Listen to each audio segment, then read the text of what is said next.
Good morning and welcome to the second meeting of Audit Subcommittee, this interim. Will Ms. Graves call the roll this morning?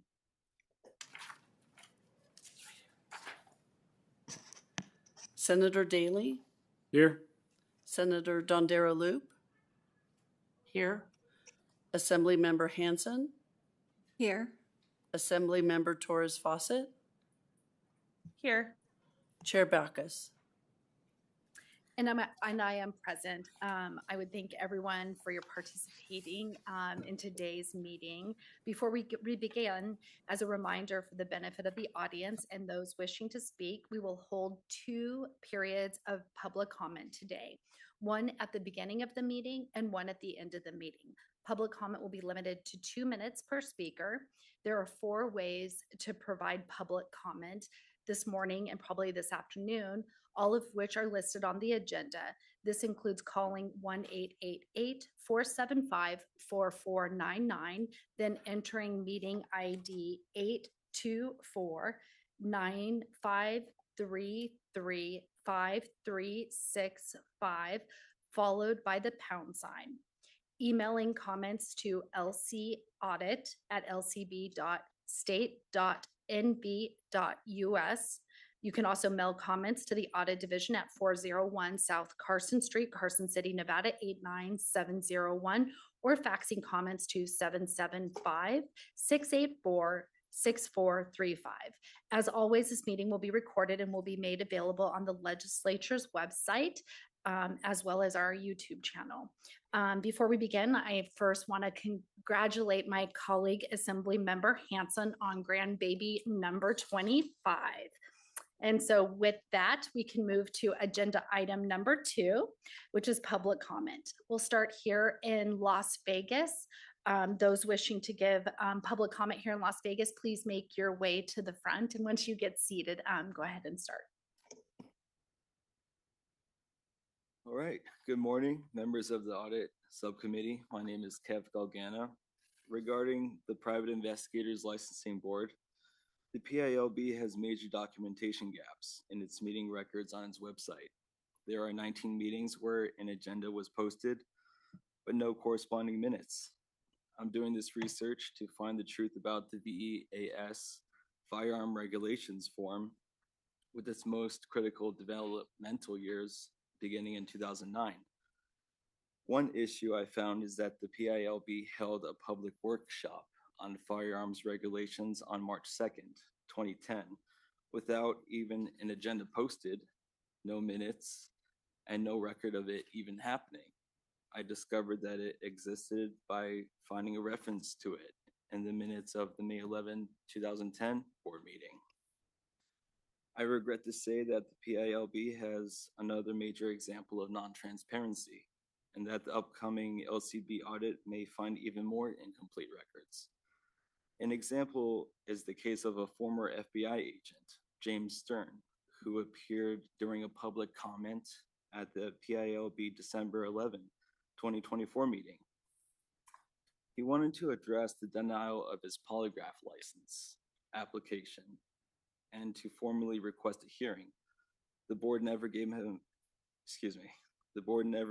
a chance to have his appeal recorded in the public record. Instead, it was handled behind the scenes over a telephone call when the meeting wasn't even in session. 10 months later, at the October 9, 2025 meeting, board member Brown stated on the record about another individual, end quote, "He should have been one of those people that you handled in the background, one of those 200 or 100, and we shouldn't have seen him today," end quote. The evidence packet that I am submitting today includes a list of the 19 missing minutes, the transcript showing how an FBI agent was denied due process for a public hearing, and the admission by a board member that processing certain applicants behind the scenes is standard practice at that agency. Thank you for your time, and I intend to continue my research for the next audit meeting in January. Thank you. Thank you so much. We appreciate that. With that, we'll go up to Carson City. Is there anyone in Carson City wishing to give public comment this morning? Seeing no one making their way to the dais, we'll go ahead to our telephone line, AVH. Is there anyone wishing to give telephone testimony, public comment this morning? Chair, the public line is open and working, and there are no callers to provide public comment at this time. Thank you so much. We'll go ahead and move to agenda item 3, which is the approval of the minutes of the meeting on April 15th, 2026. A draft of our minutes can be found in our notebooks as well as available to those here in hard copy. Members, does anyone have any questions, comments, or changes regarding the minutes? Seeing none, I'll go ahead and take a motion to approve the minutes. So moved, Madam Chair. Second. I have a first from Vice Chair Dondero Loop, a second from Assembly Member Torres Fawcett. Is there any discussion on the motion? Seeing none, those in favor say aye. Aye. Those opposed say nay. The motion carries and the minutes are approved. We'll go ahead and move. And just to kind of give the lay of the land, we may, one thing I didn't make a comment about at the beginning of the hearing, we may take some stuff out of order. So I just kind of want to give everyone that courtesy. We're going to move to agenda item 4, which is ratification of amendment to the contract for single audit for the state of Nevada for fiscal year 2026. I'll go ahead and turn it over to Mr. Crossman for some comments. Thank you, Chair. Good morning. For the record, Dan Crossman, Legislative Auditor. On May 4th, 2022, we presented to the subcommittee the results of our request for proposal for the statewide single audit contract. During that meeting, the audit subcommittee selected the firm Eide Bailly to complete the statewide single audit for the state's fiscal years of 2022 through 2025. Today, in the next agenda item, we'll be presenting the single audit report for the fiscal year 2024 audit that falls under that contract. As we discussed in prior meetings, as we did in April of this year, there have been various delays which have resulted in the single audit report being issued late, well beyond the federal guidelines. These delays impact the state in multiple ways, including federal programs threatening to withhold, and in some cases actually withholding funds from state programs. Additionally, external financial entities have expressed concerns with the continued delays in timely financial reporting by the state. These concerns have the potential to impact the state's bond rating, resulting in additional costs to the state to secure funding for critical projects that rely on these types of financing instruments. In an effort to return to a timelier completion of the single audit and an eventual return to filing within the federal requirements, the State Controller's Office has proposed that the audits of fiscal years 2025 and 2026 be completed overlapping and concurrently.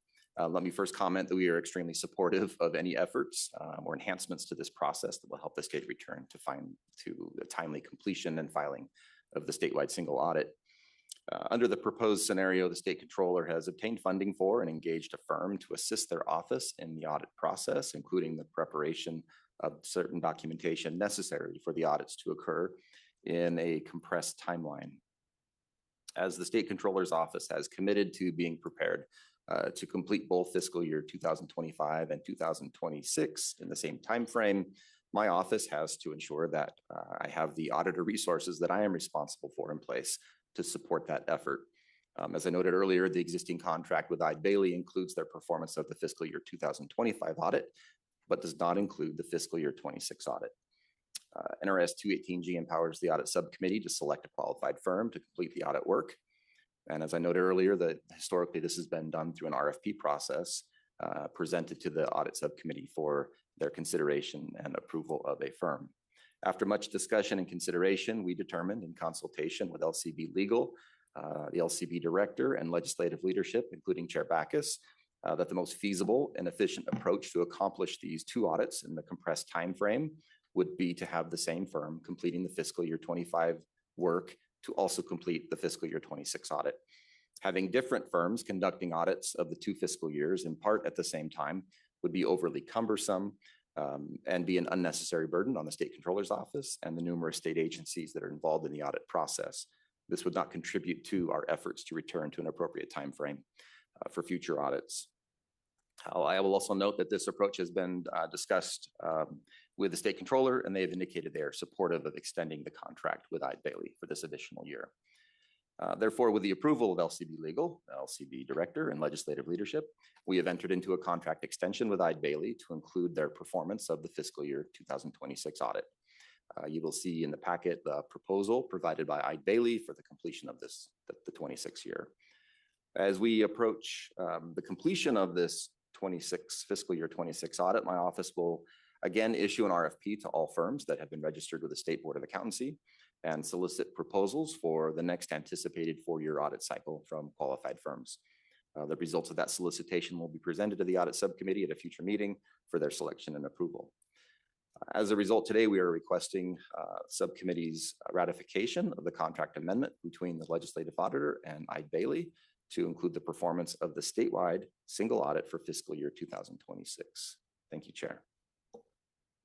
Thank you. I'll turn it over if anyone has any questions for Mr. Crossman regarding the contract. Seeing none, I'll go ahead and take a motion to approve the ratification of the contract amendment. So moved. Second.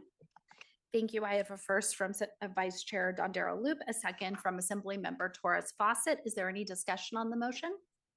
With that, those in favor say aye. Aye. Those opposed say nay. The motion passes. We'll go ahead and go to our next agenda item 5, which is the presentation of State of Nevada Single Audit Report dated for period ending June 30th, 2024. And I would actually welcome up our presenters from Eide Bailly.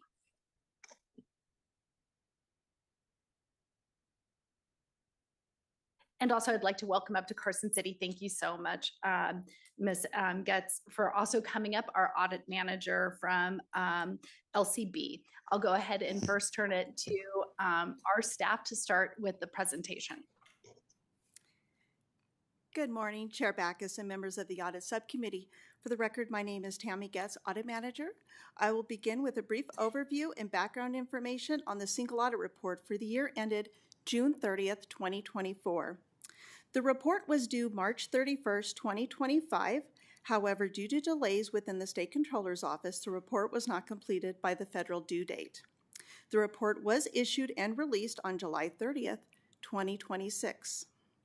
The single audit was performed under contract with the firm Eide Bailly. The single audit is required by the federal government for state agencies who accept and expend federal funds. The statewide single audit incorporates audits of the state's financial statements and compliance with requirements related to those federal funds.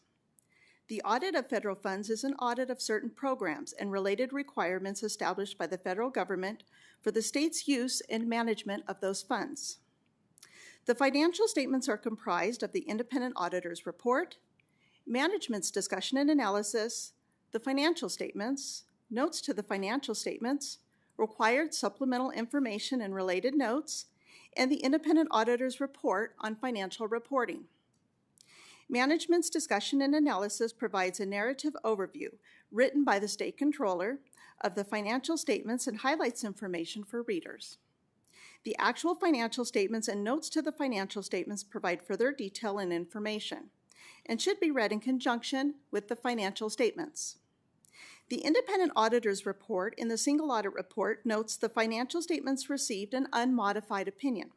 This means the auditors have been able to access all necessary financial information and that the information conformed to accounting principles generally accepted in the United States of America. Although certain deficiencies in internal control were identified, resulting in 21 findings, which is consistent with the number of findings issued in fiscal year 2023.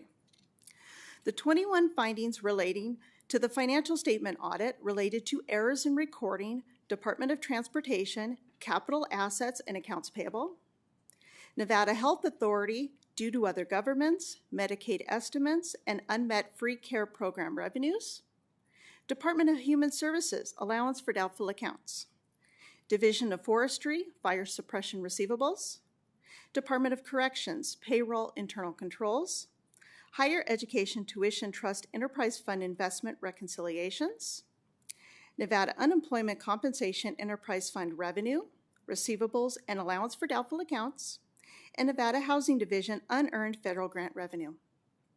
Additional errors were found with the Controller's Office recording of cash and investments, bank reconciliation, refunding payment reclassification, opioid settlement recoveries, non-major special revenue fund budget presentation, recognition of the Supportive Housing Development Fund, gold and silver taxes, centrally assessed property taxes, subscription-based information technology arrangement contracts, non-cash federal assistance, and overall risk assessment and monitoring activities. Accounting adjustments were made to correct the errors where applicable. The independent auditor's report on compliance for each major program notes adverse, qualified, and unmodified opinions for the state's major federal programs. An adverse opinion is the most severe type of audit opinion an auditor can issue, and this was issued on Homeland Security Grant Program. Qualified opinions were issued on the Child Nutrition Cluster, Coronavirus State and Local Fiscal Recovery Fund, Special Education Cluster, Education Stabilization Fund, Temporary Assistance for Needy Families, Low Income Home Energy Assistance, and the Child Care and Development Fund Cluster. The state had 38 total findings relating to federal compliance, which is an increase from 36 in fiscal year 2023. 17 or 45% of these findings were a repeat from prior year, with 10 being repeated for more than 2 years. Certain findings resulted in total question costs of over $18 million. There are 3 severities of a finding: a significant deficiency, material weakness, and material weakness with material noncompliance, the latter being the most severe, resulting in a qualified or an adverse opinion. There were 16 of these findings in this report. A material weakness is defined as a deficiency in internal controls, which is significant and results in noncompliance with the required federal program, which will not be prevented, detected, and corrected on a timely basis. There were 8 of these findings in this report. And further, there were 14 significant deficiency findings. The auditor's report on federal compliance also noted that the schedule of expenditures of federal awards is fairly stated.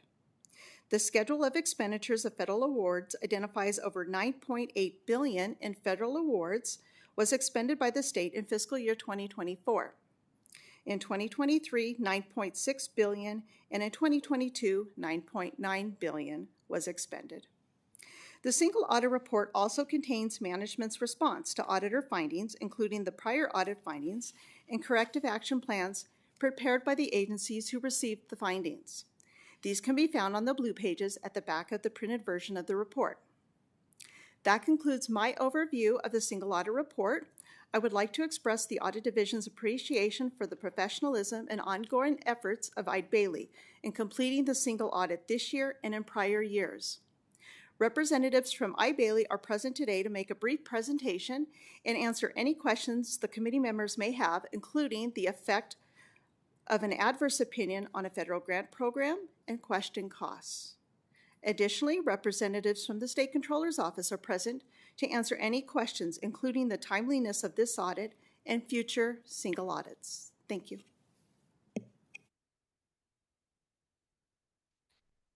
Go ahead. Thank you, Kurt Schlicker, partner with Eide Bailly, for the record. I do want to start out and thank LCB, particularly Legislative Auditor Crossman and Audit Supervisor Getz. These two provide an invaluable partnership for the completion of our audit. We discuss the audit frequently. It truly is a partnership. It's not like we'll see you once every 6 months. We speak frequently, and I do want to express my appreciation for their support. I do also want to thank the Controller's Office for their commitment in the audit process. Yes, we're about to discuss findings and consequences of some of those findings, but that doesn't mean that they don't care or participate in the audit process. They do. They do take attention to it. So I do want to express my thanks for their commitment to the process. I want to provide a little bit of context on what does this audit mean? Is it good? Is it bad?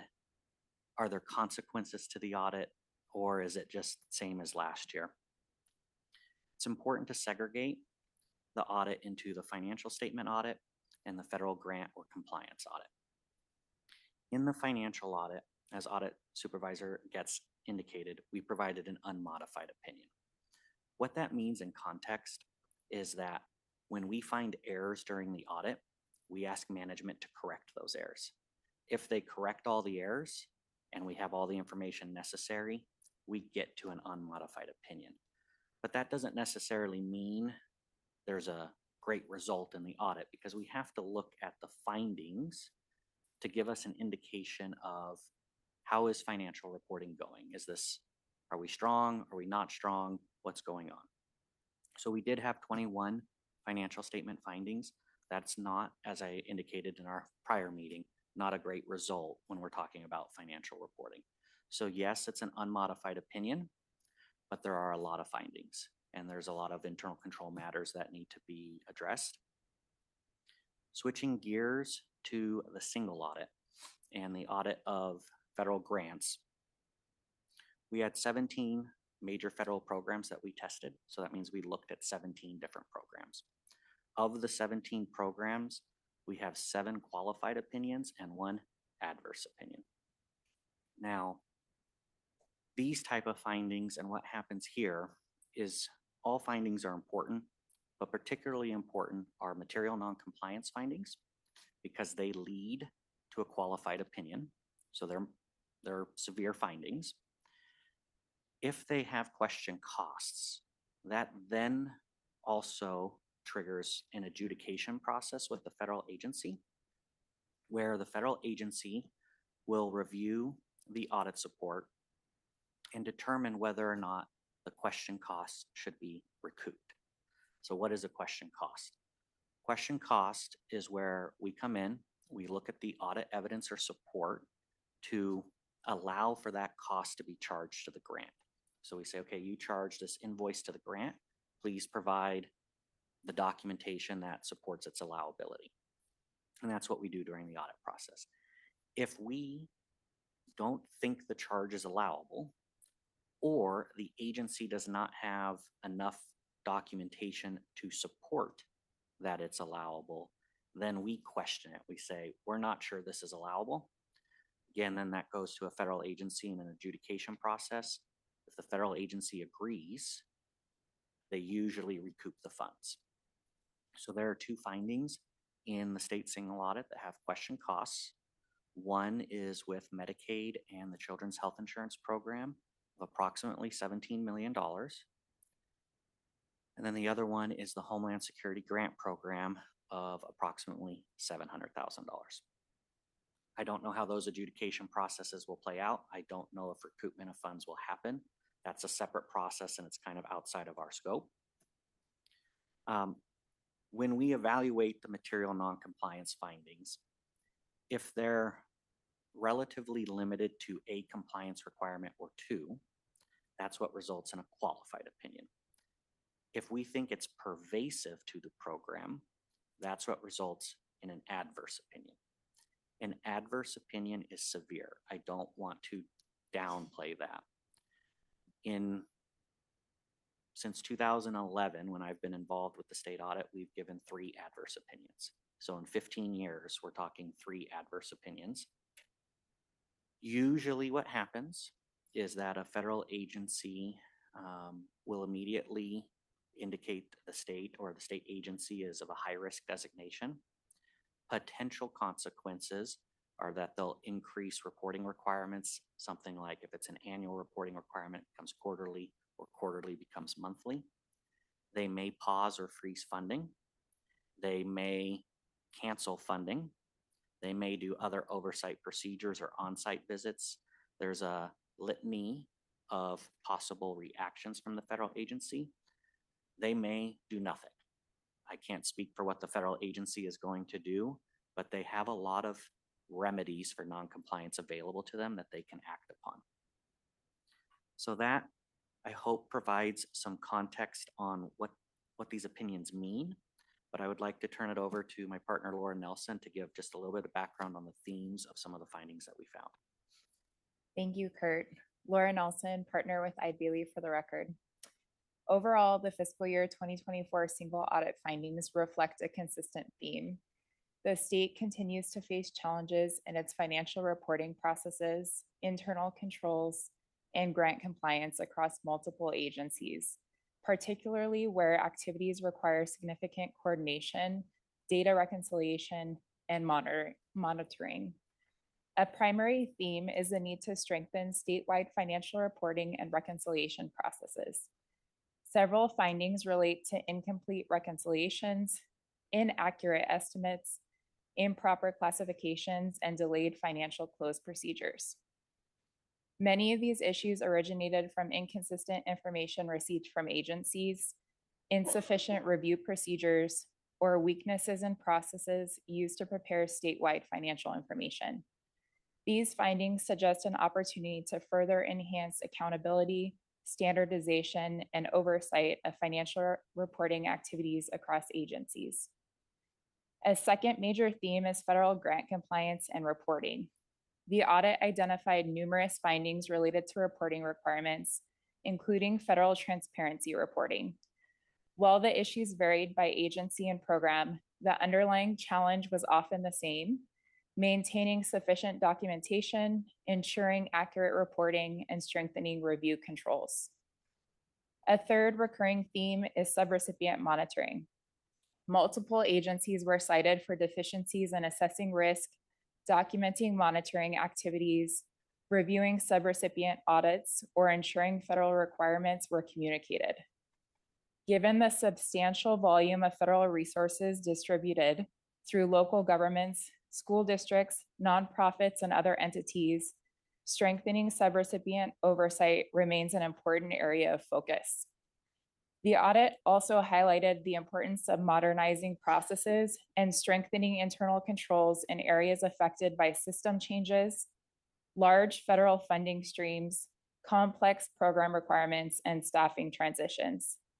The overarching message from this audit is the need to continue advancing statewide financial management practices, strengthen grant administration controls, improve reporting accuracy, and improve oversight of federal funds to reduce risk and support long-term accountability. And with that, we would like to open it up for any questions that you may have. Thank you so much for your thorough presentation. I just had one quick question just for clarity. When you were referencing the Homeland Security and the Medicaid for those two findings, where one was for 17 million and the other was 700,000, were those deemed to be adverse opinions, or I just missed that one part? Yes, Kurt Schlicker, partner with Ide Bailey for the record. The Homeland Security Grant Program is the program that we gave an adverse opinion on. That was due to, yes, the question cost finding, but also the other material non-compliance findings that we have. Medicaid was just a qualified opinion, not actually, sorry, excuse me. Medicaid was not qualified this year. And let me explain the 17 million question costs and why. Medicaid expends billions of dollars. And so 17 million proportionally to the billions that Medicaid spends is of a sufficient lower dollar amount that it doesn't result in a qualified opinion. I appreciate that clarification, because when you were indicating that we've had 3 adverse opinions over the last 15 years, I wasn't sure if those were like 2 additional. So it's just 1 additional to those 3. So over like 16 years, we're looking at 4 adverse opinions. Just the 3. Just the 3. Thank you for that. I'll go ahead and I have other questions, but I'll go ahead and open it up first to my colleagues down south. Does anyone have questions?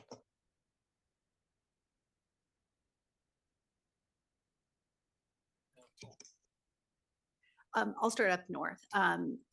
Members, do we have any questions? No questions? Okay, I'll dive in. I do have some just quick questions, and then one of my colleagues may have a follow-up question.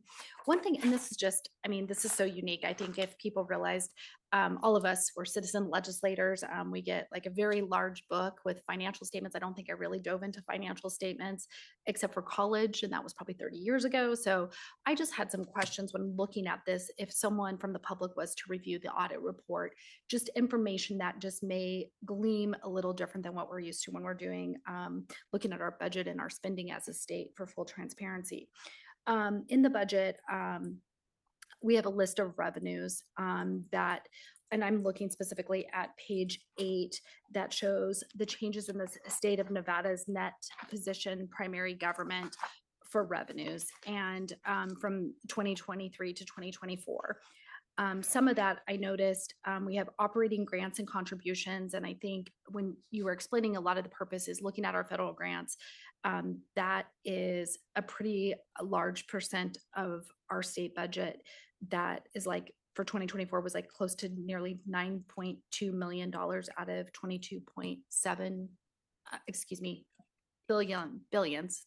I need to add the extra zeros at the end of those dollar amounts. Those funds come from the federal government. Is that how that reads? Yeah, Kurt Schlicker, partner with Eide Bailey for the record.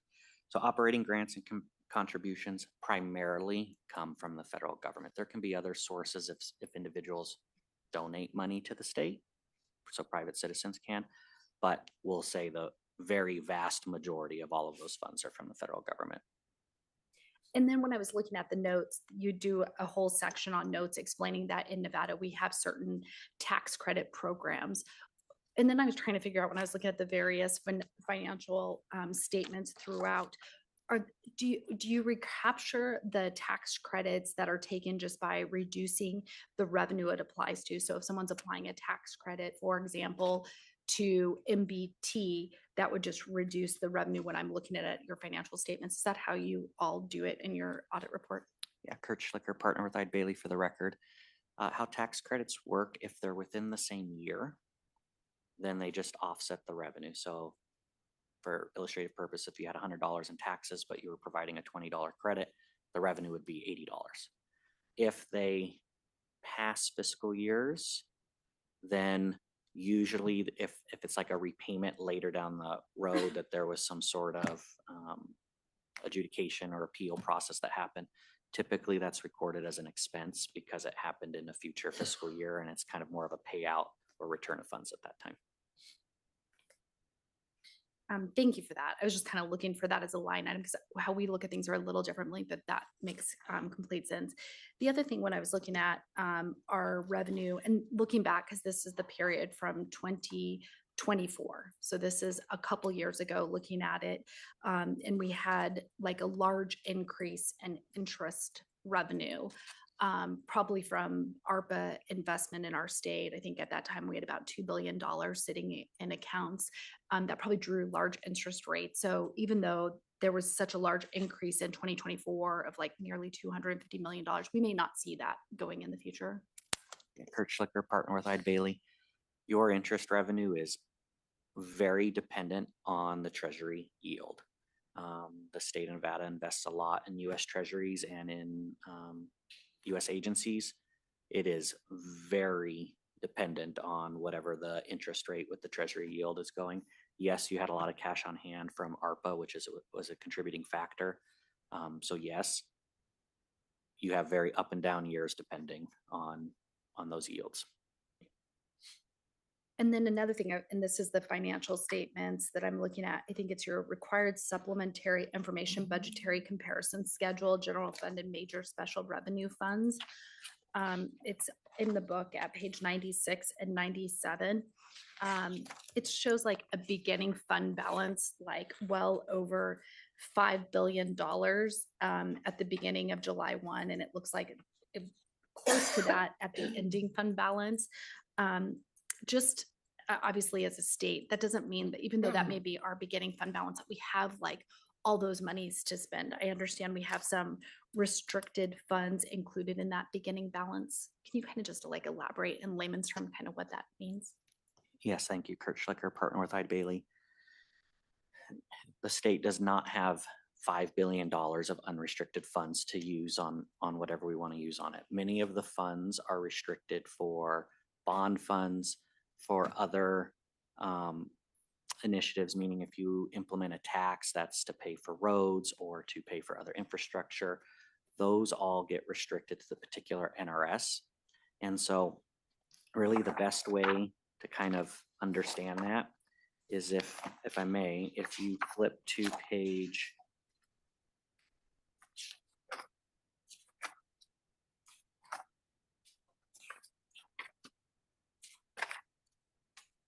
if you flip to pages 16 and 17 in your book,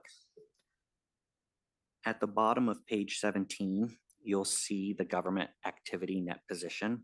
So at the end of June 30, 2024, the state had $15 billion in ending net position. That's essentially ending equity in the state. 10.7 billion of that's related to capital assets offset by its debt. Then you see the restricted balances for debt service, education, transportation, et cetera, as you go down. At the very bottom, you have 2 billion in unrestricted net position. So of the 15.2 billion of governmental activities in ending net position, 2 billion is unrestricted, meaning it's not restricted by a third party, that being a law, a bond covenant, a grant award, something like that. So maybe that helps clarify that picture a little bit. Thank you for that. And then I just had some general questions. If anyone else, my questions, welcome. I was going to ask the controller's office a question and they perfectly are here.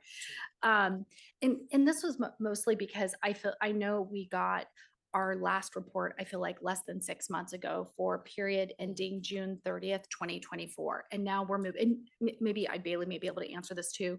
We're now looking at a single audit report about 6 months later for, I guess, less than 6 months because we did it in April for June 30th, 2024.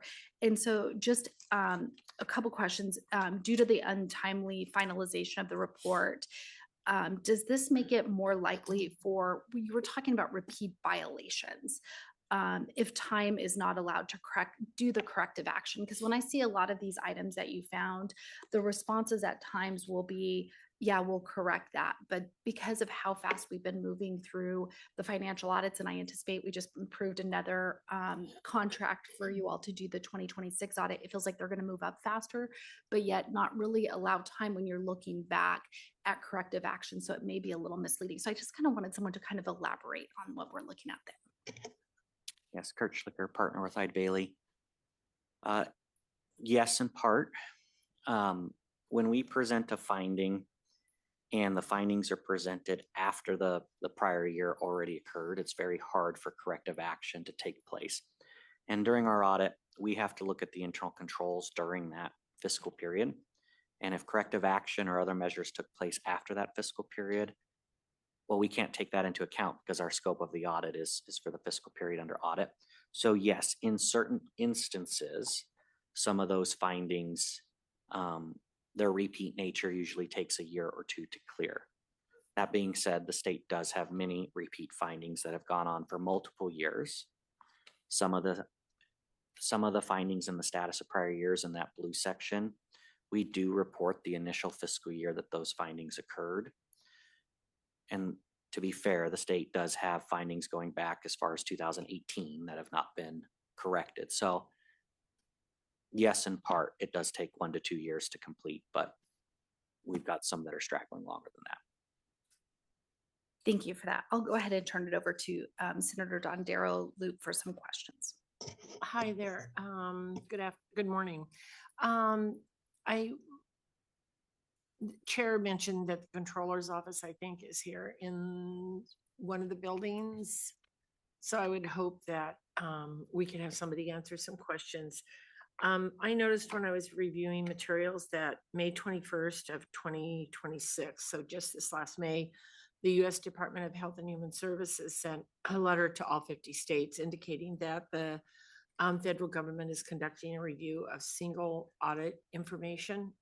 And the letter stated that the audit non-compliance, repeat deficiencies, and material weaknesses and delinquent audit obligations would no longer be treated as matters that may remain unresolved. The letter further stated that the U.S. Department of Health and Human Services is prepared to implement specific conditions or remedies for noncompliance, including temporarily withholding payments or terminating federal awards altogether. So my questions sort of relate to this letter and the state's response to that letter is in the finding in the fiscal year single audit report.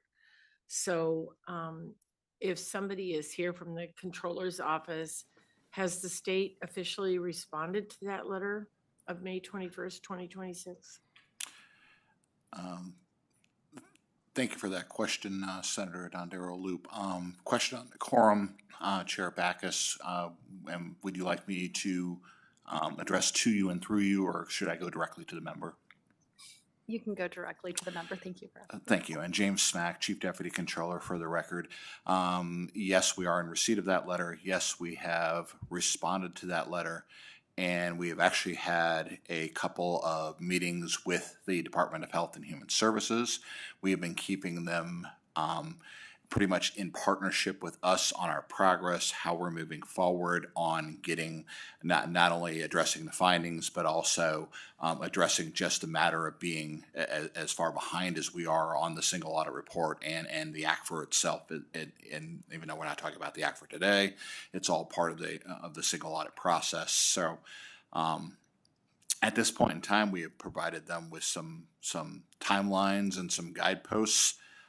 They had provided us with basically a drop dead deadline of getting this done by July 31st. We were managed to get it done by July 30th. So we seem to have at least satisfied the first hurdle of what we've committed to be able to, for them to be able to trust that we are moving forward on this and moving forward in a positive manner. Those conversations are continuing. Those conversations not only involve myself, but they involve the director of the Office of Federal Assistance.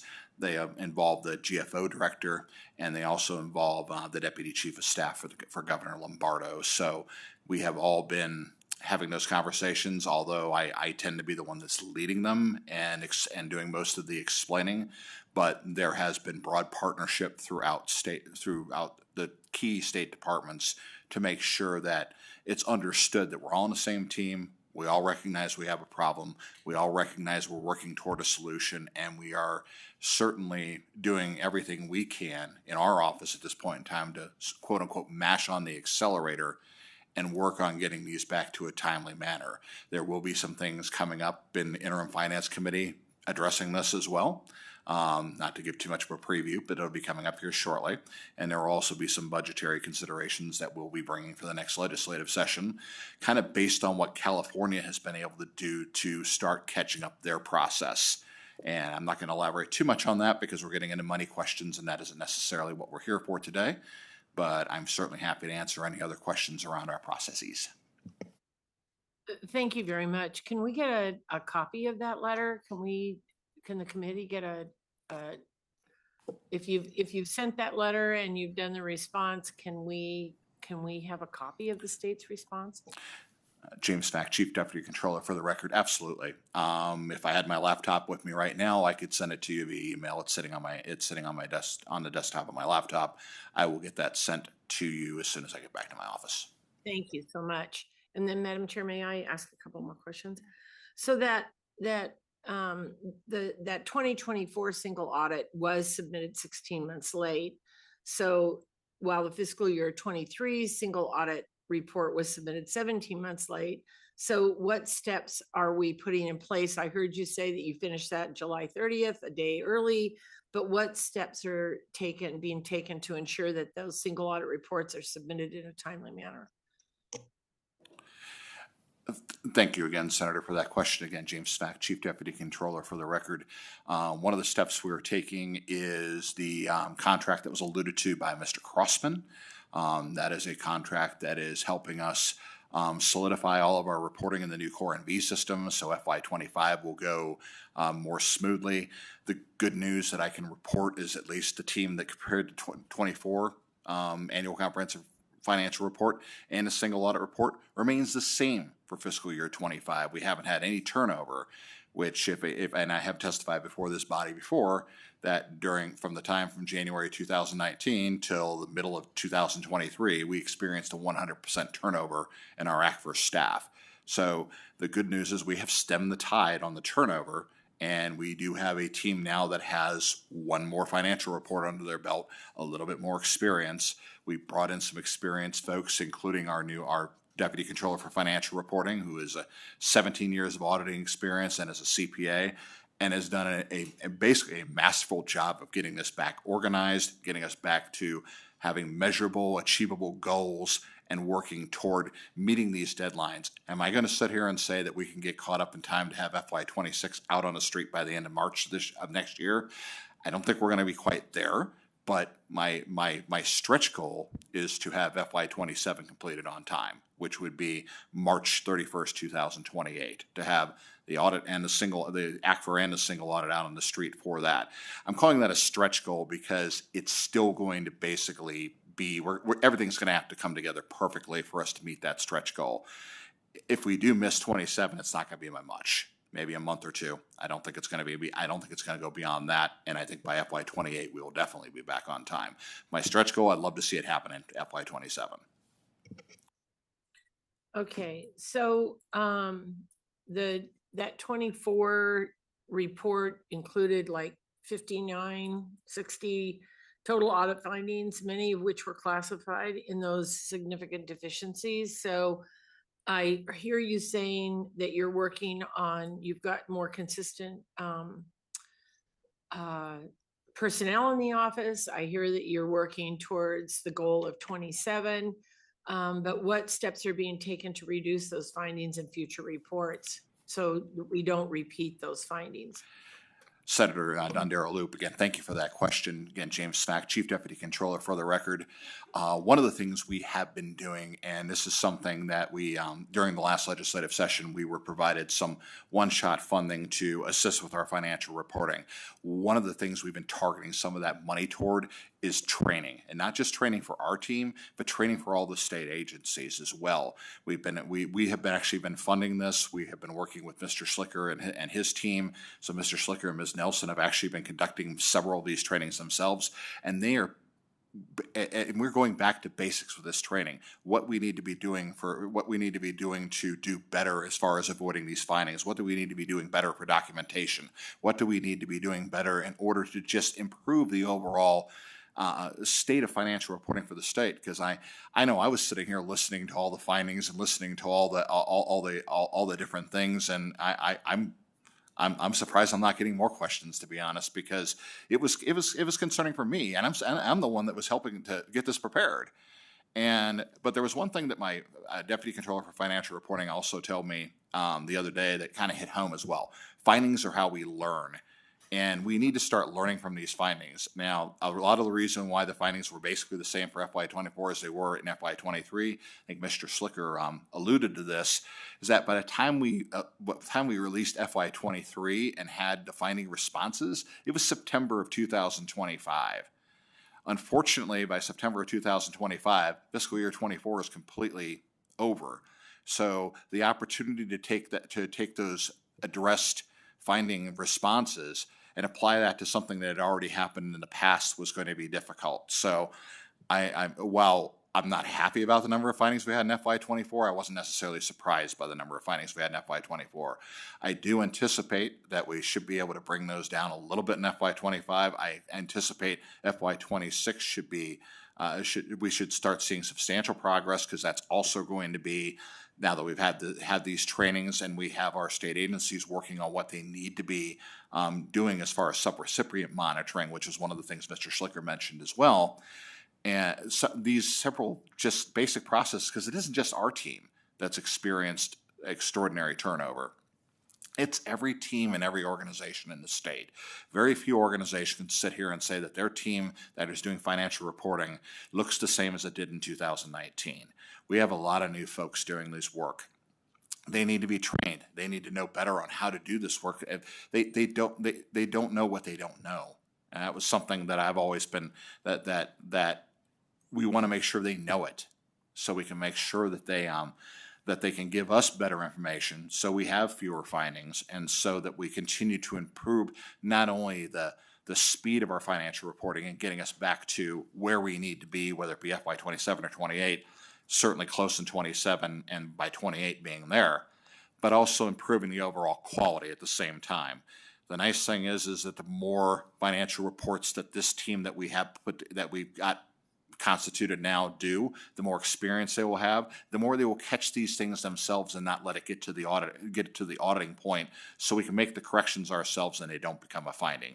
Because that's as much part of the problem. Anything that comes from that's identified as a controller's office finding is basically something that we missed and the auditors caught.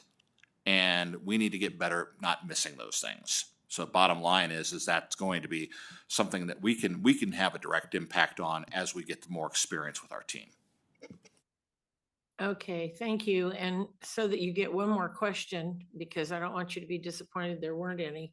What consequences will there be if the state doesn't become more timely in their submission of those single audit reports if the number of repeat findings is not reduced? So what are the consequences to that? Senator Don Loop, again, thank you for that question. James Smack, Chief Deputy Controller for the record. Well, the significant consequence that I would see, that the two consequences that keep me up at night is, number one, losing any federal funding that we currently have, although it could also impact our ability to get federal funding for other programs and initiatives as well. So we definitely want to reduce the number of findings and get our reporting back on a timely basis just to avoid any of that happening. But secondly is the state bond ratings. I've spent a lot of time along with the controller assuring the bond rating agencies that we have a plan and that we're executing on that plan and that we're meeting our mileposts on that plan. And it's not the only measurable for state bond ratings, but it is one of the things that they take into consideration. And at least to this point, we've been able to keep them, I'll go satisfied if not happy with our progress, but at least they're satisfied that we're making progress, that we're improving, that we're bringing in the key individuals that we need to, and that we're going to continue moving the ball forward, continue to tighten up our financial reporting. So not only are we back on time, but we're also reducing our findings as well. Because it's both things. It's kind of like the Federal Reserve. They have their dual mandate. Well, I'm hearing today, and I've heard before, and I'm also holding myself to this standard, is that I have a dual mandate as well. We have a dual mandate to get this back timely, and we have a dual mandate, and the secondary mandate is to reduce the findings. I have heard that loud and clear. It's not the first time I've been hearing it, but it's certainly something that I am acutely aware of, Senator. And it is something that is going to be certainly my plan over the next couple of years if I'm blessed to continue to be in this position and the controller doesn't decide to just fire me one day, that I will be able to continue to shepherd this back to where it needs to be. I think we have the right leadership. We just need to continue to build on the experience of our team, the experience of all the state team members as well. And let's get some consistency. We get consistent people year in and year out doing this work. The findings are going to reduce because I'd like to believe that people get better as they learn things and they improve on their own processes. So that is maybe I'm being a little bit too hopeful on that, but that is certainly my goal and what I'm working toward. Thank you very much. And I call that being unconsciously unskilled and moving to be consciously skilled. So in the education world. So I appreciate your time, and I don't know what we'd do if we didn't have you, Mr. Smack, at a meeting. So thank you very much. And that's all my questions for right now. I was just very concerned that we would lose federal funding if we didn't get this all fixed. And I'll just echo on behalf of Vice Chair Don Loop. I think we did already starting to see that some BAWA funds were held back, where in the interim finance committee, we actually had to put in. So I agree with Deputy Controller Smack. Like, I think we all lose sleep. We don't want to lose viable funding from our federal government in the form of grants that go to much needed resources, because we don't have that much contingency funds in our accounts to kind of cover some of those needs. And so with that, my question for you is, I just kind of wanted to hear what kind of our goals are. I know you said some milestones with respect to getting the audits completed for period ending June 30th, 2025 and June 30th, 2026. And if you could also add if the federal government has put any drop dead dates for those audits as well. Chair Backus, thank you for that question. James Smack, Chief Deputy Controller for the record. Our target date for FY25 for issuance is March of 2027. We haven't targeted a date for FY26 yet, but we are looking at somewhere about 4 to 6 months beyond that point. I want to go back to, and it wasn't necessarily during this presentation, but Mr. Crossman's presentation prior. We will be working simultaneously on FY25 and 26, but there are some key places where we can't start FY26 work until we get to a certain point on FY25, which is primarily coming up with a trial balance for at the end of FY25 to start FY26. However, there's a ton of pre-work, note work, things like that that we can be doing with FY26 in advance of that. Plus, at the same time as we're gathering all our information for FY25, our accountants are asking for that same information for FY26. That way we're not doubling our efforts as far as gathering fund information, getting our questions answered, and those type of things as well. That's how we're planning on tightening up the process to get FY26 issued more quickly. And so I haven't put a target month on FY26 yet until we have FY25 basically out the door. I'm a little bit reluctant to put the exact target on that, so I'm going to say mid to late summer would be a little bit of a broad statement, with, again, the stretch goal of FY27 being on time, or if it's not on time, certainly by April or May, where it's 30 to 60 days late instead of 365 days late, or whatever amount of late we may be at this point in time. And I just wanted to also remark that as far as keeping me up at night, my beard was the same color as Mr. Schlicker's 4 years ago. So I just want to make sure and I know that's kind of to try to bring a little levity to this. I know this is a serious subject, but I don't want anybody on this body to think that this isn't my primary concern in this position. Thank you for that. I know we've had lots of conversations, but just to clarify, I just want to make sure, has the federal government given any drop dead dates for these two audits to be completed? I'm sorry, Chair Backus. Thank you for restating that part of the question. I forgot I did not answer that, so thank you for bringing that back to my attention. James Smack, Chief Deputy Controller for the record. The one drop dead date that we had that we met was the July 31st date that I alluded to before. That was a drop dead date given to us by Health and Human Services that we are not going to basically have trust in your ability to get things done in the manners that you're saying when you're projecting out your dates in the letter that I will also share with Senator Don Darrow Loop, and I can also share that with you as well, Chair Backus, and happy to do so. And they're not going to believe that we can make our dates if we didn't make that one. So we made that. That's the one drop dead date that has been put on our heads at this point in time. We made that by a day. So I don't like cutting it that close, but there really was. But the fact of the matter is that we were going into that on July 1st, being told by our audit partners we had about a 20% chance of making it. Well, we figured out a way to turn that into a 100% chance of making it because we got it done. So I want to assure you, yes, we've given them some additional target dates. So March is one of those target dates that I provided for them for FY25. So that would probably be the next key date that I'm aware of at this point in time, where we might have some risk to some federal funding if we're not certainly close, if not done. Thank you for that. Members, does anyone else have any questions for Ide Bailey or Mr. Smack or LCB? Okay, well, thank you all for your presentation. Thank you for miraculously getting that done one day before the drop dead dead deadline. We all probably really appreciate that. And we look forward, Mr. Spack, to getting that response to HHS. If you can go ahead and send it to the committee, we'll make sure everybody gets it. You can also CC the vice chair too for ease.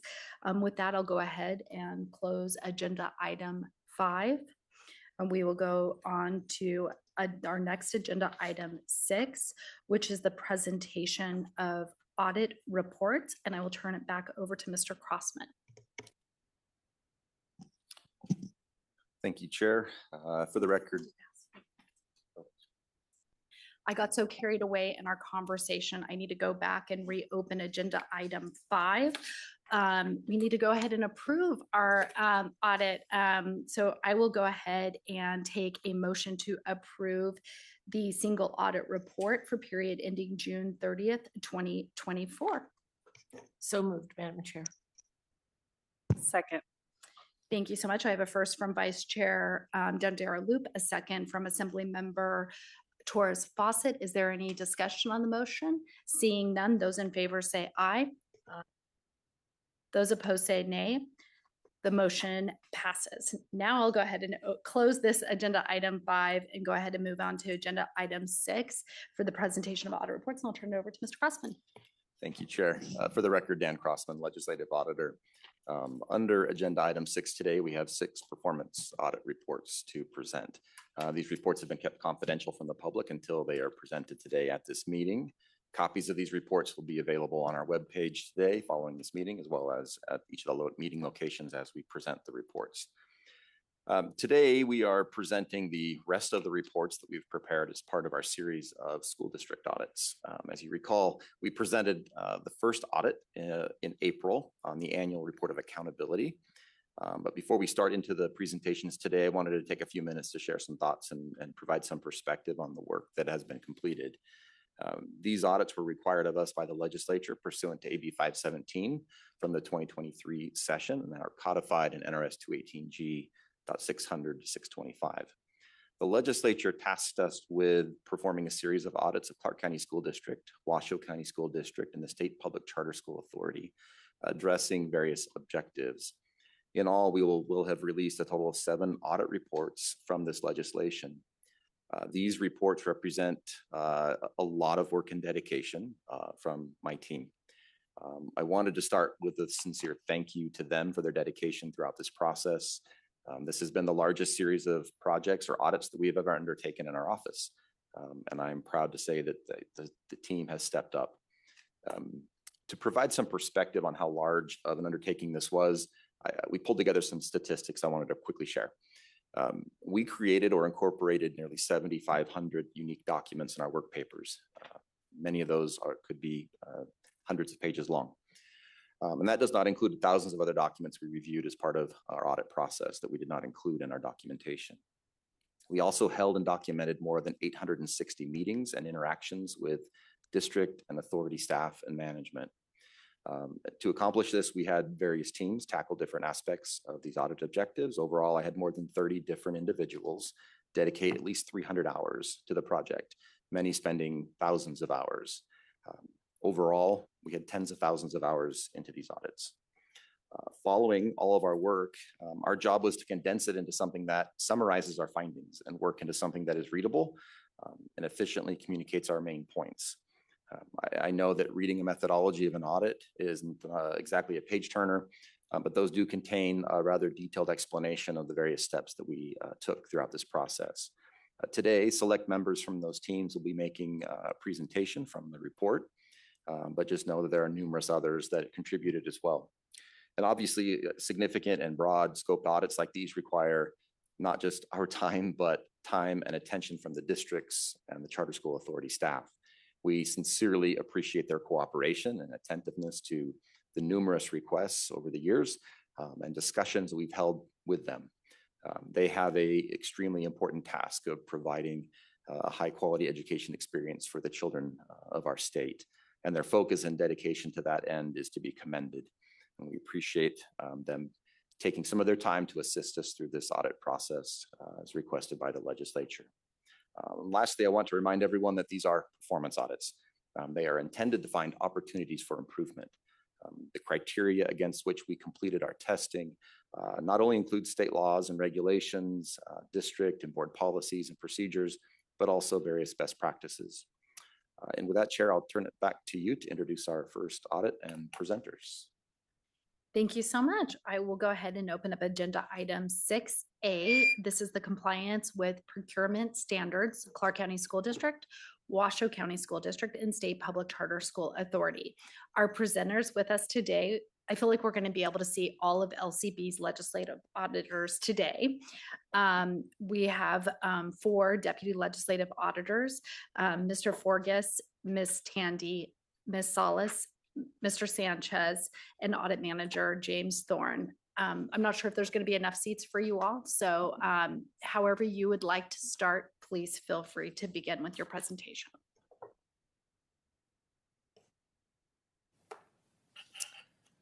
Good morning, Chair and committee members. For the record, I am Mandy Tandy, Deputy Legislative Auditor. We are here today to present the audit report for compliance with procurement standards for the Clark County School District, or CCSD, Washoe County School District, or WCSD, and State Public Charter School Authority, or SPCSA. Beginning on page 1 and continuing through page 4, we provide a brief overview of standards related to procurement, education service or management providers, and procurement cards. We also provide background information on CCSD, WCSD, and SPCSA, including the number of schools that they serve, enrollment size, mission, and departments responsible for carrying out procurement.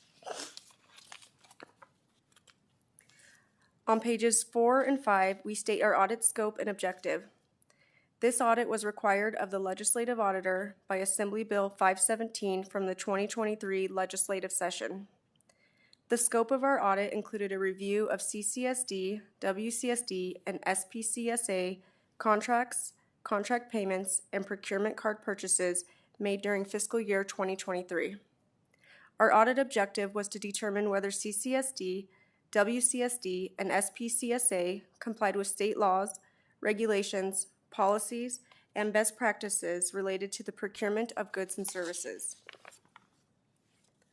Government auditing standards require we report constraints imposed on our audit report, and on pages 5 through 7, we note 4 information limitations. However, we do not believe these limitations impacted our ability to conclude on our audit objective, as many of the limitations noted resulted in findings and recommendations to strengthen internal controls. Appendix E on page 65 provides further detail regarding how evidence was obtained to support our audit conclusions.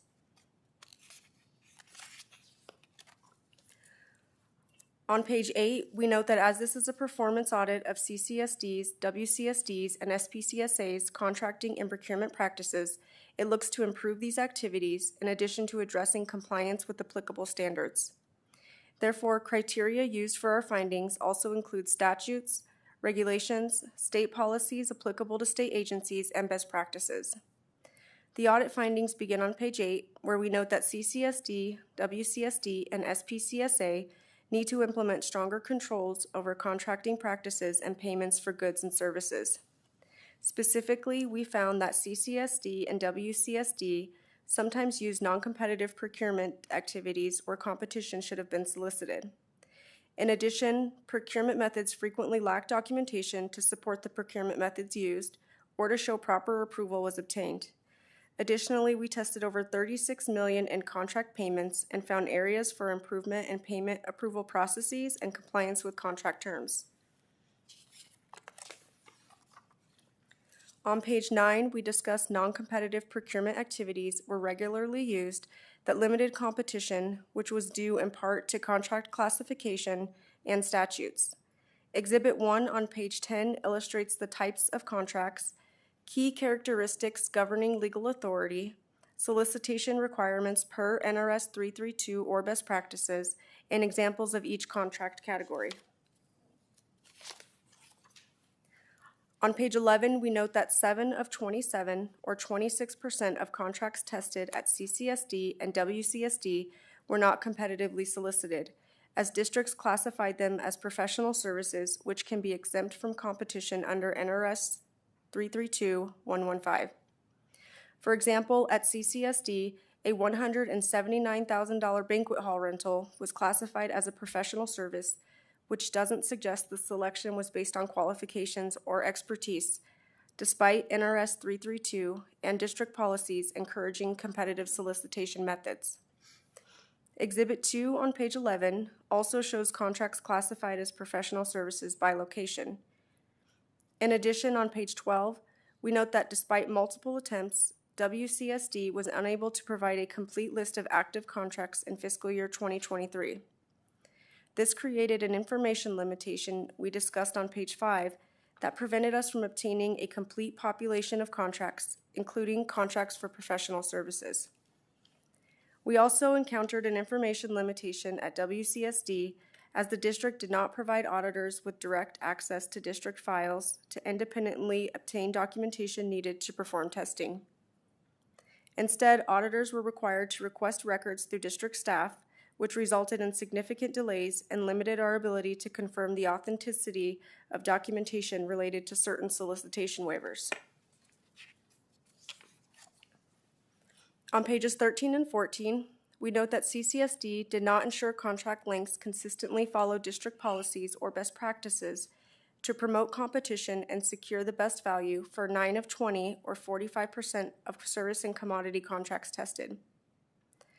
For example, a contract with an original term of 5 years was extended 16 times, bringing the contract length to 22 years. We also note that contract extensions often resulted in price increases, which occurred for 113 of 340 or 33% of CCSD's amendments.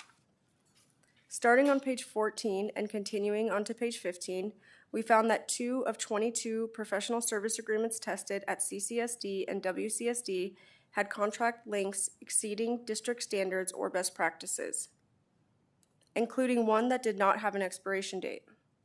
Exhibit 3 on page 15 shows the number of professional service agreements by location with contract term lengths exceeding contract length standards. Not setting contract term lengths or not enforcing them for professional service agreements and other procurements restricts the district's ability to appropriately monitor and assess the costs and conditions associated with the procurement and ensure the best value.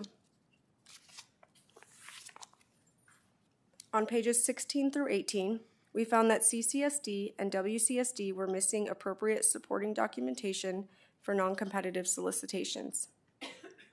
Solicitation waivers were not used to show exceptions to competitive solicitation were justified and authorized for 28 of 43 or 65% of contracts tested.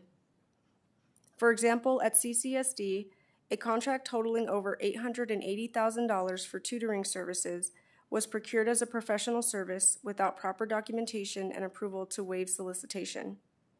At CCSD, a contract totaling over $530,000 for student support services was procured as a sole source without a solicitation waiver that would have provided justification and approval. Exhibit 4 on page 16 shows contracts tested that were missing appropriate supporting documentation by location.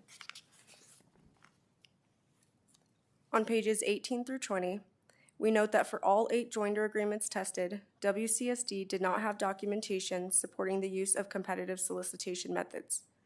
A joinder contract is when a new entity is added to an existing contract that was competitively solicited, binding them to all the original terms and conditions without the need for another procurement process, but still requiring a formal written agreement.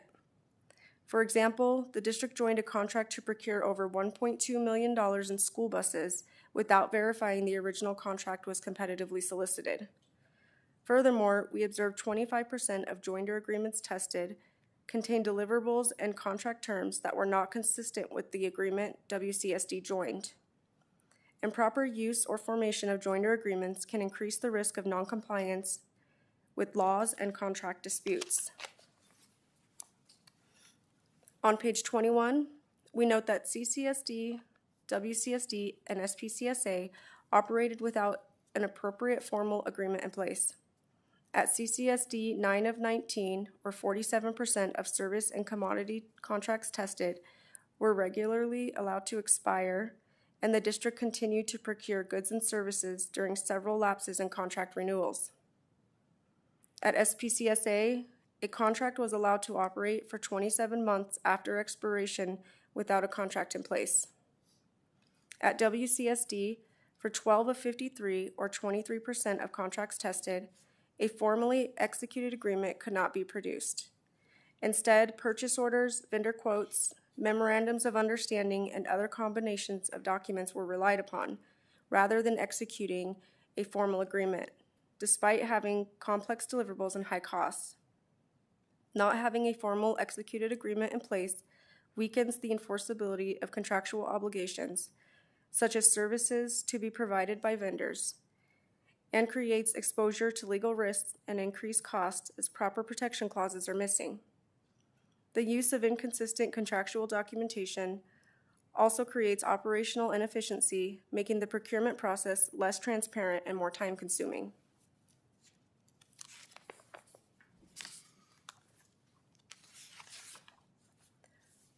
On pages 23 through 26, we note that 37 of 124, or 30% of contract payments tested at CCSD and WCSD had issues related to noncompliance with district policy. For example, some payments lacked proper approval or exceeded the purchase order amounts. We also noted conditions related to payments exceeding contract terms and services being rendered prior to purchase order issuance and board approval. Exhibit 5 on page 24 shows a breakdown of exceptions by district. Pages 26 through 28 contain 21 recommendations, 9 for CCSD, 11 for WCSD, and 1 for SPCSA to improve controls over procurement processes. I will now turn my time over to my colleague Victoria Salas to present Chapter 2 of this report. Thank you, Mandy. Good morning, Chair and committee members. For the record, I'm Victoria Salas, Deputy Legislative Auditor. Continuing on page 29, we note that SPCSA did not provide adequate oversight and guidance regarding charter schools, educational management organizations, contract provisions, and payments. Educational management organizations, or EMOs, contracts with charter schools were sometimes missing important provisions or contained others that were unallowed or inappropriate. In addition, required contract and payment information between schools and their EMOs was not always properly reported. For context, an EMO is a for-profit entity that provides support services, which may include financial management, human resources, marketing, and record keeping. In fiscal year 2023, 13 of 42, or 31% of SPCSA sponsored charter holders contracted with an EMO. On page 30, we note that all 5 EMO charter school contracts we tested either lacked the required provisions or included provisions that were inappropriate. Exhibit 6 on page 30 outlines the criteria used to evaluate EMO contract provisions, including state laws, regulations, contract requirements, and best practices published by the National Association of Charter School Authorizers.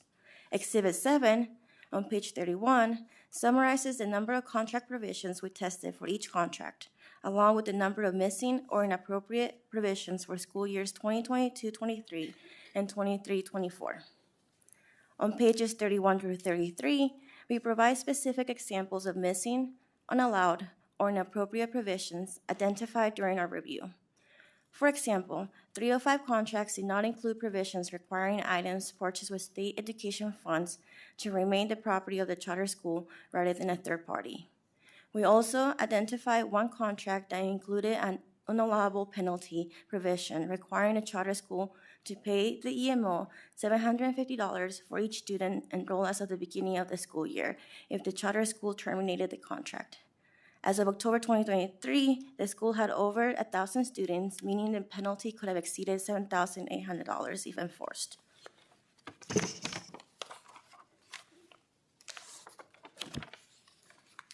On pages 34 and 35, we identify that charter school and EMO practices need better oversight. At 305 charter school tested, we observed activities that did not ensure proper independence between the charter school's governing body and EMO, or did not comply with state laws. For example, we found an instance where state education funds were sent to a bank account in Arizona controlled by their charter school's EMO. and consistent with the requirements of NRS 388A. On pages 35 through 39, we note inaccurate or incomplete reporting of required contract and payment information between charter schools and their EMO to the SPCSA. Specifically, 305 financial reports examined did not properly identify contracts or agreements entered by the EMO to perform its contractual obligation with the charter school. In addition, all 5 financial reports, which are required by statutes and regulations, show management fees did not align with each school's expenditure report.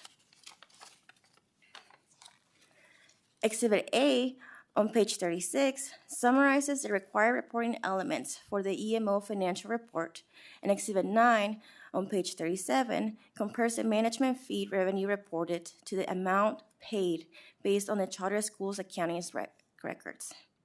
Exhibit 10 on page 37 illustrates funds paid to the EMO outside of management fees, which included reimbursements to EMOs for advertising, professional development, and other pass-through expenses. It also includes payments made to affiliate entities that were also not reported as required by law. Non-management fees payments included reimbursements of over $300,000 for startup costs incurred in 2019 and more than $8,000 paid to the executive director. Incomplete reporting of contracts in the EMO financial report reduces transparency, public trust, and obstructs SPCSA ability to provide adequate oversight. On pages 39 and 40, we noted improvement or questionable activity. On page 39 and 40, we noted improper or questionable activities by charter schools when reviewing payment information. For example, one charter school paid over $184,000 to its EMO for management fees without any invoices. Instead, the supporting documentation consisted of emails from the executive director, who was also the sole owner of the current EMO.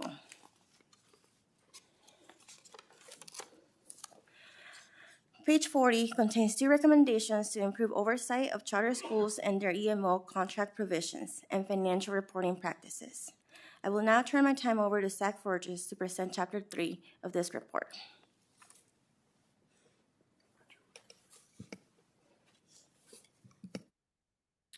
Good morning, Chair and committee members. For the record, I am Zachary Forges, Deputy Legislative Auditor.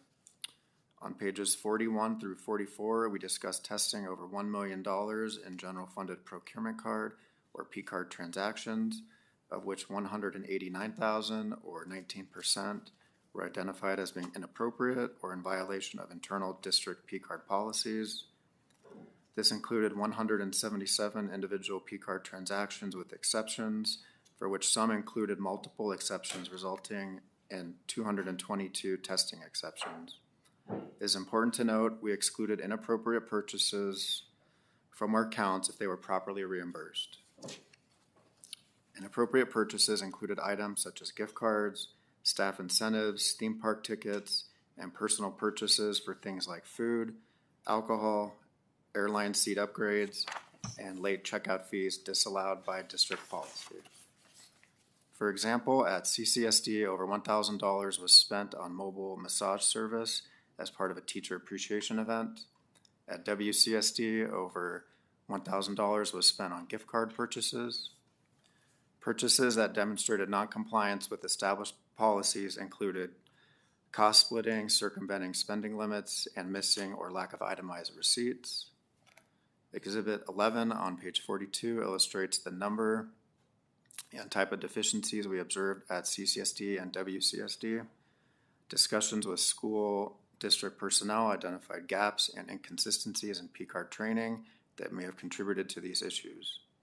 Without adequate enforcement of established policies and procedures over the use of P-cards, there is an increased risk of financial mismanagement, including wasteful and potential misuse of funds. On pages 45 through 52, we note a lack of proper administrative controls over P-cards. Specifically, we observed the separation of duties was inadequate at CCSD and WCSD. In addition, there was a lack of proper documentation and review of card activities, and some cards were left unsecured on site. Finally, there was a lack of monitoring and review of declined P-card transactions to detect habitual users attempting inappropriate purchases. At CCSD, we observed that some P-cards only had an assigned approver or holder, which bypasses having a separation of duties. At WCSD, we encountered a limitation as the district could not provide a complete list of P-cards that included the card number, site location, and the assigned holder and approver for each P-card. This reduced the population of cards that could be reconciled. At both districts, we found examples of P-card administrators sharing their credentials with the P-card holder to approve purchases and bypass controls. On page 47, Exhibit 12 shows the number of missing P-card user agreements by location. Having individuals sign their P-card agreement acknowledges their understanding of acceptable uses and defines their assigned P-card role. Exhibit 13 on page 48 illustrates the number of P-card logs either missing or incomplete by location. P-card logs document key transaction data, including dates and times, card user identities, vendor details, and expenditure amounts. When P-card logs are not regularly in use or kept up to date, it is difficult to identify who may have made the purchase or know the location of the P-card. On page 49, Exhibit 14 shows the monthly reconciliations not performed by location and type of deficiency. It's important to note that the inappropriate purchases and instances of noncompliance with P-card policy identified within the monthly reconciliations were in addition to such purchases identified on pages 41 through 45 and were generated from a random sample. Exhibit 15 on page 50 shows the number of P-cards left unsecured by location. At CCSD, we observed a card was missing because it had been lent out without being documented within the P-card log. At WCSD, we observed that cards had been taken off-site by an employee who left them at home in their purse. More commonly identified issues were P-cards being stored in binders or baskets left out in the open or in unlocked drawers. At both districts, staff prioritized convenience over security of P-cards. Without proper security of P-cards, there's an increased risk of the cards being stolen or misused. On pages 50 and 51, we discussed that the deactivation of P-cards was not done timely. At WCSD, a limitation contributed to a smaller testing population. Without adequate controls to enforce the timely deactivation of P-cards and P-card access, there is a potential for fraud. On pages 51 and 52, we note that declined P-card transactions were not regularly reviewed to detect habitual users attempting inappropriate purchases at both CCSD and WCSD. Exhibit 16 illustrates the number of declined transactions by location. Although districts' online payment systems appear to be working properly and identifying and blocking certain purchases, there were no district procedures requiring schools or departments review and monitor declined transactions regularly. Not performing monitoring declined transaction reports increases the risk that bad actors will not be identified. On pages 52 through 55, we discuss opportunities for cost savings through competitively bid contracts, vendor business accounts, and enhanced controls over food purchases. NRS 332.065 requires competitive solicitation when the estimated annual amount to perform a contract exceeds $100,000. At CCSD, a vendor specializing in sporting goods was paid $126,000 using P-cards. At WCSD, $267,000 was spent on refrigeration parts and HVAC equipment from a single vendor without competition. We also discussed a lack of controls over food purchases using P-cards at WCSD.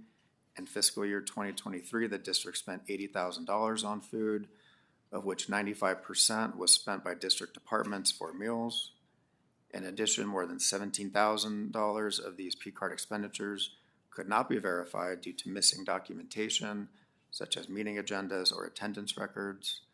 Exhibit 17 shows district food purchases using state funds at departments and schools. Pages 56 through 58 contain 25 recommendations, 11 for CCSD, 12 for WCSD, and 2 for SPCSA to improve controls over P cards. I will now turn it over to James Thorne to present the report appendices. Good morning, Chair and committee members. For the record, I am James Thorne, Audit Manager. Continuing to page 59, we provide Appendix A, which shows Assembly Bill 517 from the 2023 legislative session that requires a legislative auditor to perform this audit. Appendix B on page 62 illustrates a summary of contracts tested by location and type at CCSD, WCSD, and SPCSA. And on page 63, Appendix C shows the state education funds paid to the EMOs and affiliated entities by schools tested. Appendix D on page 64 shows the number and dollar amounts of inappropriate and non-compliant procurement card purchases made at CCSD and WCSD. Appendix E on pages 65 through 78 describes our audit methodology. Appendix F on page 79 through 87 contains CCSD's response to the audit report and shows the district accepted all 20 recommendations. In Appendix G, beginning on page 88, we include auditors' comments on the district's responses. Our standards require that we address auditees' responses to the report that are inconsistent or conflict with the findings, conclusions, or recommendations within the report. As such, this section of the report is meant to explain our disagreement with the language in the district's responses that could create doubt or confusion for the reader regarding our conclusions. Therefore, this section provides our comments on CCSD's response to highlight our concerns with portions of its response that we found to be misleading or inaccurate. This included instances where the district stated that the audit demonstrated that established controls mitigated risk and were generally operating as intended. We disagree, as the number and pervasiveness of conditions in the report indicate existing controls were not operating effectively to prevent or detect noncompliance on a consistent basis. Additionally, I will not address all the points we make in this presentation, but will highlight a couple. For example, the district characterizes lapse in contracts as minor or short-term gaps in its response to recommendation number 5. However, 23% of contracts tested were expired for over 11 months on average before being renewed. The district also incorrectly suggests that judgmental sampling was exclusively used and designed to identify exceptions with procurement card use and administration. However, one of the sample populations called into question by WCSD was randomly selected. CCSD also questioned, I said WCSD, I meant CCSD was randomly selected. CCSD also questioned samples that contained judgmental elements such as a dollar amount, number of transactions, and the type of location, school or department. Without a detailed knowledge of procurement card information at specific locations and transaction details we did not possess, it is incorrect to imply that all judgmental sampling was intended to focus on higher risk transactions that would result in more exceptions. Our audit sampling, whether random or judgmental, is designed to provide sufficient, appropriate evidence to answer our audit objectives.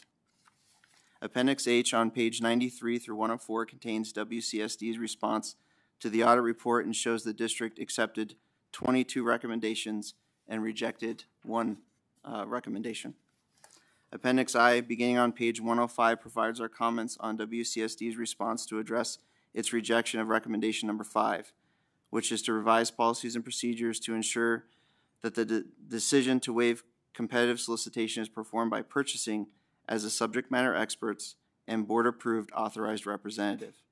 WCSD has given this authority to a financial review committee that consists of executive management responsible for overseeing district operations and budgets and excludes the purchasing director.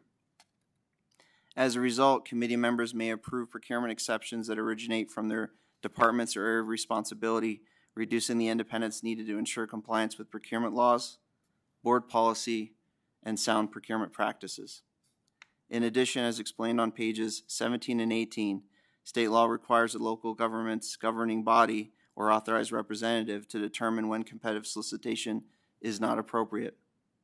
WCSD's board has established its purchasing department as its authorized representative by making it responsible for conducting competitive solicitations and exercising procurement decision-making authority, including the approval of solicitation waivers.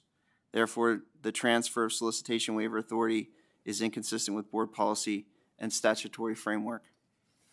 We also disagree with a statement made in WCSD's response that misrepresents responsibility for departmental food purchases made by the district. WCSD stated that P-card meal purchases were related to meeting of the Board of Trustees that crossed over the lunch and/or dinner hour. This statement is inaccurate, as only 7% of the P-card meal purchases identified on pages 54 and 55 were attributable to the board, as noted in Exhibit 17.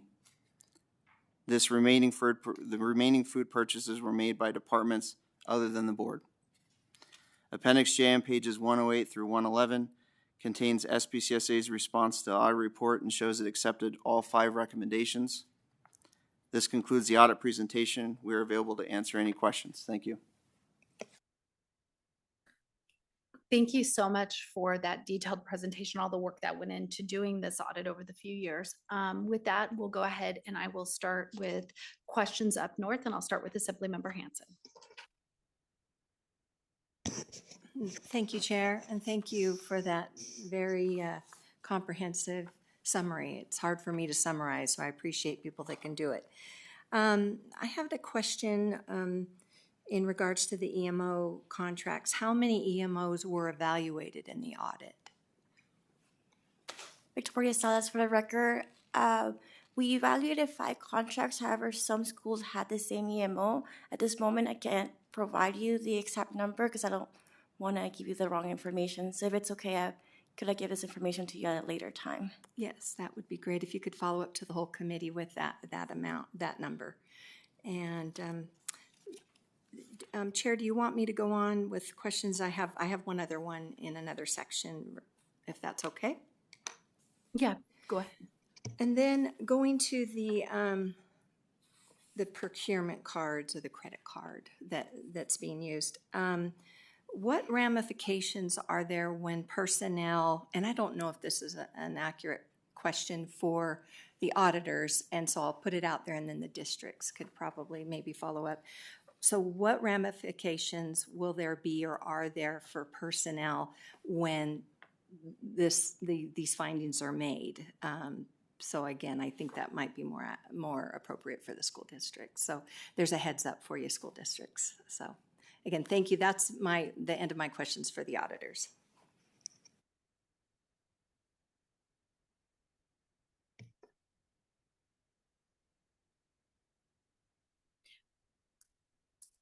I just want to make sure, does Senator Daly have any questions? If not, I can start down here. Okay, I'll go to Senator Daly. Thank you. I just didn't see it. Thanks. Thank you, Madam Chair. And I have a couple, and then we may have to shift if the auditors can't answer. So the first one is for the first section or chapter on that, and I'm just curious. I think I know the answer, but well, maybe I don't. On the waivers, when they go and request a waiver, so I understand it better on 333, which is state purchasing. So you have all of these departments and they have an overarching requirement for purchasing, and that if any individual agency, DOT or whatever, wants to go outside that, they go to the state purchasing board to get the waiver. There's no, who asks for the waiver under 332? Is it within their own house and the school district says, hey, we want a waiver, and they ask themselves for permission to give themselves a waiver? Or is there somebody else that they ask? Mandy Tandy for the record. Thank you for your question. Under NRS 332, or specifically the school districts and the authority is who we looked at. So CCSD and WCSD have their own purchasing departments within the school district who oversee purchasing. There are multiple departments within each school district. When they need to make a procurement, they go to their district purchasing. However, the SPCSA primarily goes through the state purchasing office. Okay, so that was my question kind of, and I don't know, Washoe County pushed back, which is I think your presentation, on the one thing, and I'm not sure I agree with Washoe County and their assessment of that. So the purchasing department then would be who they would go to say, hey, we need a waiver from whatever bidding procedure there was. And you're saying that that wasn't always done. And in the case of Washoe County, it doesn't actually go through purchasing, it goes through this committee. Mandy Tandy for the record, thank you for your question. We found in testing that for sole source procurements, which is another type of non-competitive procurement, they do go through the purchasing department.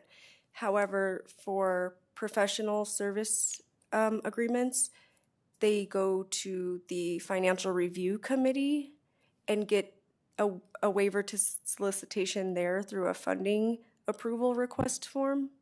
For Washoe County. For Washoe County, yes. James Thorne for the record. I just wanted to add to that. NRS 332.115 lists several different means in which districts can use to do non-competitive procurements, unlike NRS 333, which you're familiar with. NRS 332 has a lot of these different ways in which they don't have to compete. And so our recommendation in the report and kind of what we're pointing out here is with all those different kinds of methods that they can utilize to not compete, having a waiver to identify, the reasoning or rationale why they decided not to procure competitively is important. The sole source waiver seemed to be working really well at both Clark and Washoe. But when it came to professional services and other non-competitive methods, that's where we saw that there wasn't really documentation to support it, or nothing in some of the, Clark had a form that they did use for PSAs, but it didn't justify beyond the PSA why they would want to, or why they found it justified to not use competition. And so that's why we recommend those issues. Yeah, and I understand your recommendation is that, hey, you got to go to your purchasing department for all of any type of waiver or not.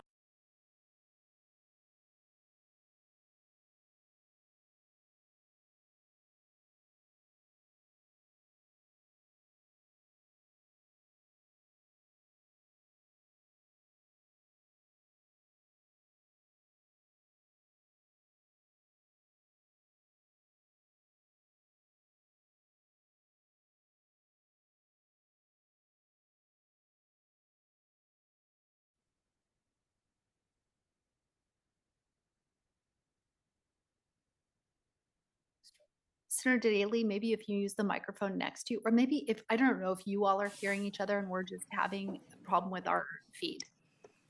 Let's see, mine seems to be working. I don't think. But it ain't close to me. Yeah, but it's not.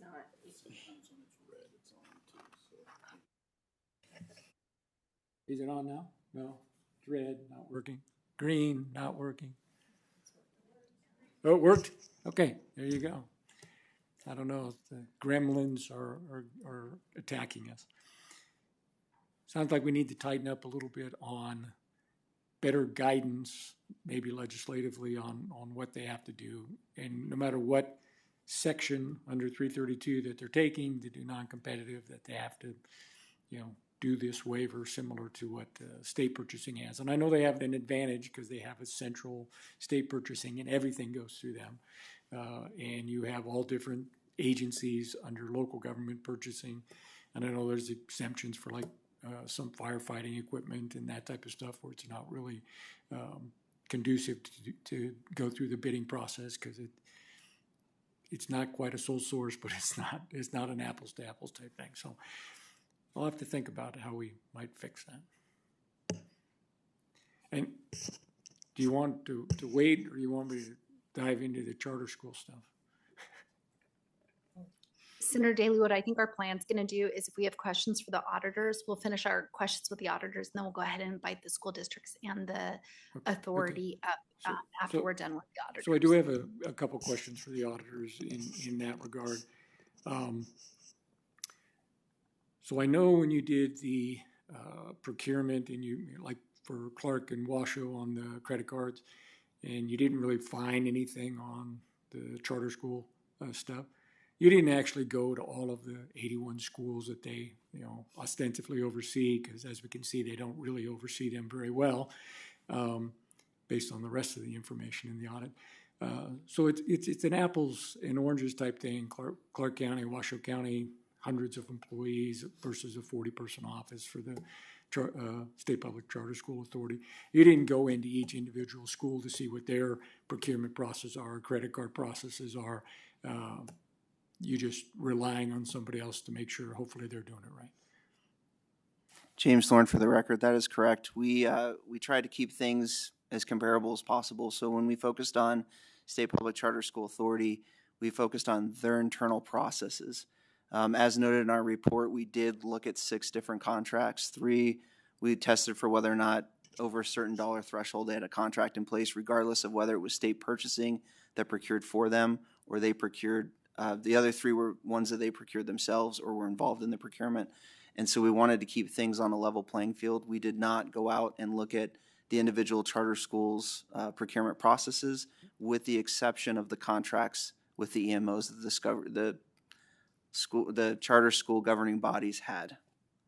Understood, but should have all been caught and overseen by the State Public Charter School Authority, which is my comment that they don't oversee them very well, or they're just inept and incompetent at their job because they're not finding obvious critical things over contracts that they're responsible to monitor, and either found a loophole or warped the interpretation of the law to fit their agenda. And I just, I don't know that I can trust anything that the Charter School Authority has ever presented to us. And I know my colleague here is now going to say, oh, but the outcomes. And I said, if you can't trust any of the data, you can't trust the results of the outcome either. So it's all fictitious in my mind. And you guys have never checked, even on the last audit. You didn't go to the schools to find out what they were actually doing. In fact, you found deficiencies in the reporting on the outcomes, which was unverified, similar to much of this other information here. I'll take it up with the Charter School Authority in a minute, however. I just wanted to make sure we're not comparing apples to apples when we're talking about the procurements for Clark County or Washoe County school districts, which are actually school districts, and the State Public Charter School Authority is not. They don't employ any principals. They don't have any teachers. They don't actually operate any schools. They're supposed to oversee governing bodies for 81 schools. From what I can see here, they're doing a poor job at that. So, thank you.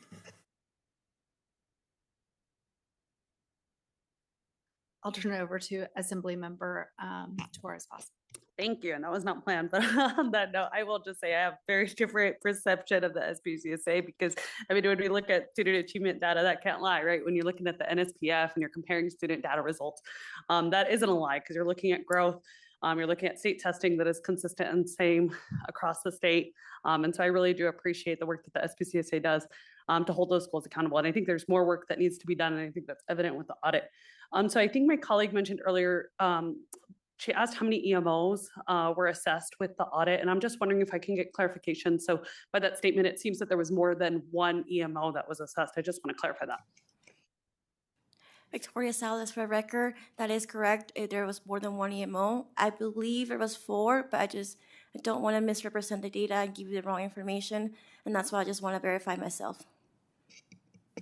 Thank you. I appreciate that. That's really helpful. I just want, I know that oftentimes we only talk about like one EMO that exists in the state, but I just wanted that clarification because I believe it's important that we recognize that there's several different EMOs and that evaluation assesses those different EMOs. I also, I want to go back now to the agencies that oversee the public. We talked a lot about the procurement and some of the challenges with procurement, specifically in CCSD and Washoe County school districts. And it was mentioned over and over again in the audit report that there was several non-competitive contracts. And so my question is, what agency right now has the role of overseeing that public bidding process? Or do those local governments like school districts have no other agency that is overseeing that public bidding process? Mandy Tandy for the record, thank you for your question.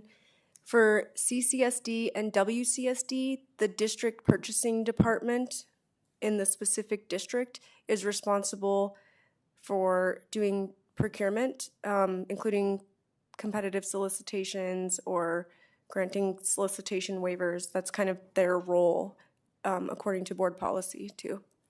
Thank you. Thank you. So there's no other independent state agency that right now is overseeing that procurement or checking to ensure that that public bidding process is consistent? Mandy Tandy for the record, yes, that's correct. Okay, thank you. That's helpful. And then the audit identified a significant number of procurement card transactions that were inappropriate or violated district policy. And I'm not going to get into every single one because there was a number of them that were detailed in the audit report. Did the audit identify any accountability that occurred as a result of inappropriate procurement, or was that not looked at? Zach Forges for the record. The districts might be able to better answer that. We do note that some of the purchases that were reimbursed, we did not count as exceptions. We did see evidence that some of those purchases were reimbursed with district paperwork and documentation, but that was the only thing that we noted. Okay, thank you. I can ask that in a little bit when the districts come up as well.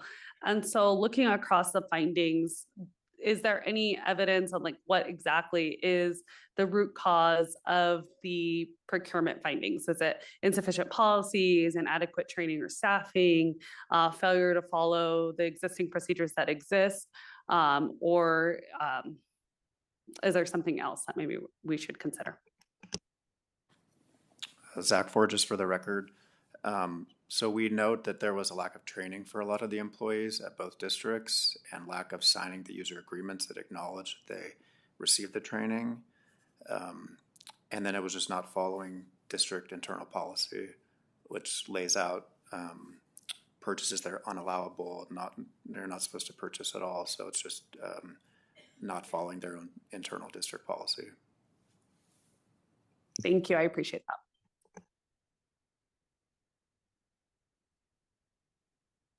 And I just have a couple questions for our auditors before we invite up the school districts and authority. Looking at Appendix C, when I look at the school number 5, it has the funds that go from the state education fund, and then the total payments made to the EMO reflecting like a 92% payment. But then when I was looking at the report, there was reference that there was one charter school that basically turns over all of its money to an EMO or deposits it into an account that's maintained by the EMO. Is that what that's reflecting? I just want to make sure because I can't imagine like the EMO for their management services receiving like 7.8, like 92% of the money and only 8% going back to the classroom.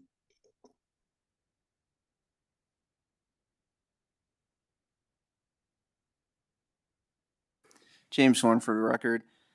We can't confirm right now whether or not that those two things are the same exact school, but as far as Appendix C is concerned, on page 63, the 92% was the added state funds received, which included the payments through management fees and then also affiliation fees. So it did actually account for 92% for school number 5.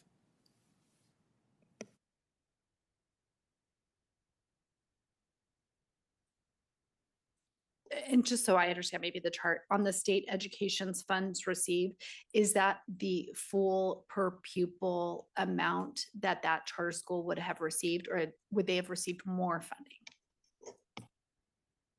Victoria Salas, that is correct. That is the amount per pupil funding that they received.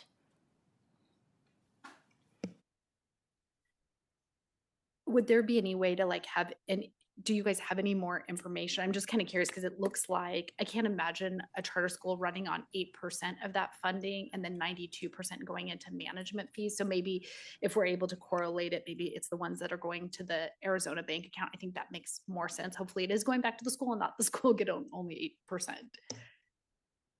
8%. Victoria Salas for the record.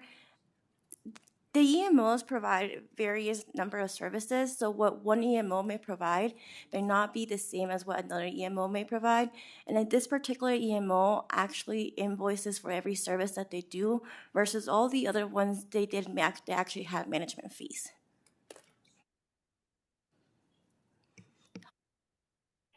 Is it possible the EMOs actually do also like maybe payroll of the educators and that would be an invoiced item? James Thorne for the record. Yes, there's a lot of different services. For this specific school 5 that you bring up, A lot of the additional administrative staff were also employees of the EMO, so we did consider that in the percentage. So when you talk about 8% to run a school, in this instance for this school, I believe it was all of their administrative staff were all EMO employees. The EMO was providing not only the backhand financial stuff, but I think curriculum as well. And so there was a lot of expenses just going to the EMO due to the affiliation.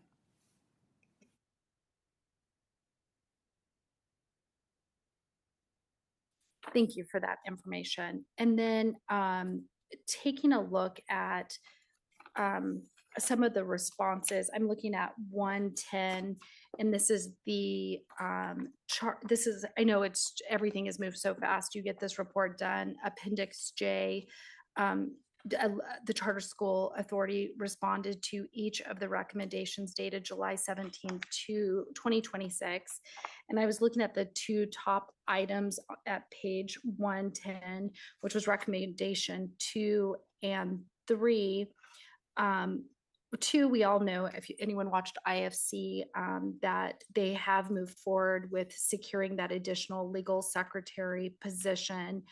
And so with recommendation 3 for the development of controls that require charter schools to submit accurate and complete EMO financial reports, have you already seen, it sounds like they've already started working on this. Have you all already seen that work in progress?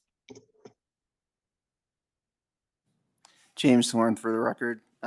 We have not started our review process that we plan to do with CCSD, WCSD, and SBCSA with regard to their responses. Throughout the next 6 months, we plan to work with the different districts and the authority to look at the progress being made according to the recommendations. But at this time, we do not have anything to state. Thank you for that. I think that's like November. I can't remember what the little summary is at the bottom. So we look forward to that. With going back also at 105, which was Appendix I in response to Washoe County School District's response to the audit recommendation.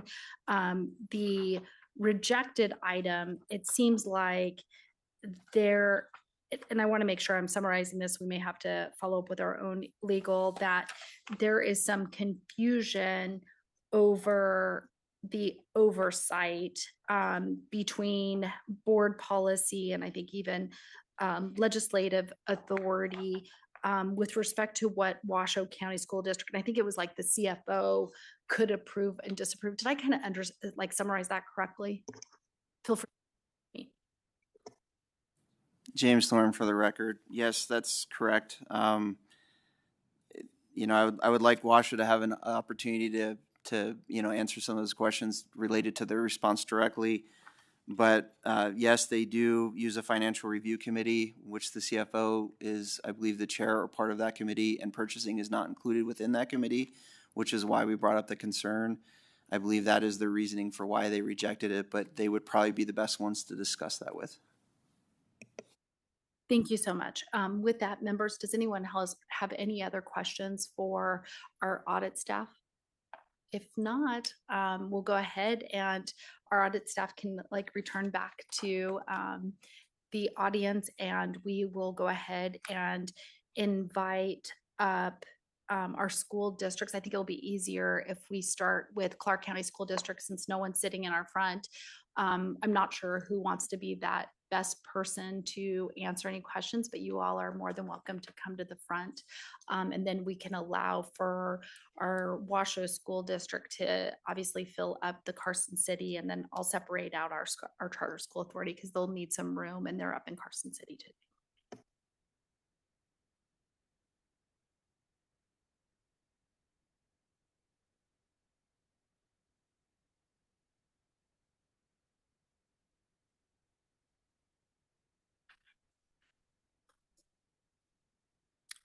Welcome. What we'll do is we'll go ahead and I'll start with Vice Chair Dondero Loop, but just everyone just remember, some people have been here before and been able to answer some questions. Just remember to state your name before speaking. You never have to go through me. You can always go directly to the member. And we also understand, I think with both school districts, that there has been a lot of change in faces during these relevant periods. So welcome. I'll turn it over to Vice Chair Dondero Loop. Thank you very much, Madam Chair. I just want to start with one question because I think it'll just kind of give us some ground floor, and that is what standards or guidelines are being used by by each of you in purchasing as it relates to RFPs and contracts? What are the standards that are being used?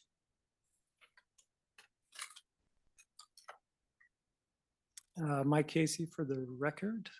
Just a quick opening statement. Certainly appreciative to the LCB for their engagement.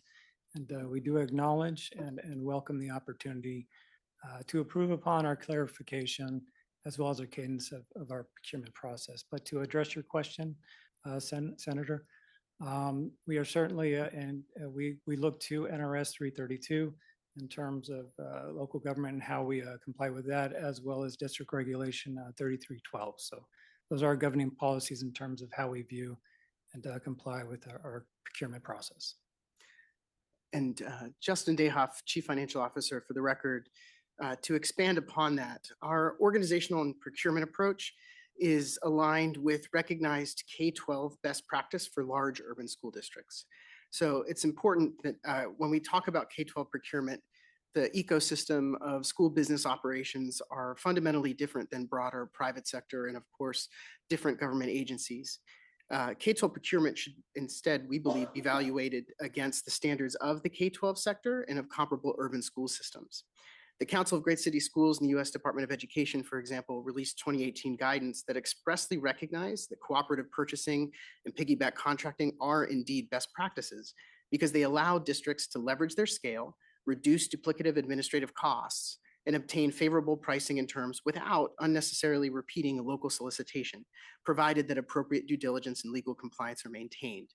I'll note that that distinction is particularly important when evaluating the use of joinders, cooperative contracts, RFPs, and other procurement methods, because a standalone RFP, for what it's worth, is not inherently a superior or more rigorous procurement method simply because it is conducted locally. In fact, that collaborative guidance explicitly states that issuing an RFP is not by itself a best practice.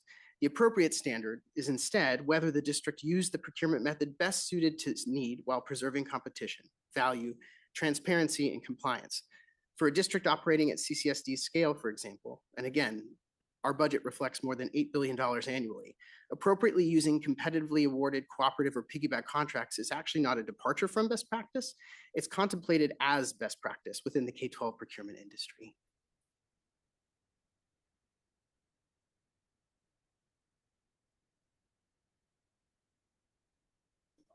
Good morning, Senator. My name is Steve Staggs. I'm the purchasing director for Clark County School District. I would just like to point out that approximately 90% of our annual purchases are competed via bid or RFP.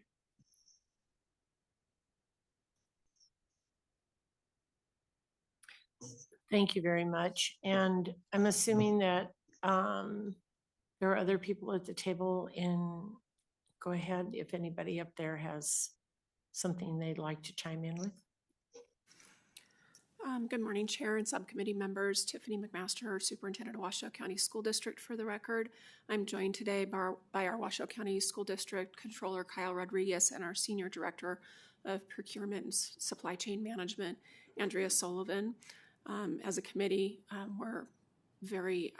an organization, we're very thankful to the auditors for the process and the robust dialogue, and I'm happy to answer any questions that you may have. So I'm going to turn things over to Kyle and Andrea. Good morning. My name is Andrea Sullivan, for the record, Senior Director of Supply Chain Management for Washoe County School District. What Clark County School District has said is very similar to how we operate. We do hundreds and hundreds of formal and informal solicitations internally, as well as using joinders. I think it's important to note that no one solicitation is the right one. We have many tools in our tool belt, and we assess which tool we use for each solicitation. Some of those are joinders, certainly. Some of them are formal RFPs, formal bids. We rely on NRS 332 to govern what we do, as well as our own board policies. And we have 2 board policies governing procurement, and then several administrative regulations that fall under the board policies that we follow. We go above and beyond the law, what the law requires most of the time. We solicit for things often that are exempt from the bidding requirements of the state. We also do a lot of federal grant work, therefore we also have to follow the federal laws with respect to procurement. So there is no lack of oversight, guidelines, policies, procedures, and it all funnels through centrally through the purchasing department. Okay, thank you. I know on page 11, it did mention that some contracts were procured without competition. So that was one of my questions. But Mr. Crossman, did you have a comment? For the record, Dan Crossman, Legislative Auditor. I just wanted to make a quick comment in regards to the comments about joinders by Clark County. On page 20, we actually recognize that that in practice and through their procedures, that they were solicited in alignment with state standards and properly completed. I think our only comment there was that CCSD did not have a formalized written policy regarding those joinders. So I just didn't want the record to reflect that we thought you did a bad job in that regard. If you back up a couple pages, for Washoe County, also used joinders. However, in all 8 of the ones we tested, there was insufficient documentation of that process. So I just want to throw that on the record.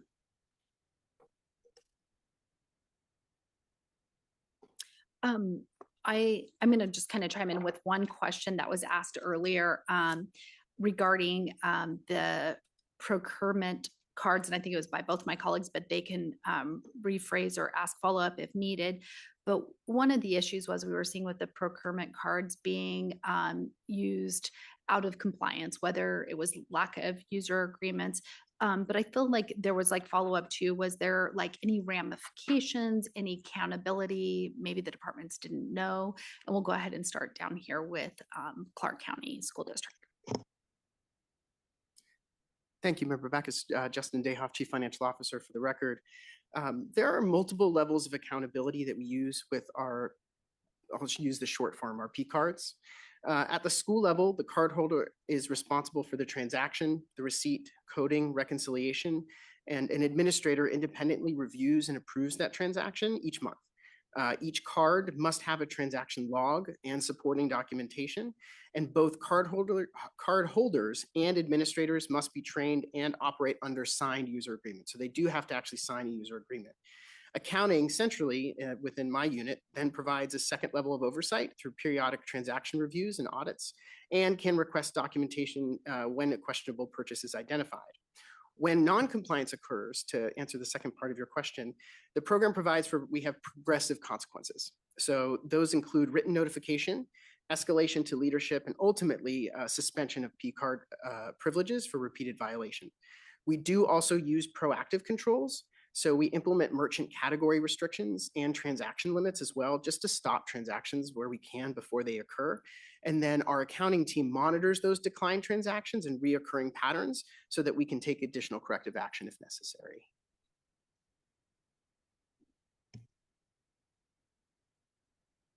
I'll go up to Washoe. Do you all have any, can you want like what you all do, what your procedures are with respect to that? Yes, Kyle Rodriguez, Controller for the record. So our processes and procedures are very similar to Clark as every, and just to go back, we do take all of these findings very serious, and we are in the process and have made many significant changes to our P-card practice. A lot of limitations in our current P-card system, just to put on the record, is due to our outdated ERP system, and we are transitioning next fiscal year to Oracle, and implementing their Oracle P-card module will greatly enhance our monitoring and audit trail for P-card payments. We do have a user agreement that every user is supposed to sign. There was the weakness in department cards when there was transitions or terminations of employees. We were not adequately and timely having those corrected and signed. This has now been resolved, and we are going through. Again, this will be a workflow in Oracle to address the ramifications. P-cards were turned off on all missing receipts that were identified in the audit, and we did not turn them back on until receipts were provided. And any misuse of P-cards, the district collected all reimbursement from employees that were still employed by the district. Thank you for that. And then I had just a kind of a follow-up question that I'll turn it back over to my colleagues. And it's just more to open it up if you all wanted to make any statements. I know our auditors had made comments on both school districts' responses. And you may not have seen it until today, and that is fine. I mean, but I just wanted to give you that opportunity just in case you wanted to make any comments with respect to for Clark County School District for Appendix G or Washoe County School District to Appendix I, or if you just haven't had time, that's fine as well. So I'll start down here at Clark County.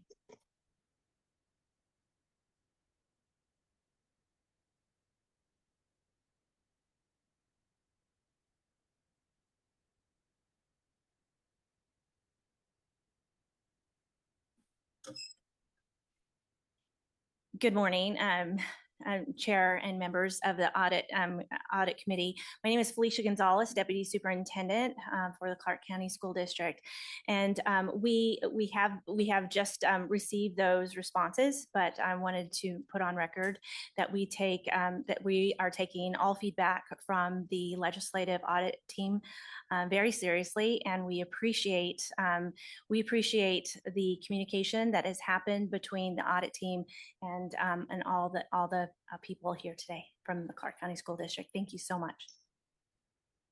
Thank you. And I'm not sure, did Washoe County School District want to make any comment in response? Kyle Rodriguez, Controller. For the record, I just received the findings as well, or the comments. Regarding number 23, just to address, I believe I made a misstatement in there. Is it was supposed to say business meetings and Board of Trustees meetings over the lunch hour? So I was not trying to misstate our response, and it was only board meetings, but per our P card policy, any meeting over 2 hours, food purchases for that meeting is allowable. Thank you for that. With this, I will go up to Senator Daly. I believe he has a question for the school district.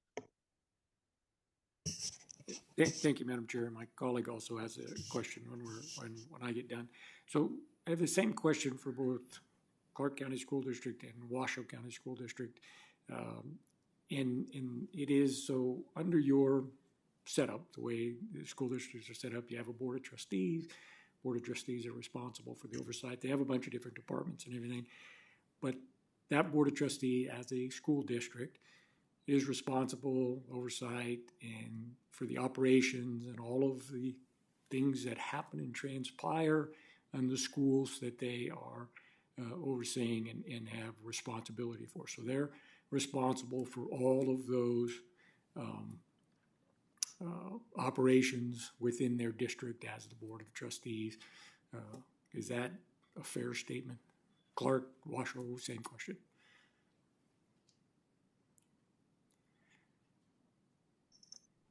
Felicia Gonzalez for the record.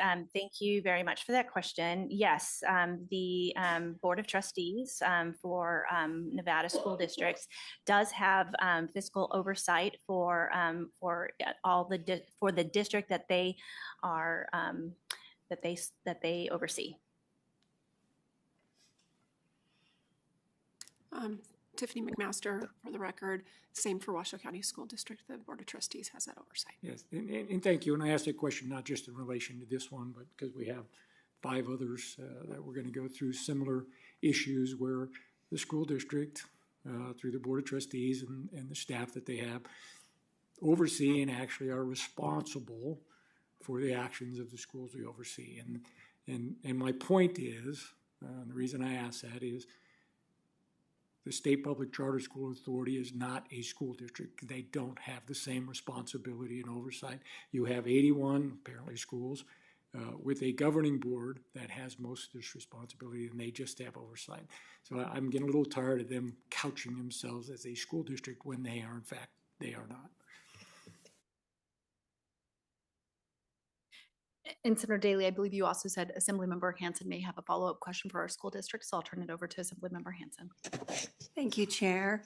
And thank you, Chair, for getting that question I had about as well. Thank you for the clarity on the P cards. And I think we had some insight that sometimes it's a training issue of personnel. And I'm feeling a little more comfortable that there's some checks and balances in there that might not have applied, but we're on it, and there's some safety nets in place. So glad to hear that. Now, the audit identified contracts, we'll go over to the idea of the non-competitive contracts is where my next question is. The audit identified that contracts that were allowed to expire while purchases continued. So my question is, who is responsible for monitoring the contract expiration dates? And the sub-question is, are there now like automatic controls in place that when that date expires, there will be no spending against that contract?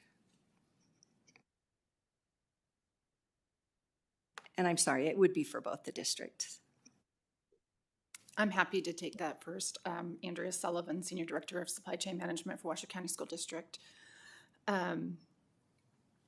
Non-competitive solicitations is what we're talking about. And those come through purchasing for the most part, right? Like they come through purchasing, we determine, should we do a solicitation? Should we not do a solicitation? Is there a reason for non-competitive? As an example, sole source is a form of non-competitive. If they can provide the research for that to determine that that's what's appropriate, then I will approve it. Other ones, though, where they're not a sole source, they might need a little more oversight, or in theory, in our policies and procedures, we say, hey, you really do need to do a solicitation. They can go and ask our Financial Review Committee for a waiver. And as far as who's responsible for the contract terms, I would say that is a dual responsibility between my department, the purchasing department, and the using department to keep track of them. We do keep track. We do try to give courtesy. Hey, this is about to expire. Do you want to renew it? Do you want to let it expire? And I do believe in our audit, we did not have a finding for that. We had one finding where we had a contract that didn't have a term to it, so it didn't have an end date to it. And so we will be strengthening our regs and policies to make clear that that won't be acceptable. But we probably process 500 contracts a year, maybe 1,000. There's a lot. And so we only have the one finding of a contract that didn't have a term end date.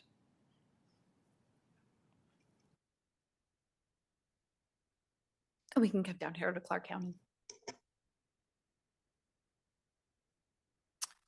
To touch on in terms of the contract expiration, so certainly within the purchasing department, they do view that, monitor.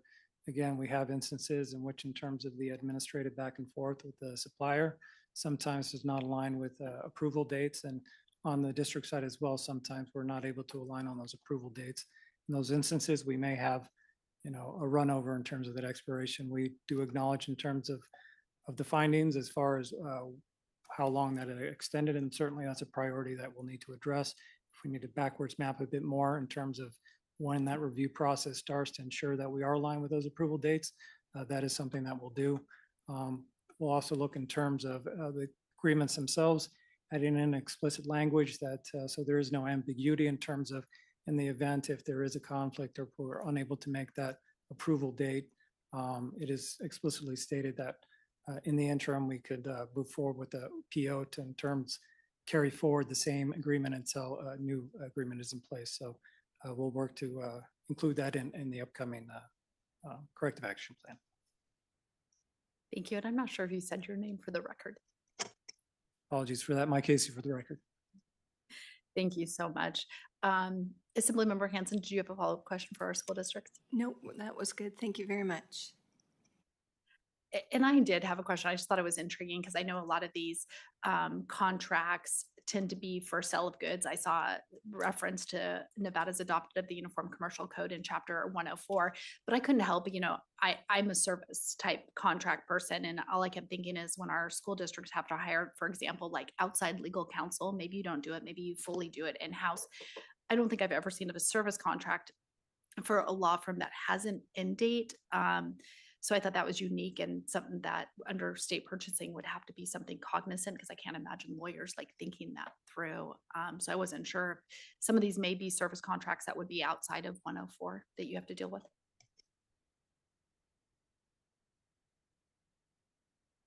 Andrea Sullivan for the record. We do sometimes contract for outside legal services, and those, you are correct, they don't typically have an end date per se, but they are for the representation of a certain case. And so when that case concludes, that contract concludes. Thank you for that. And Steve Staggs for the record, thank you. It's pretty much the same for us as well. Lawyers are a whole different ballgame. Thank you for that. Members down here, any questions? Good. Okay. With that, thank you so much to our school districts. I know you're probably going to be here for a little bit longer because we have, as we heard from our LCB audit staff, a lot of audits were done. So feel free to take your place back in the audience. And I will welcome up our state public charter school authority. And if they would wish to start off making any comments, we'll welcome that. And then I'll turn it over to the members for any questions.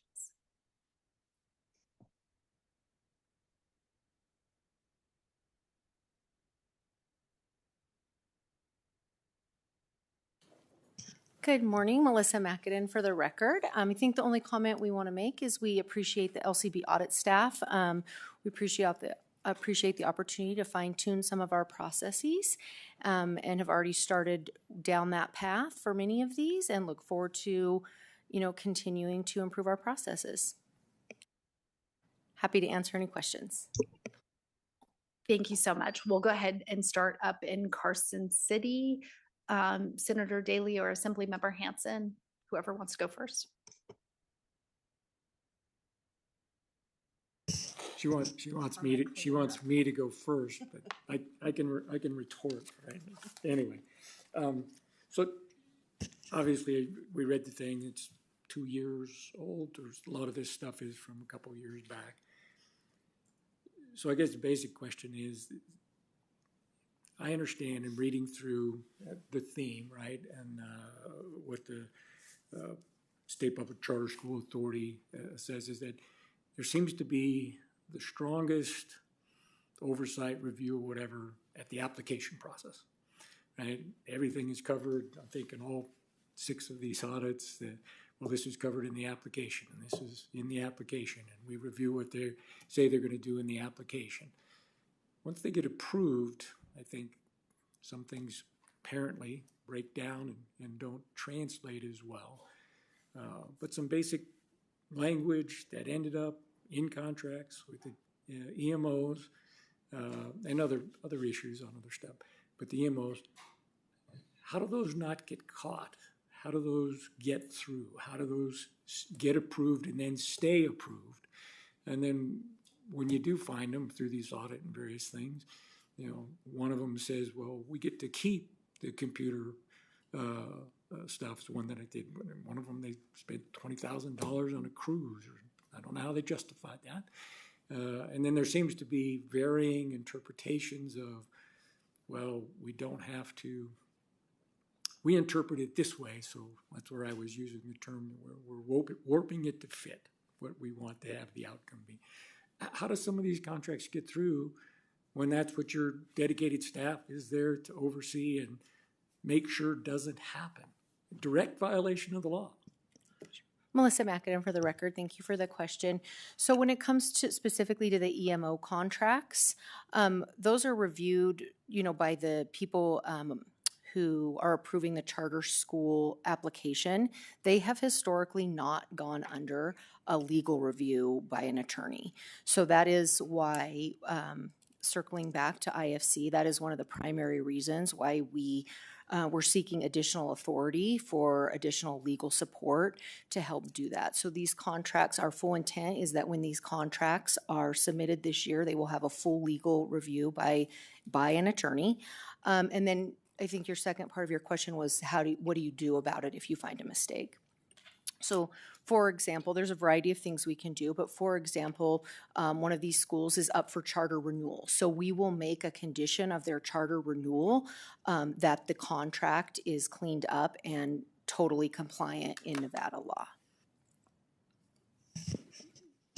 And I understand. I hope our IFC gives gives you the support you need, but you have the responsibility and the obligation to do it either way.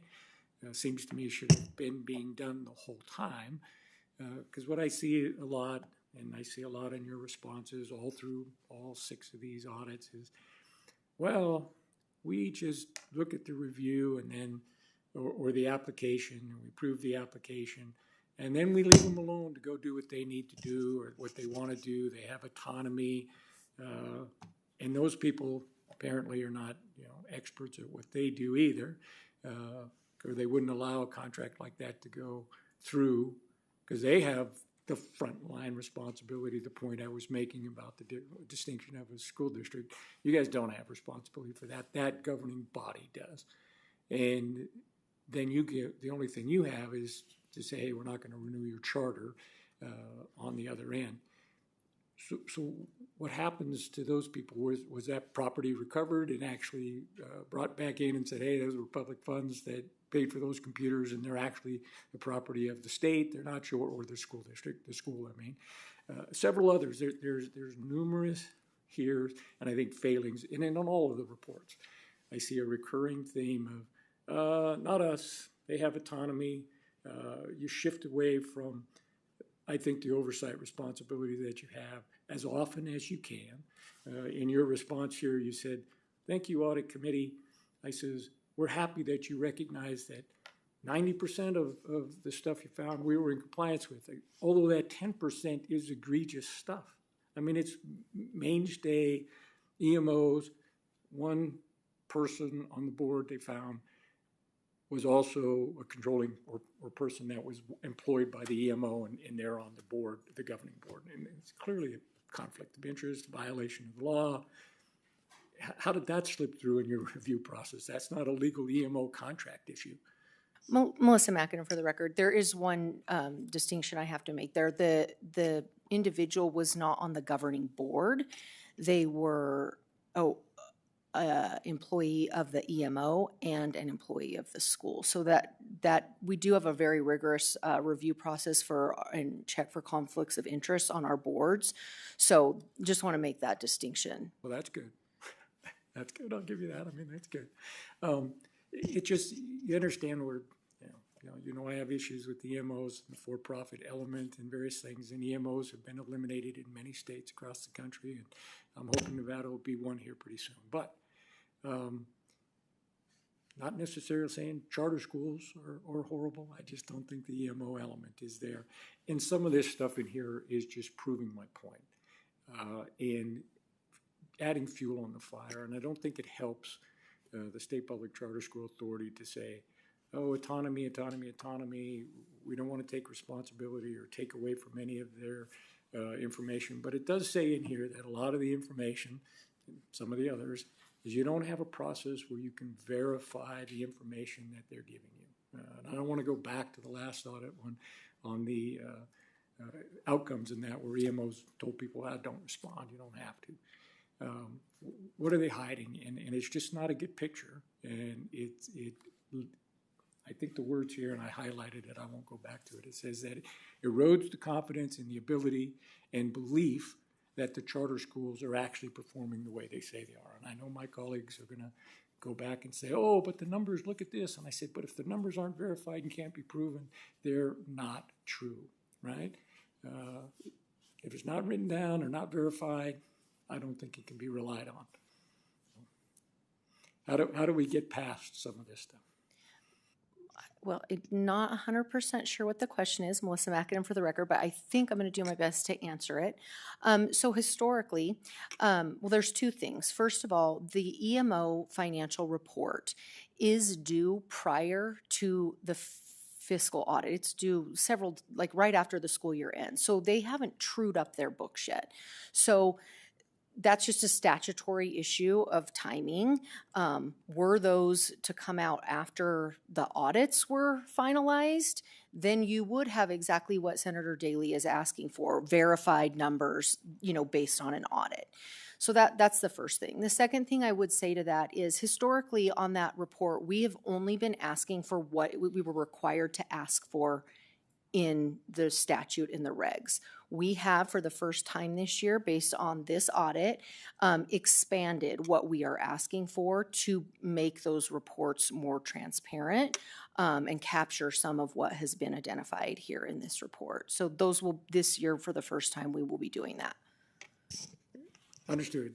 And I would go back and emphasize again on what I was saying is that we take the interpretation of what our requirements are and various things in the most advantageous way to get a school up and running, limit the oversight on the other side for autonomy.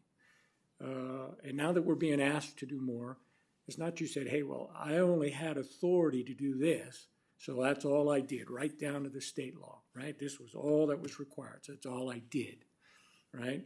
I think it would be more likely inferred and understood that there was an expectation you were going to do more than this and the various things. So I would argue if I was on the other side in the school, I'd say, well, I wonder what authority are you asking for this new information for? Or are you saying now, well, I could have asked for it all along, so I was not doing maybe the best job I could now, but now I'm going to do better.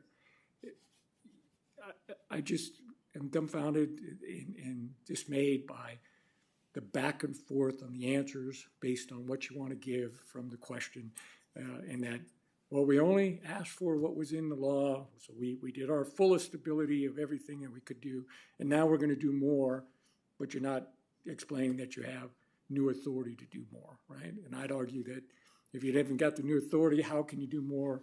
I think it would have been inferred, various things. So you're like I said, you're manipulating, in my view, in the interpretation to fit the scenario that you want and the outcome that you're looking for.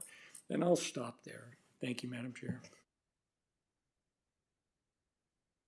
Thank you, Senator Daly. I think Assemblymember Hansen may have a question for our Charter School Authority. Go ahead. Thank you, Chair. And thank you for being here and being in the hot seat with my colleague, who we're good friends, but we go at it. So if you see us arm wrestling up here, you know why. So I wanted a couple of questions. When a school or an EMO fails to provide the required financial information, yeah, I think you've kind of been touching on some of this, but I just want to clarify it. When the school or the EMO fails to provide the required financial information, and where, I'm sorry, that's the second part of the question. What authority does SPCSA currently have to review those agreements we're talking about, and does that authority extend to enforcement? Melissa McAdam for the record. So yes, we have the authority to, we collect those agreements and we have the authority to review them. The second part of that question is we do have a lot of oversight authority of our schools, and those things would be captured through our performance frameworks. The results of, capturing those in the performance framework would be things like the school is not in good standing. It could affect their bond rating. It could affect their ability to put in certain amendments. So we do have, some levers available to us in Nevada law to hold schools accountable if they are not doing things that we've identified that they should be. And just to follow up with that, actually, you touched on a little bit in that second part of my question. So you do have the authority, and so some of the things you can do is you can pull a charter. You can, pull them completely. And then are there some legislative gaps that we need to close? Like you're here, I think you've mentioned a few things that you're going to do or would like to do. So now's the time to let us know, what are those gaps? What can we do to help? Melissa McAdam for the record. So a lot of the things that we've identified are not going to require legislative change. We can put them in through, formal written policies and procedures at the SPCSA. I'll have to think specifically in terms of like EMOs, what we could do. That wasn't the focus of the agency when, we were working with the governor's office on like BDRs and things. So, but I'm happy to sort of, put my head together with my team and see if there are specific holes in the law as it relates to EMOs, and get back to you on that. And Chair, just one last little follow-up to that. I think you did identify the whole idea of the deadlines for, the financials, that's causing us a little bit of a disconnect here, whether we have to do that statutorily or not. Melissa McAdam for the record, thank you. Yes, I had already identified one in this meeting. Yes, and it's similar. I think we made a change, in the state about the 387 report last session because of those deadlines, right? So this is a similar thing. Tying that deadline to a final audit would help. Thank you, Chair. Thank you. We'll go ahead and turn it over to Assemblymember Torres Fawcett. Thank you, and thank you for being here. And I think the chair kind of alluded to how IOC had approved legal counsel just a week ago to expand the capacity of the SPCSA. So can you outline exactly how that legal counsel addition will support the work that the SPCSA is doing, specifically as it applies to the EMOs and the enforcement of these contracts? Sure. Melissa McAdam for the record.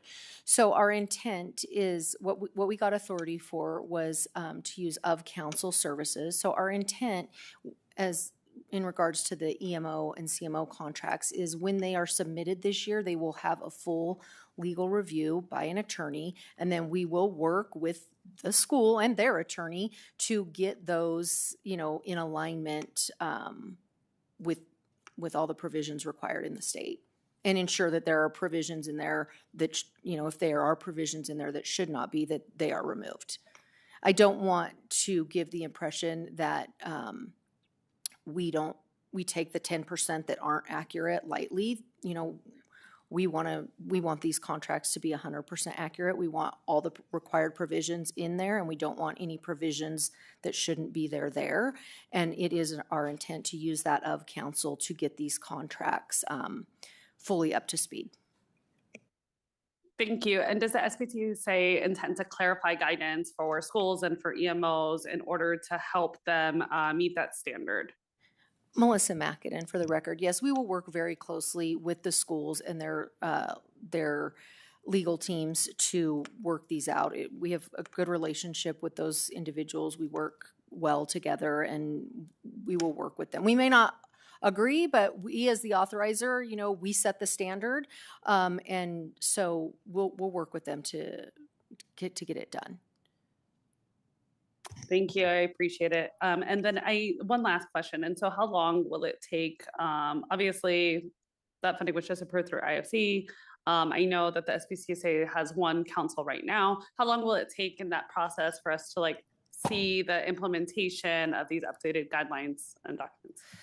So we still, Melissa McAdam for the record, we still have one more hurdle to overcome. We got budget authority, but now we have to go to BOE, and I believe that is in October. So once we go to BOE, then we can actually start utilizing those services. Now that said, these reports are due, or the contracts are due. Let me look really quick. Give me 1 second.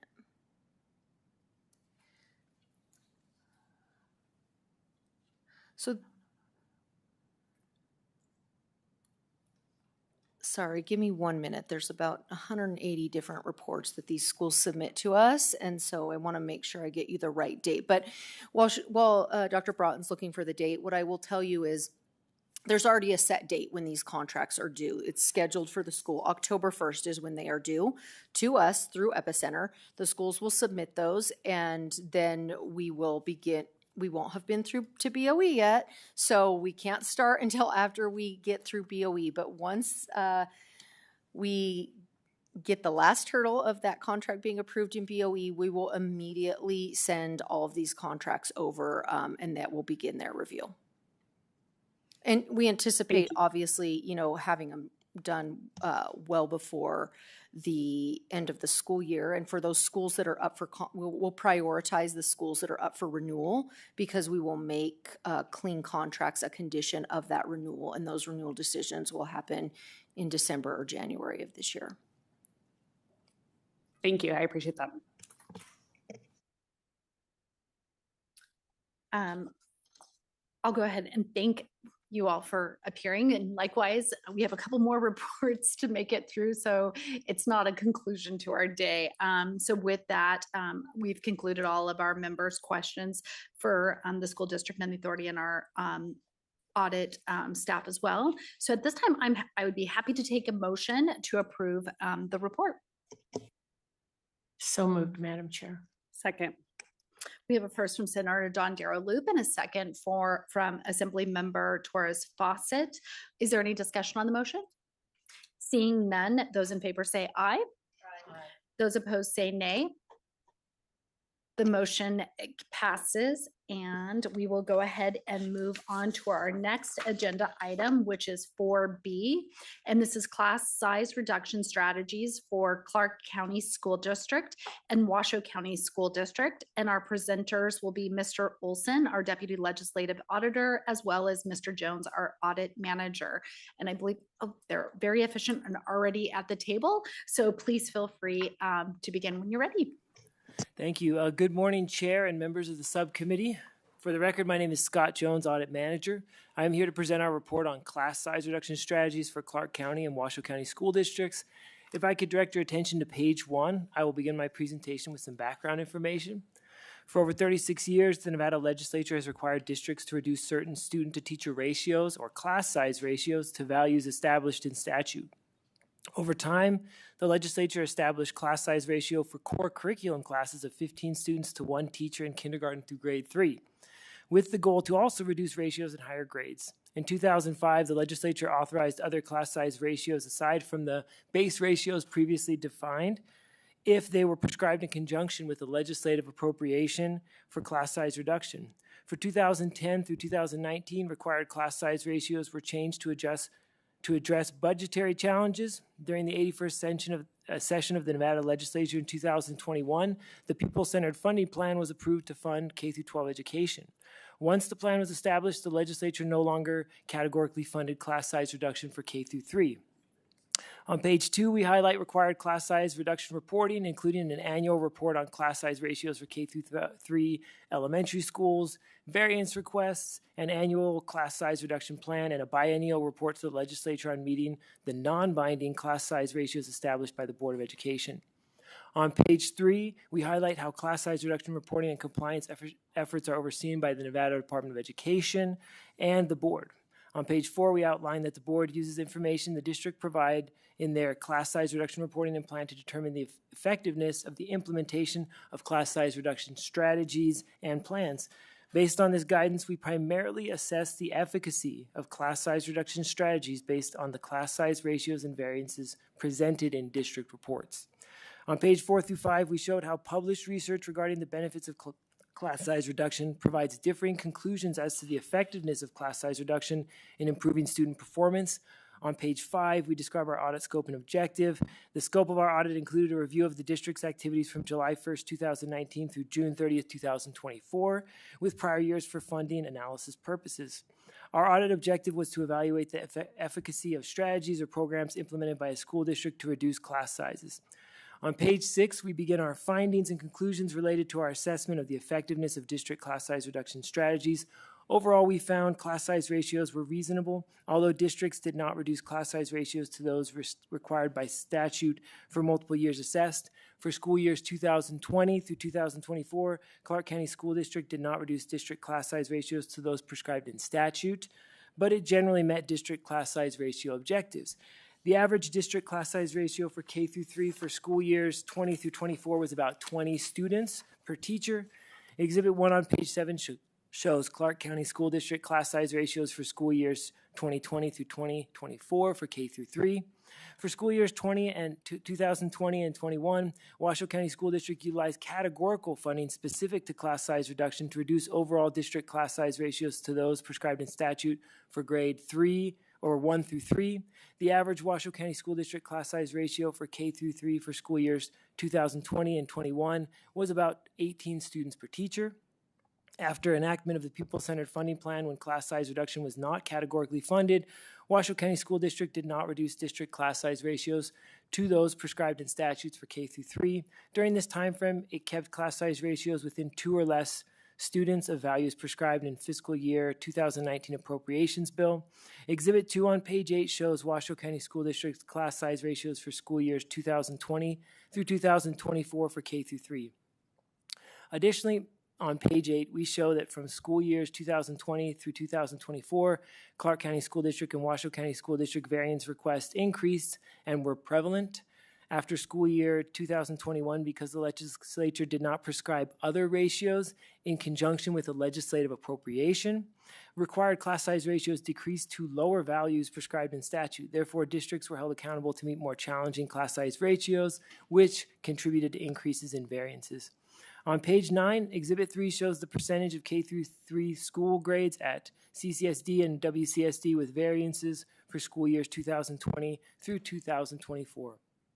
On page 9, we conclude on the effectiveness of district class size reduction strategies. Districts implemented strategies to maintain stable and reasonable K through 3 class size ratios. These strategies maintained but did not reduce ratios to those prescribed in statute for most years we assessed. On page 10, we outline that districts cited an inability to achieve class size ratios prescribed in statute due to teacher shortages and insufficient or a lack of categorical funding. On page 11, Exhibit 4 includes the district's reported class size reduction strategies. On page 12, we begin our findings and recommendations related to the district class size reduction planning and reporting. We found districts had differences in how they counted teachers for class size ratios, and in some cases, this resulted in inflated ratios that did not reflect the reality of class sizes. Clark County School District counted teachers by identifying individuals hired for student instruction. In contrast, Washoe County School District reported the total teacher positions the district budgeted for the period assessed. Additionally, Clark County School District did not include long-term substitutes assigned to teach classes. In contrast, Washoe County School District included long-term substitutes as they would be contracted to fill budgeted positions. On page 13, we found many reported Clark County School District class size ratios were considerably higher than class size ratios calculated using class information received directly from the schools. We assessed a sample of 36 K through 3 grade level class size ratios recorded near the end of 2024 school year. The sample included ratios as high as 70 to 90 students per teacher. For 24 of 36 class size ratio assessed, district records did not account for certain licensed educational personnel teaching in classes included in the school class rosters. For these 24 samples, the ratio calculated by the districts were on average more than twice the school values. For example, grades with class size ratios listed as 92 and 76 on district report had ratios calculated from school rosters of 31 and 15 respectively. On page 14, we show Clark County School District did not include teachers and substitutes in their class size ratio calculations that were actively teaching classes, inflating ratios. On page 15, we found Washoe County School District class size ratios generally aligned with class size information received directly from the schools, but there were a few deviations. We also found districts submitted most class size reduction reporting, but can improve compliance with some reporting requirements.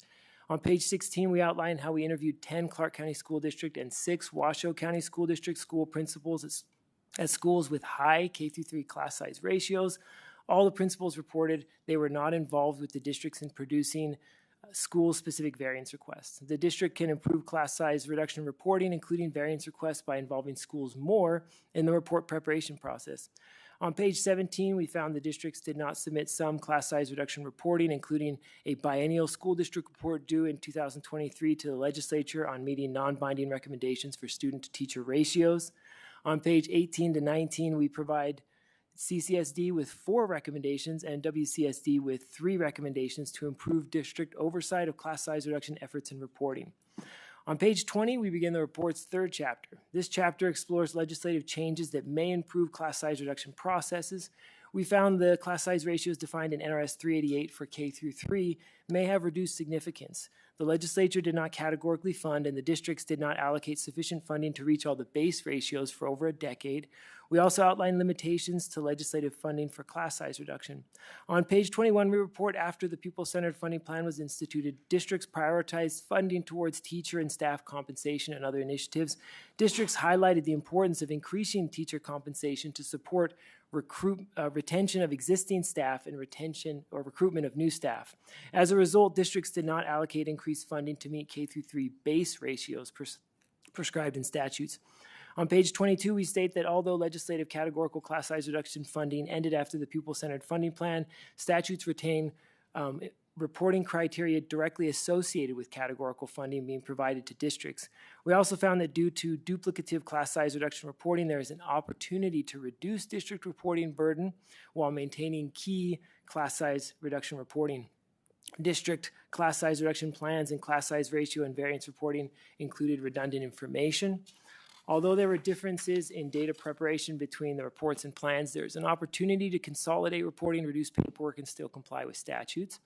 On page 23, we found individual variance requests also had duplicated information. Statutes require an individual variance request for each school that exceeds class size ratios prescribed in statutes.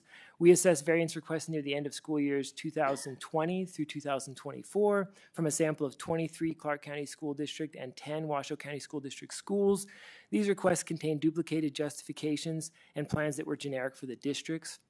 Washoe County School District reported it did not create school-specific plans because the district sets ratios for schools through a centralized approach. Clark County School District reported it does not have sufficient funding and staff to generate all the unique school-level plans and justifications. On page 24, we found districts report class size ratio information through two distinct mechanisms. They report class size ratios for the Nevada Report Card and for class size reduction and variance reporting. These two reports retain similar methodologies for student and teacher counts. NDE, or Nevada Department of Education, stated the current class size ratio reporting processes are duplicative and there should be one data collection and validation effort. We identified instances when students were counted in class size ratio reporting, but their teachers were not. For example, statutes exclude special education and gifted and talented education or GATE teachers from being counted in class size ratios, but students in these programs were included in student counts. On page 24, we found the board and the Nevada Department of Education have critical oversight roles in class size reduction processes, but their supervision and feedback could be enhanced. Based on interviews with the districts and the Nevada Department of Education and review of available documentation from 2023 and 2024, neither the Nevada Department of Education nor the board provided feedback to the districts regarding specific class size reduction plan and variance request. However, the Department of Education provided support in regard to the technical aspects of completing the templates. Without proper feedback, districts do not see the utility of class size reduction reporting and were unaware if they were compliant with the requirements of the process. On page 26 through 27, we provide areas for legislative consideration and one recommendation for Clark County School District and Washoe County School District to improve oversight of class size reduction efforts and reporting. To conclude, the report appendices begin on page 28. Appendix A includes excerpts from Assembly Bill 517. Assembly B is our audit methodology, and appendices C and D include the district responses. As indicated in the appendices, Clark County School District accepted the 5 recommendations, and Washoe County School District accepted the 4 recommendations. Chair and members of the Audit Subcommittee, this completes my presentation. I'm available to answer any questions. Thank you so much for that quick presentation. I was almost thinking when I speak really fast too, they may have to slow it down when they're doing the minutes, but it was very efficient. Myself and my colleague, Assemblymember Torres Fawcett, we speak pretty fast. With that, I will go ahead and open it to our members. I'll start up north. Do you all have any questions for our audit team on the performance audit for class size reduction strategies for the school districts?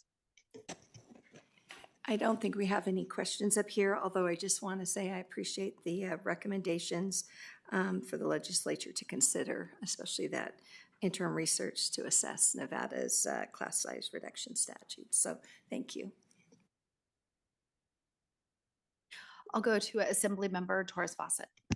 Thank you, and thank you for all the work to do this report. And I think it's interesting because we're technically auditing the districts, but I think the findings actually demonstrate that there needs to be clear guidance from the Department of Education on what that class size reduction numbers look like. Because in my reading, it seemed that the Clark County was calculating class size reduction and class sizes completely different than Washoe County. Is that correct? Thank you, Scott Jones, Audit Manager, for the record. So as we noted in the report, Clark County School District included basically lists of teachers that were hired to fill specific positions, and they did not include substitutes, where Washoe County School District used budgeted teacher positions, and those budgeted teacher positions could be filled with the long-term substitutes. So these introduced differences in the methodology that made these numbers difficult to compare between the districts. Thank you. I appreciate that. And then I noticed later on we'll have a similar report from the SPCSA, but I didn't see any look at long-term subs or substitute teachers that are filling vacant positions. Was there anything in the audit? Maybe I missed it. I know we've had obviously several documents to look through that looked at those teachers, the amount of long-term subs that we had, but then also those class sizes. Scott Jones, Audit Manager for the record. So in our report, we did not focus on those numbers regarding the substitutes. We focused primarily on the district reporting of the class size ratios, which in some cases did include substitutes and in other cases did not include. Okay, thank you. I think that's helpful. And then I also noticed, obviously I got excited by this report.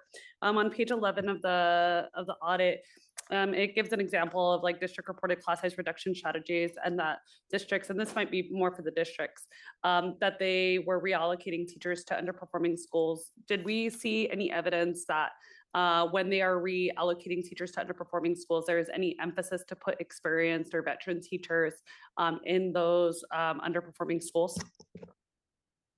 Scott Jones, Audit Manager for the record. So in our assessment, we did not seek clarification regarding that specific point, and I recommend you bring that question to the districts, but thank you.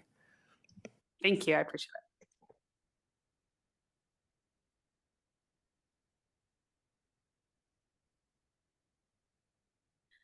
Thank you so much. At this time, we'll go ahead and bring our school districts back up, which is just Clark County School District as well as Washoe County School District. And if whoever makes it up first, we'll go ahead. I think Clark County is going to make it up first. So we'll let Clark County School District make any opening remarks that you wish to make regarding the performance audit for class size reduction strategies. And we'll see if maybe you'll already answer our questions or we may have some more questions.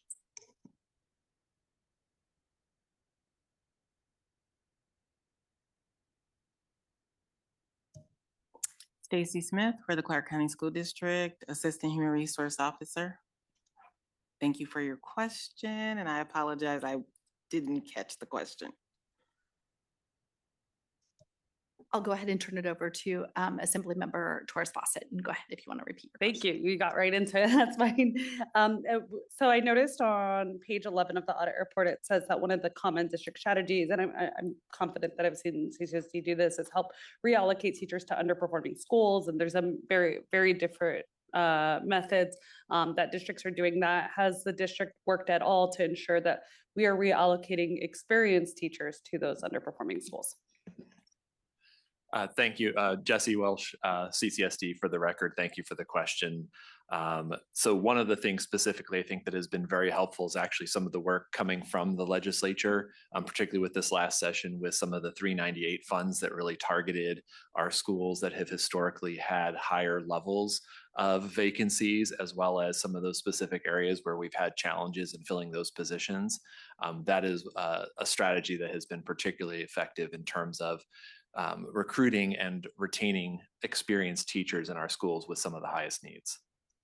And just a follow up to that, and I know this wouldn't likely be available right now off the top of your head, but if the district would be able to get me, since the passing of that legislation and the implementation of this legislation, what does the amount of experienced teachers, generally, I think we say experience is after 3 years, but whatever that number is, that clarification, what does that number of experienced teachers in those underperforming schools, so generally 1-star, 2-star schools, look like? Versus today, what the percent of experienced teachers look like in those underperforming districts. Yes, again, Jesse Welsh for the record. I'm sure we could get that information for you. And I'll turn it up to Washoe County School District to respond to Assemblymember Torres Fawcett's question as well. Good afternoon, chairs and subcommittee members. Tiffany McMaster, Superintendent of Washoe County School District for the record. I'm joined at the table by Washoe County School District Deputy Chief of Finance, Jeff Bazzo. As an organization committed to continuous improvement, we really appreciate this process and the opportunity to engage with the audit team. We found this process to be very collaborative. And in addition to accepting the findings, we in particular look forward to the collaboration with the Nevada Department of Education as outlined in the recommendations. As the expert at the table, I'm going to turn things over to Jeff Bozzo to answer your question. For the record, Jeff Bozzo, Deputy Chief of Finance for the Washoe County School District. We don't have a process at Washoe where we reallocate teachers to underperforming schools, but what we have done is when enrollment comes in lower than projected when school starts, we attempt to preserve allocations at our lower performing schools to keep lower class sizes for that year and minimize disruption when school opens by reshuffling the deck of the teacher positions throughout our schools. Thank you. And if I could get similar data since the passing of AB 398 from last legislative session to see how underperforming schools, like what those rates of less experienced educators are and how or whether or not there has been an increase in more experienced teachers moving to those schools. I mean, the reality is that we know that schools that are underperforming, when they have mostly new teachers, that it becomes a challenge and a barrier and a challenge for school leadership as well. And so we need to make sure that we're getting the most experienced teachers into those schools, and that will help drive data. And so I want to see whether or not that's working or whether or not that investment isn't working. Washoe County School District appreciates that feedback, and we'll be certain to gather that information for you. Thank you. With that, I'll go up north. Do either Senator Daly or Assemblymember Hansen have questions for our school districts? Thank you, Chair. Thank you for being here. I just wanted to, I appreciated the presentation, but I think one part of the equation that we haven't really addressed today, but I know we have at some previous meetings when we talk about per pupil funding, is kind of the declining birth rate in the nation and in Nevada. And some of the stats are, I think, unfortunately, but fortunately, it's an odd quandary. Some of the class size reduction is going to take care of itself without us having to spend a bunch of money on it. And we're already seeing some of that. So I'm just curious where my question is going with this is, I'm sorry, let me go back to something I was looking at. Like in Nevada, for instance, the birth rate fell from 17.2% between 2011 and 23. That made us fourth in the nation in the sharpest decline, because the national average is about 10.6%, and we're at 17.2. So we know that financially we've tied funding to per pupil, and then we're talking about class size reduction. So I'm just curious, when we look at a trajectory, if that's what it's been for the last 10 years, that kind of a trajectory, and as we look outward at some of the projections,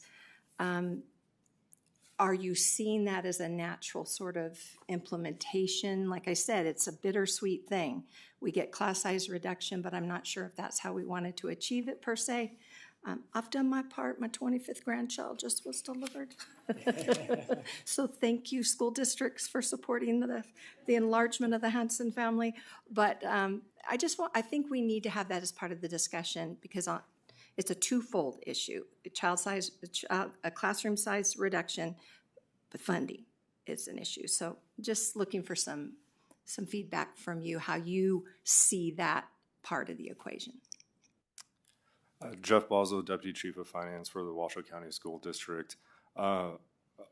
When we have the per pupil funding and we're seeing the impacts of declining birth rates, that leads to declining enrollment, which severely impacts our revenues and has led to budget deficits the last 2 years that we've had to work to resolve. Fortunately, we've been able to resolve those without making reductions at schools, but because we have staffing ratios, when enrollment decreases, the number of teachers we need to maintain our current class sizes then decreases. So we're not seeing the decreased class sizes like you would expect.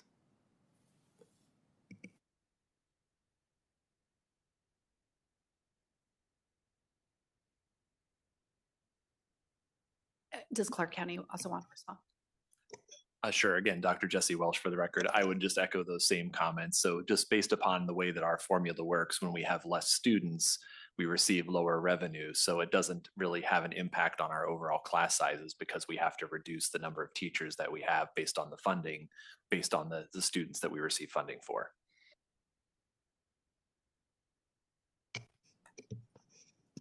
Thank you, Chair, and thank you, districts, for your input. And that probably leads up, I have a follow-up kind of question along the same lines, but a little different is, and I think it's going to, I think I know the answer, so it may be a rhetorical question is, in 2023, obviously we were able to put historic funding into public education that we weren't able to do before because of revenues. And then obviously we added the SB 230 funds to assist with compensating educators to hopefully not run into what we run into every year with a shortage. And then in 2025, we were able to add in SB 398 funds for the high vacancies and address like special ed, like more specialty areas to invest in those areas. But obviously over this time, $1 is not, it's not, we also are experiencing inflation with what we need to pay. And I was hoping we would see maybe a reduction in classroom sizes, but that may not be possible because obviously that $1 is not going as far. And so I struggle because, I do like the per pupil center funding formula, and sitting on the money committees, we always have to look at avoiding, going back to the categorical because of the policy of per pupil center funding. But I'm just trying to weigh it, and looking at it is whether we can get there under the per pupil center funding formula, or is this something we need to go back to categorical to invest in that? Or if you guys have any thoughts with respect to that, I would appreciate.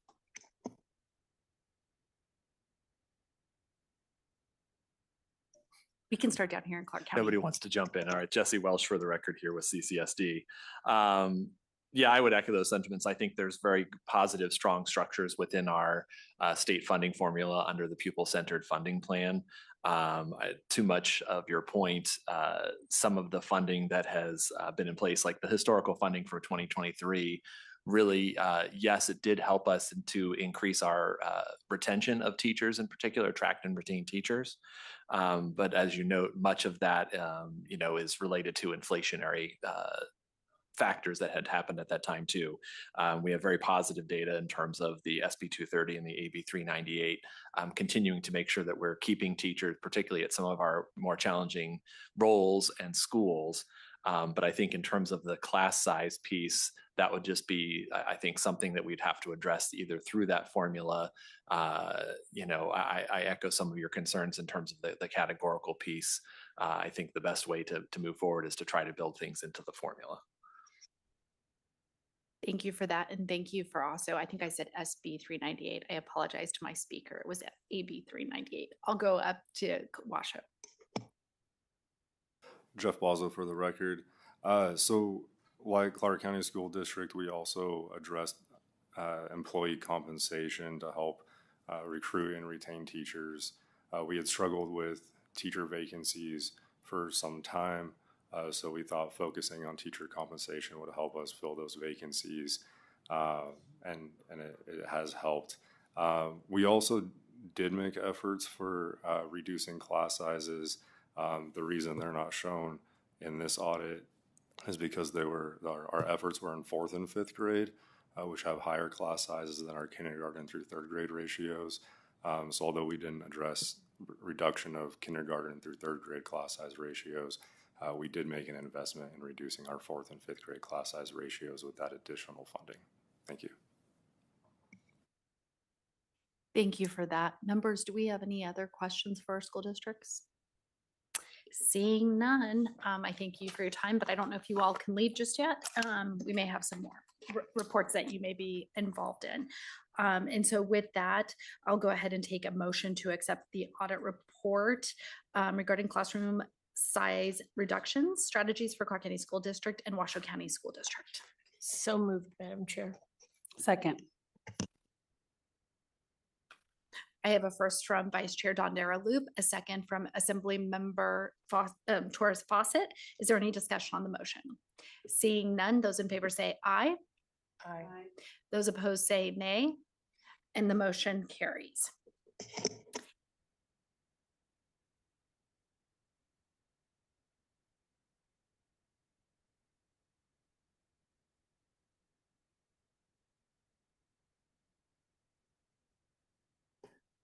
And I feel bad because we have a lot of people here today that are probably going to be with us all day. We do have some scheduling matters. So what we're going to do is we are going to step out for a lunch. It's also to allow one of my colleagues to go probably attend another hearing as well. A lot going on the last 2 weeks of August to get a lot of work done in the interim.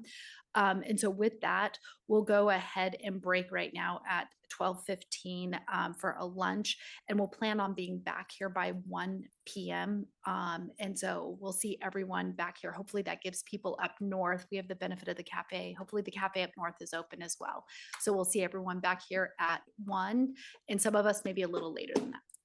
So go ahead and break.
Okay, we'll go back on the record. I hope everyone had a nice lunch, and we will go ahead and move on to our next agenda item, which is 6C, Recruitment and Retention Strategies, Clark County School District and Washoe County School District.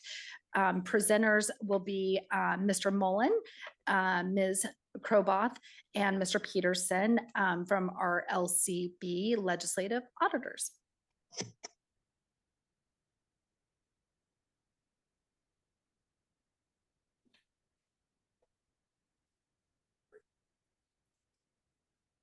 Do they coordinate?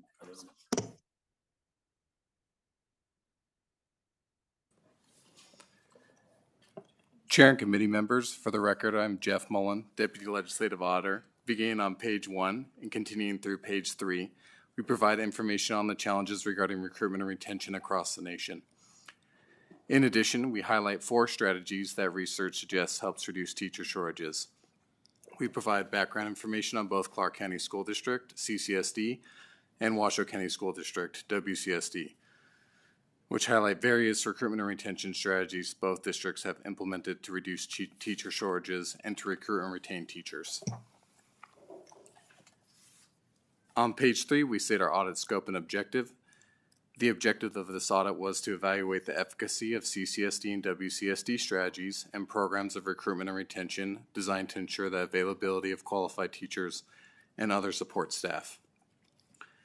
On page 4, we identify the following limitations during the audit, starting with CCSD.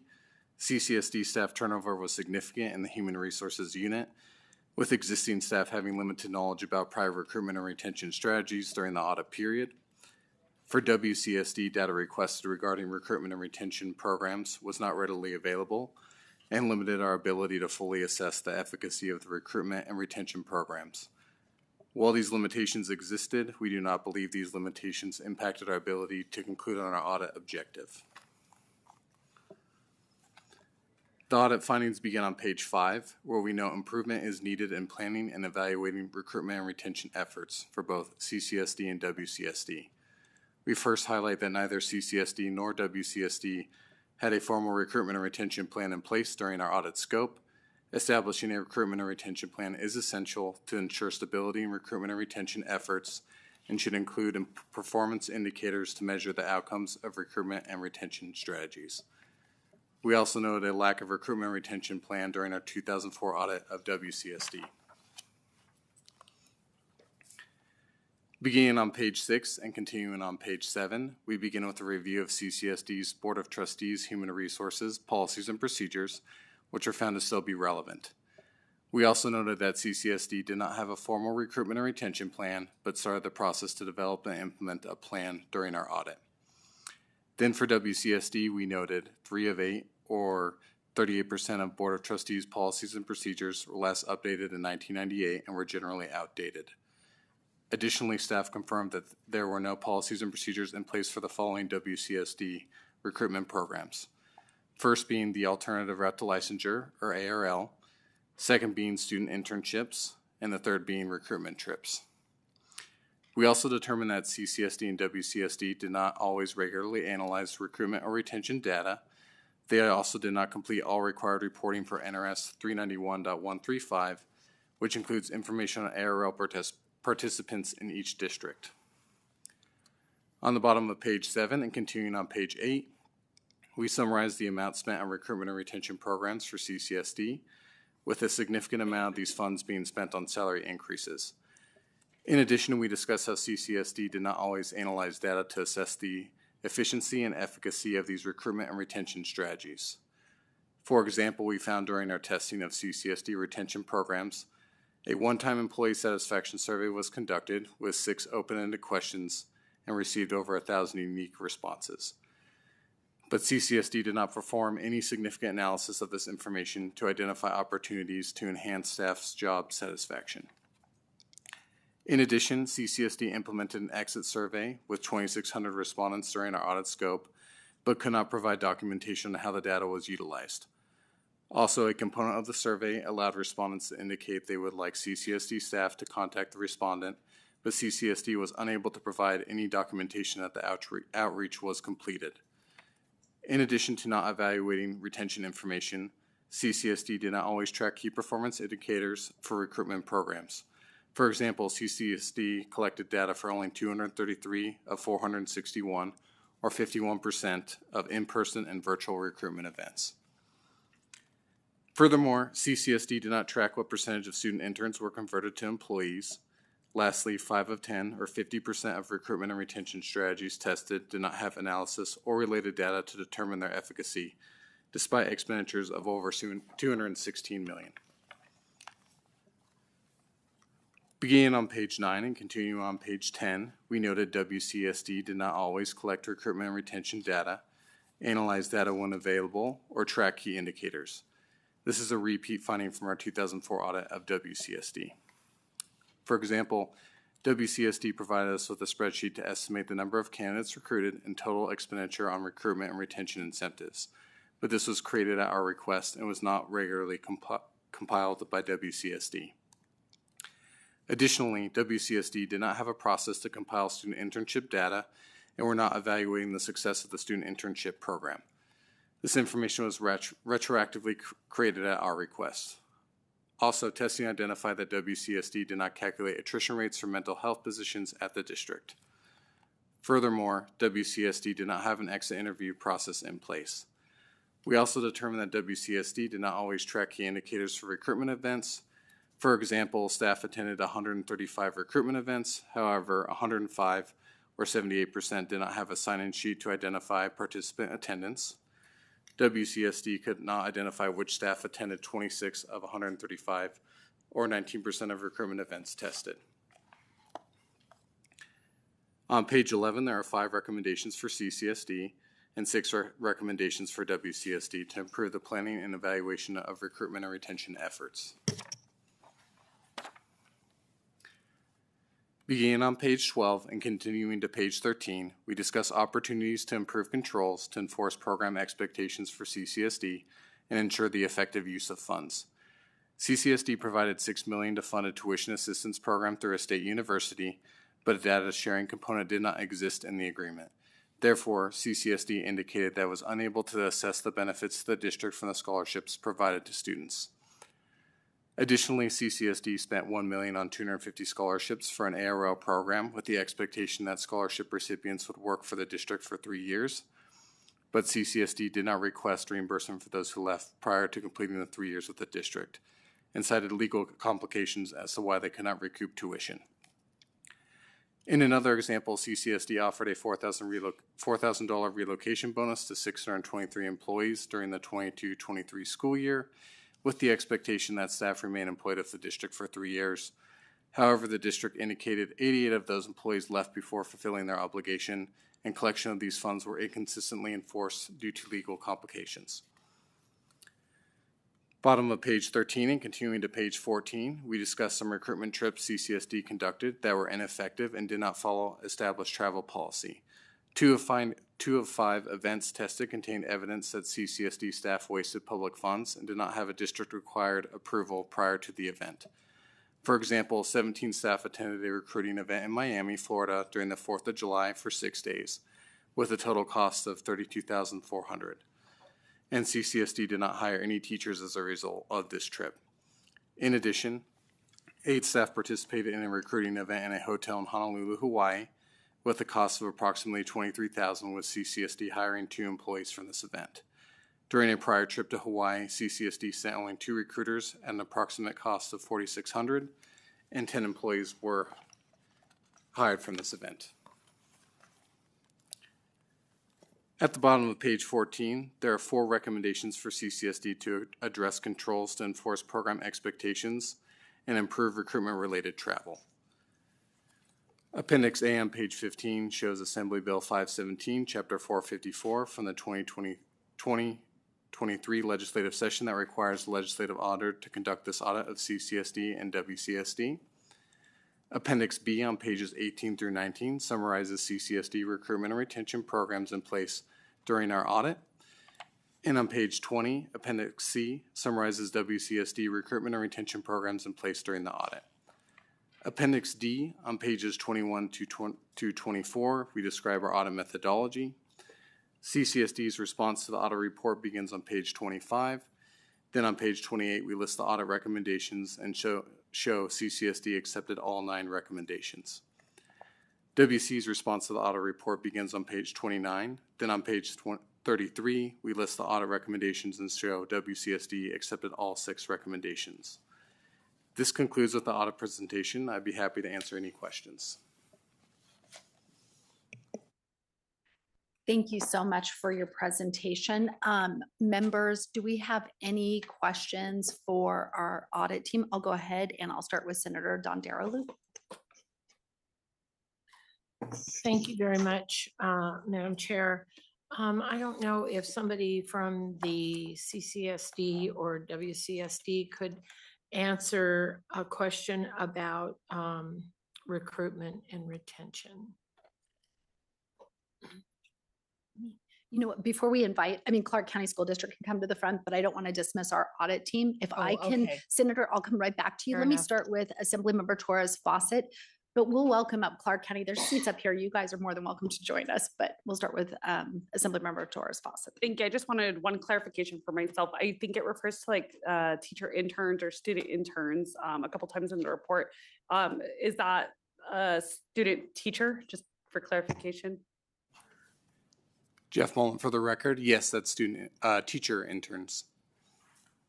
Okay, thank you. I just wanted to make sure I understood that correctly. Thank you. And so I'll go ahead and thank our audit team. I don't think we have any further questions for you for the report. And so that will give space to our Washoe County School District to make their way up to the seats there. And so I'll turn it back over to Senator Dondero Loop for her to raise her question. We can start with Clark County School District down here. Thank you so much, Madam Chair. And I'm sorry I jumped ahead. I was processing. So anyway, good afternoon. Thank you for being here. And my question is, I just want to know what the district has done to begin improving those policies and procedures for recruitment and retention. And I also think it's really important because we've had a shift of leadership in both of these school districts. And I think it is very important to put on the record that this audit was done before both of those superintendents and many of their team came into the positions they're in now. So I would like to put that on the record. And then if you can tell me what your policies and procedures are and how you're moving forward with recruitment and retention. Thank you. Joanna Grant, Assistant Human Resources from CCSD. It's on. Can you a little bit low? Is that better? I'll move closer. Joanna Grant, Assistant Human Resources from CCSD. I want to thank you for your acknowledgement, Chair and members of the board.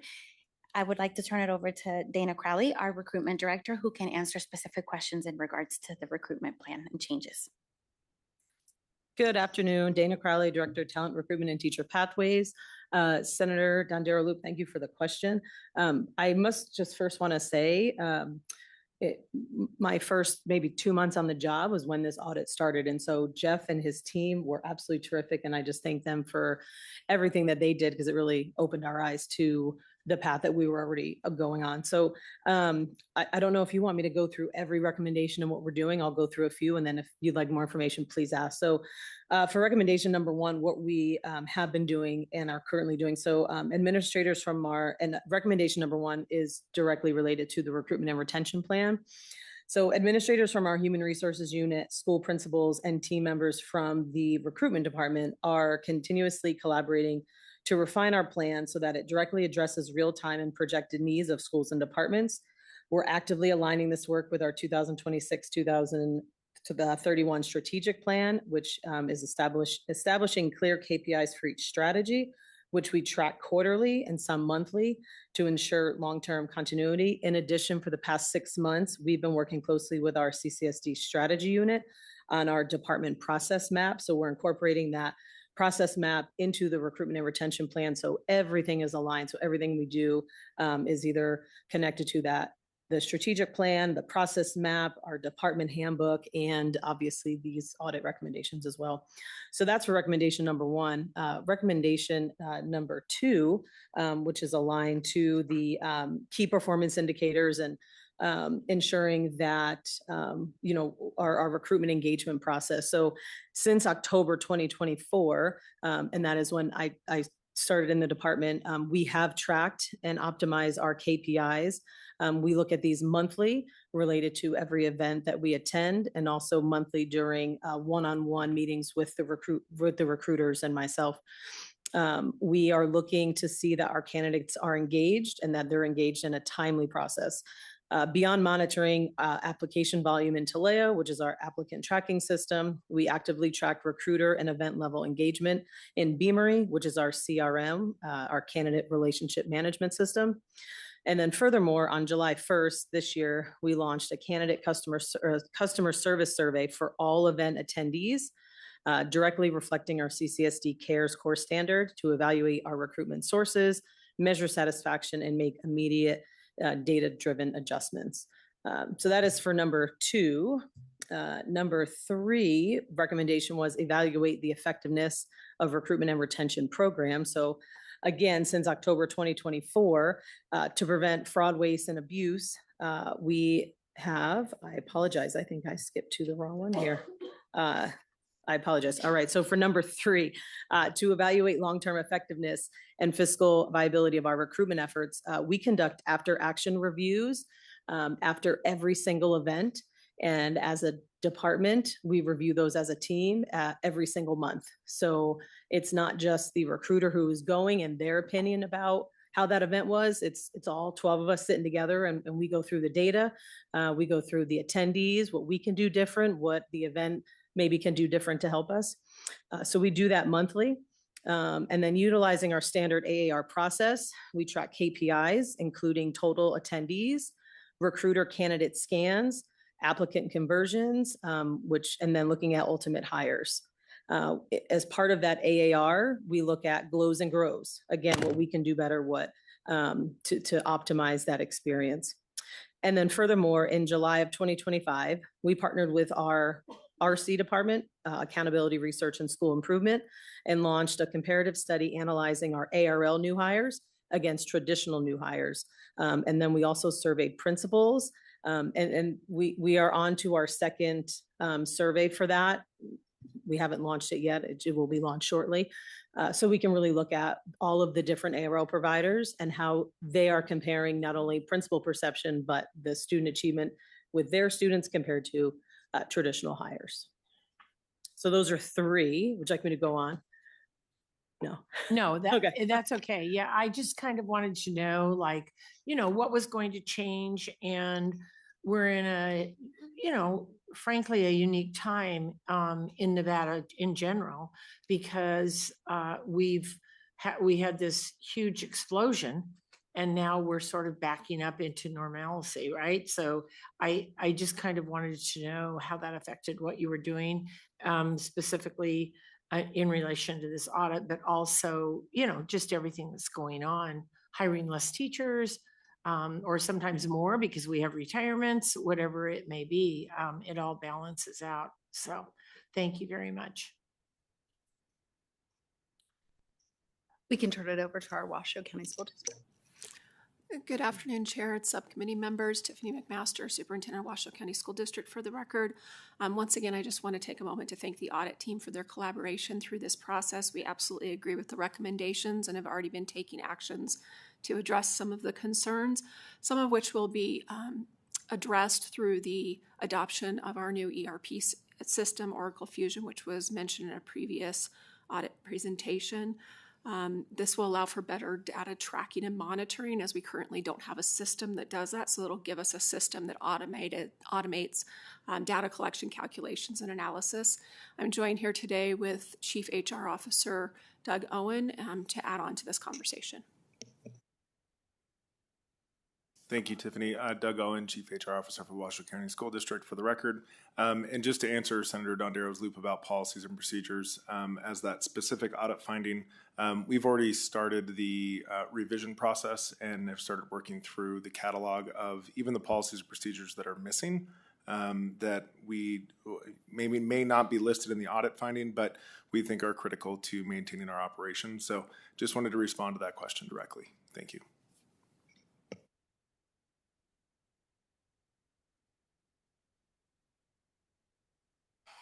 I'll go to Assembly Member Torres Fawcett. Thank you. And thank you for being here with us today. I'm sure that there's nowhere else you would rather be than here back in the legislative building, some of us multiple times this week. So my question, I know on page 4, this is a thing for CCSD specifically. So I know it said that the staff turnover was significant for the HR unit, and existing staff have limited knowledge about recruitment and retention programs and processes in place during the audit period, which I completely understand. But then at the same time, I wonder what the district is doing to ensure that we're making sure that the information will be available for the future. I mean, obviously the department today will not look like the same department within 10 years, 15 years. And so how are we making sure this continuity of information within the district and but within this department or other departments? Thank you. Brad Keating for the record. I'll start and certainly the team can jump in. I want to start by thanking the auditors for calling that out on page 4 and the CCSD staff turnover. It has been significant in Human Resources Unit. The 2 fantastic individuals to my right have been additions since the audit began, as they had mentioned. I think what we found, and what we found in a number of places in the Clark County School District, and especially over the last year, Superintendent Ebert has walked through these doors, is that there are not SOPs, standard operating procedures all over the district. There are not those processes and procedures in place all over the place. So we've spent the last year and will continue to do so. We just had the Gibson efficiency report that came out recently, which is really helping us move the needle as we move forward and making sure the processes and the procedures are in place. So this team alongside me has been hard at work as Dana walked through some of the things that we're already doing and the pieces of paper that we're putting together. Those will become historical documents and files that we keep, that everybody has access to. It's not just the Human Resources Unit, but the academic unit has access to them. They're going into administrator guides and weekly wires that go out to staff. So everywhere we can place them, we are putting them out so that everybody has access and that no document gets unnoticed at some point, and we can make sure that we continue to move forward. Is there anything else on our side? No, good. Thank you. I appreciate that. As I'm sure you know, Dr. Keating, we've heard quite a bit about that Gibson efficiency report this week. So I'm excited to hear that's being put to work in Clark County School District. I have a similar question for Washoe County School District. It talks a lot about the lack of availability of data and information. And so I'm interested to see what Washoe County School District is doing then. I understand you mentioned the CRM system, but I think there's a lot more to it because there was a lot of information and data points that just weren't available to auditors. And so I want to hear more about what the district is doing to address that issue. Thank you for the question. Doug Owen for the record.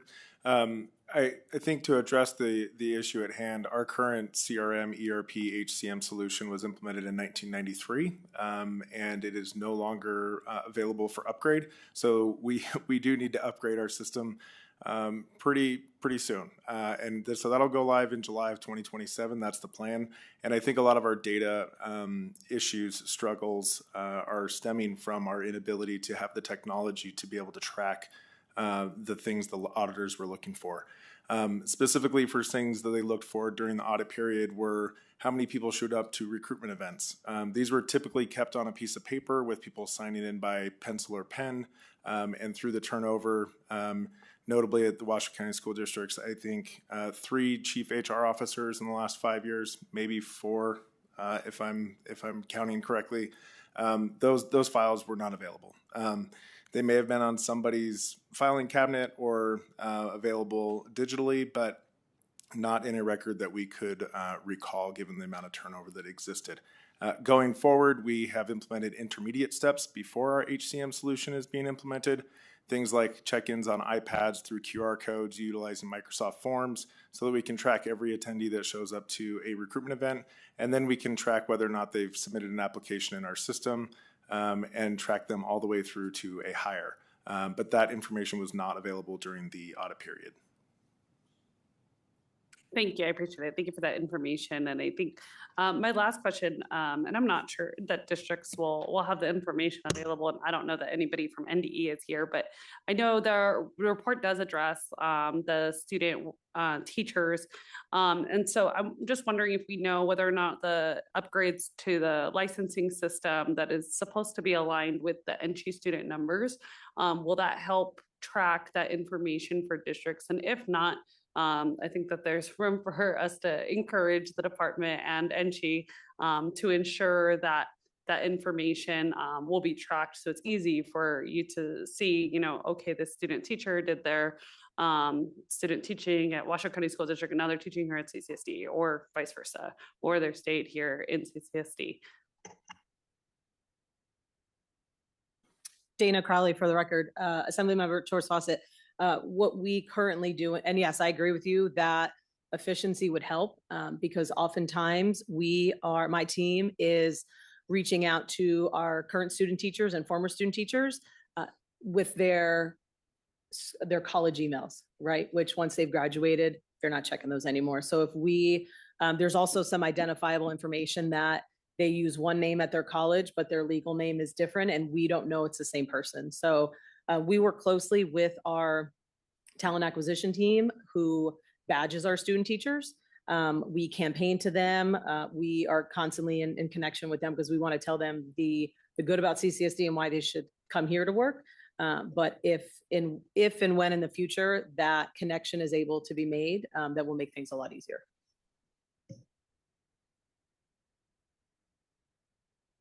And does Washoe County School District have a system for tracking the student teachers that are matriculating over into teaching for the district?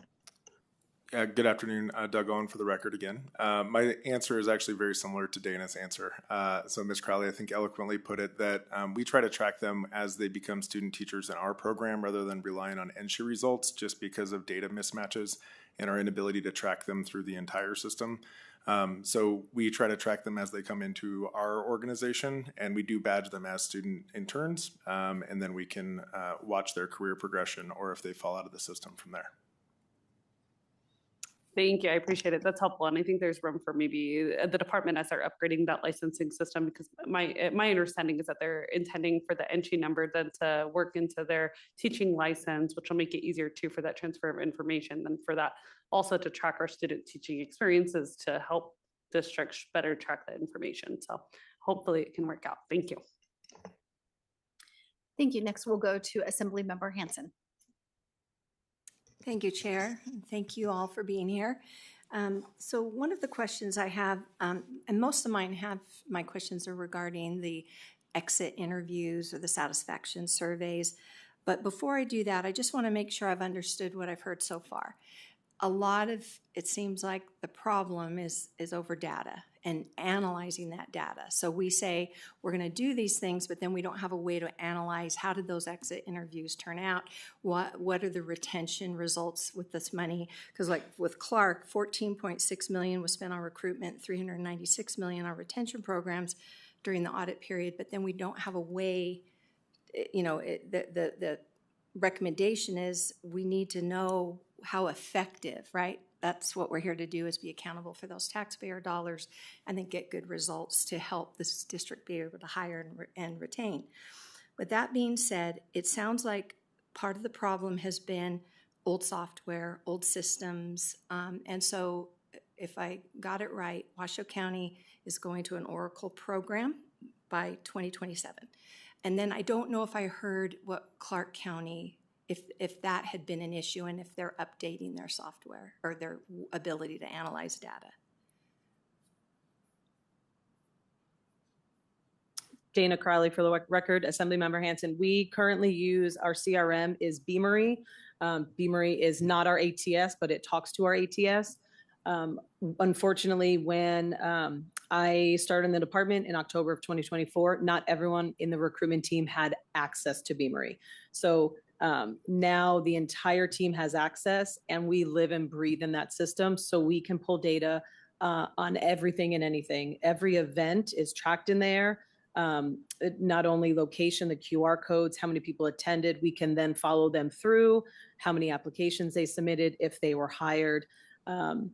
I monthly track the time in the system by members of my recruitment team. So our data, as far as recruitment purposes, we are now in a really good place, and the system we use does, above and beyond what is needed. And it gives us good information to then make adjustments where we need to.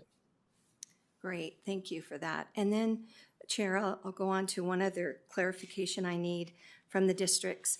On the exit interviews in particular, are they, for both districts, are they optional? Like it said, Washoe County School District, you did not have an exit interview process in place. And I think that's a recommendation that you're working on. But with Clark County, you had 2,600 survey responses, but could not provide the documentation showing how the data was utilized. And I think you touched on that a little bit. So are these surveys, I'm assuming that, like, how do you force somebody to fill it out? Is it all voluntary? I just want to understand how the survey works, because I understand what some of your stumbling blocks are in being able to analyze the data. Assembly member, we're going to have one other person from our team join, and as they join, I will do a little dance for the 15-second period. Maybe you could give us a good. Maybe you could give us a good news minute. I could do a good news minute. Clark, you know what is great news for the Clark County School District is that in the last year's graduating class received over $390 million in scholarships last year. So we're very excited about that class. But we've got Stacy up here who can talk through the exit surveys. And while I have the microphone, I did get to see you the other day. And now we have grandbaby number 25. So congratulations to you. Thank you. I'm doing my part for that per pupil enrollment.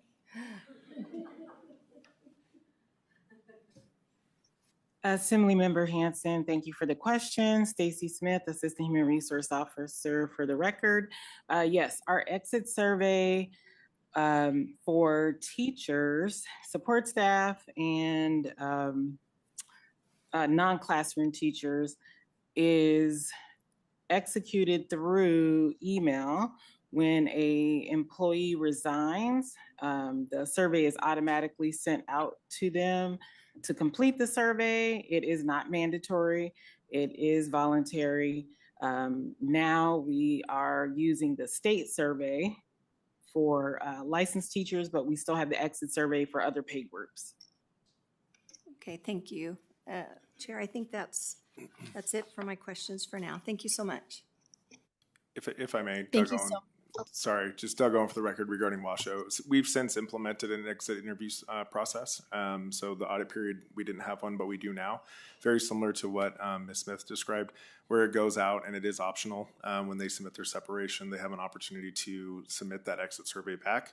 Our efforts have more transitioned into culture interviews or stay interviews, where while you're still hired, just pulse check how are things going, and of course doing the surveys through our research and development and evaluation team. But from an HR perspective, we really like to focus on what's keeping you here, and rather than after you've already made a choice to leave, now what can we do to be better? Thank you for that. Thank you all. I think we are all done with our questions, and so we really appreciate our LCB auditors presentation and CCSD and Washoe County School District's responses to our inquiries. And with that, I am happy to take a motion to accept the recruitment and retention strategies Clark County School District and Washoe County School District audit report. So moved, Madam Chair. Second. I have a first from Senator Dondero Loop, a second from Assembly Member Torres Fawcett. Is there any discussion on the motion? Seeing none, those in favor say aye. Aye. Those opposed say nay, and the motion carries. We'll go ahead and move on to our next agenda item, which is 4D. This is class size and recruitment and retention for our state public charter school authority. Our presenters from the Legislative Audit Department are Kim Schaefer, Deputy Legislative Auditor, Jeff Mullen, Deputy Legislative Auditor, and Todd Peterson, Chief Deputy Legislative Auditor. Hopefully I've given them time to make their way up, and we will let them commence their presentation.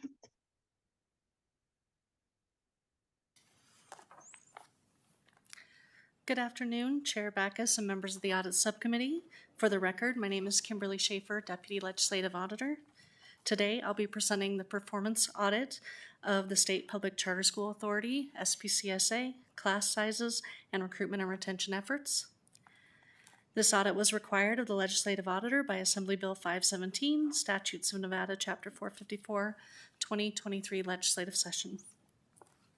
If I could please direct your attention to page 1, our audit begins with background information on SPCSA. On pages 2 and 3, we describe the general roles and responsibilities of SPCSA as defined in statute, and we discuss the organizational performance framework used by SPCSA to evaluate and monitor the performance of its sponsored charter schools. On page 4, we discuss the applicability of state class size laws to charter schools.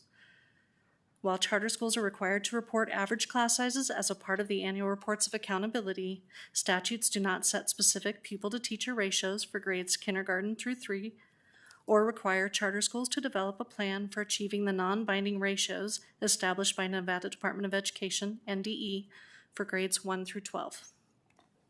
SPCSA evaluates planned class sizes as a part of an applicant's proposed instructional design. Additionally, we discuss state recruitment and retention laws for charter schools.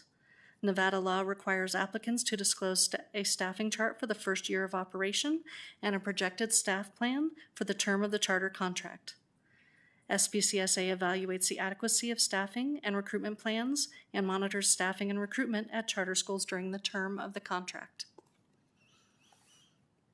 On page 5, we describe our audit scope and objectives. The scope of our audit focused on SPCSA's activities between July 1, 2021 and June 30, 2024. Our audit objectives were to evaluate the efficacy of strategies implemented by SPCSA and select charter schools to reduce and monitor class sizes, and evaluate the efficacy of strategies for recruitment and retention designed to ensure the availability of qualified teachers, other educational personnel, and other support staff.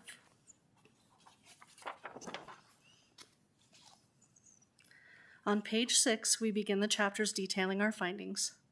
Although SPCSA has an extensive process of evaluating charter applications, we found some improvements are needed to the application evaluation process to enhance SPCSA's effectiveness as an authorizer. SPCSA approves proposed class sizes and applications without any documented methodology for how they determine the reasonableness. Additionally, SPCSA has not developed criteria for assessing reasonableness of an applicant's proposed recruitment and retention plans. Best practices require authorizers to establish documented criteria for evaluating charter applications. Without documented methodology or basis for decisions made, management cannot effectively defend its decisions if challenged by applicants. Our findings are detailed on page 7. Additionally, on pages 7 and 8, we note that SPCSA could improve its process for assessing the adequacy of proposed recruitment and retention plans by developing a definition of what an effective plan should include. A review of the application guidance and rubrics effective during the audit noted that they lacked reference to best practices established by the National Alliance for Public Charter Schools for the recruitment and retention of teachers. Charter applicants not demonstrating an understanding of the current hiring environment within their recruitment and retention plan may ultimately be unable to fill the positions they need.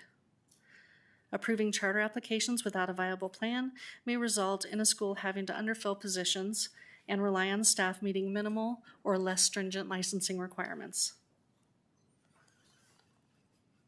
Continuing on page 9, SPCSA could improve the effectiveness of its authorization role when evaluating proposed staffing in the charter application.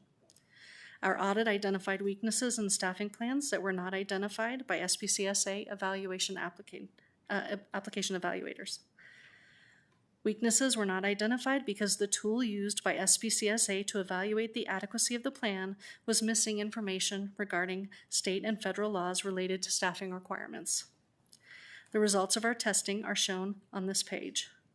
For example, 22% of applicants tested did not disclose minimum qualifications and license requirements for general education and core content teachers.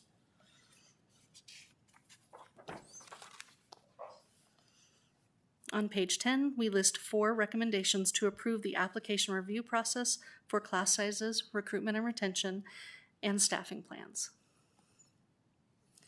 The next chapter of the report begins on page 11.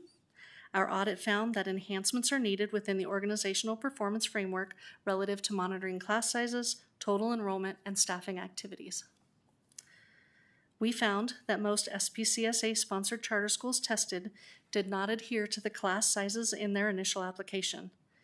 SPCSA does not have a process for monitoring class sizes, and once charter schools are operational, and management does not consider class size a material part of the contract. While we found class sizes above the plan levels, none were egregious.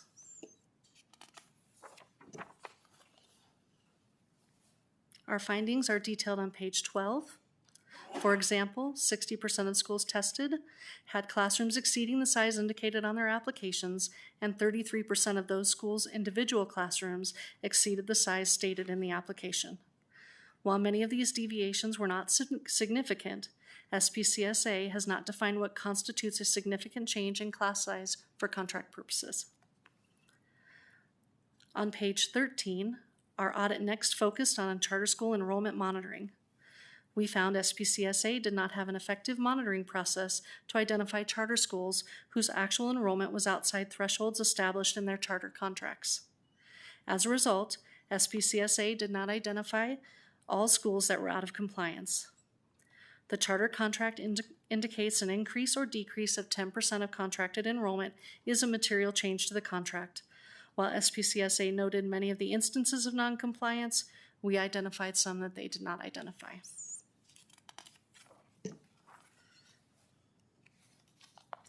On page 14, we note that SPCSA lacked documented policies and procedures regarding monitoring of the enrollment threshold, only reviewed enrollment numbers against the contract annually, and was unclear whether pre-kindergarten should count as a grade level for enrollment threshold purposes.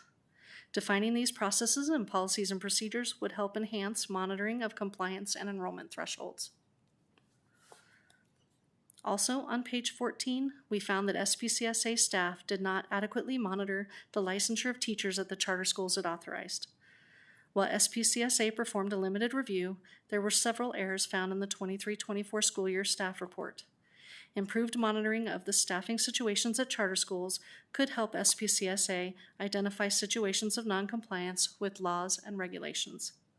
For example, 10% of teachers tested were improperly classified as core content, and 6% were either improperly classified as core content while teaching it or could not be classified due to clerical errors. Additional details of our testing can be found on page 15.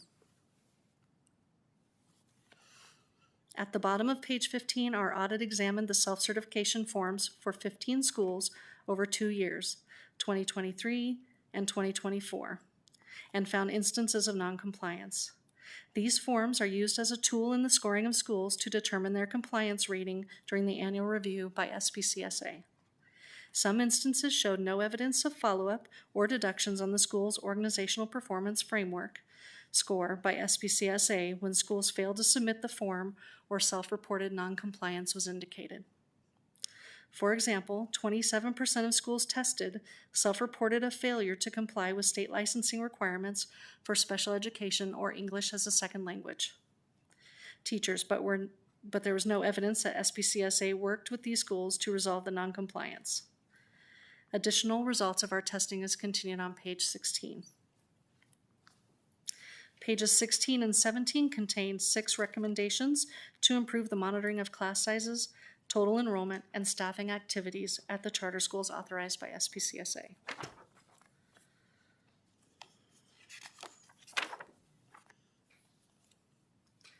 This report's last chapter begins on page 18. We found that SPCSA needs to provide additional oversight of charter schools' teacher qualifications. We found noncompliance with laws and regulations that require teachers to hold specific licenses to provide instructions to students with disabilities and students learning English as a second language.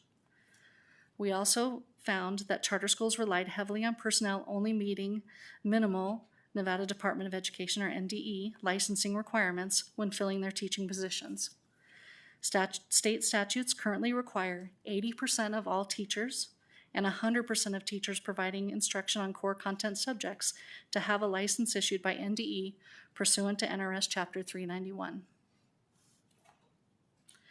Continuing on page 19, our audit found that some charter schools were not complying with special education teacher requirements. Specifically, 26% of the special education classrooms tested had teachers that lacked the required licensure. State and federal law requires a teacher who is employed by a charter school to teach special education to have a special education teaching license.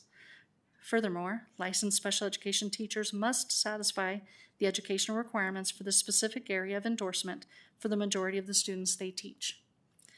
SPCSA stated it requested an exemption on behalf of the schools, but did not have documentation showing the request.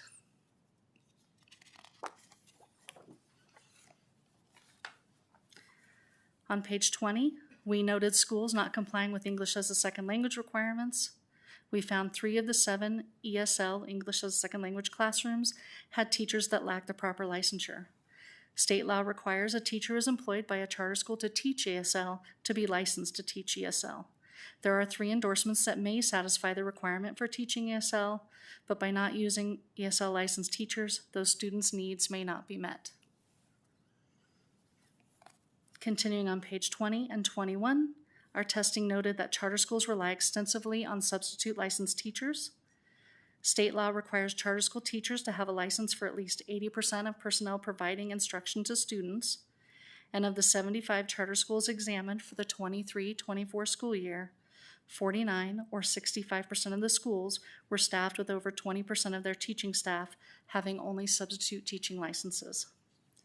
The average for all charter schools tested showed approximately a 30% substitute teacher staffing ratio.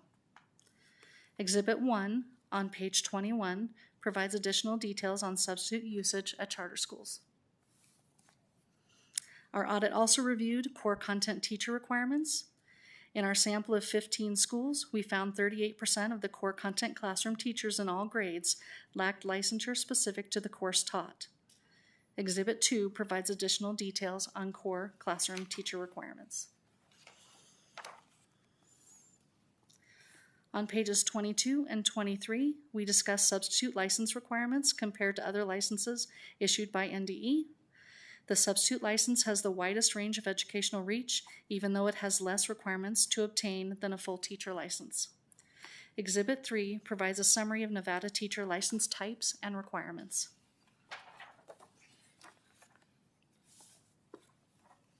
On page 24 and 25, our audit highlights the charter school's use of substitute teaching licenses as a stepping stone to gain higher level licensed teachers.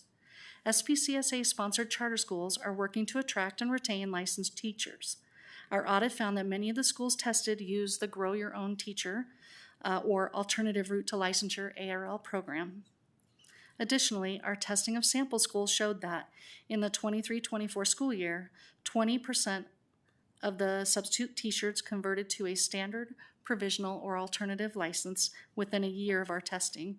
And in the following school year, 50% of substitutes enrolled in a traditional degree program or an ARL program. On page 25 and 26, we provide areas for legislative consideration regarding the need for clarification whether substitute teachers fulfill the requirements for a special licensure in charter schools for core content, special education, and English as a second language. We also provide 2 recommendations regarding teacher licensure at charter schools.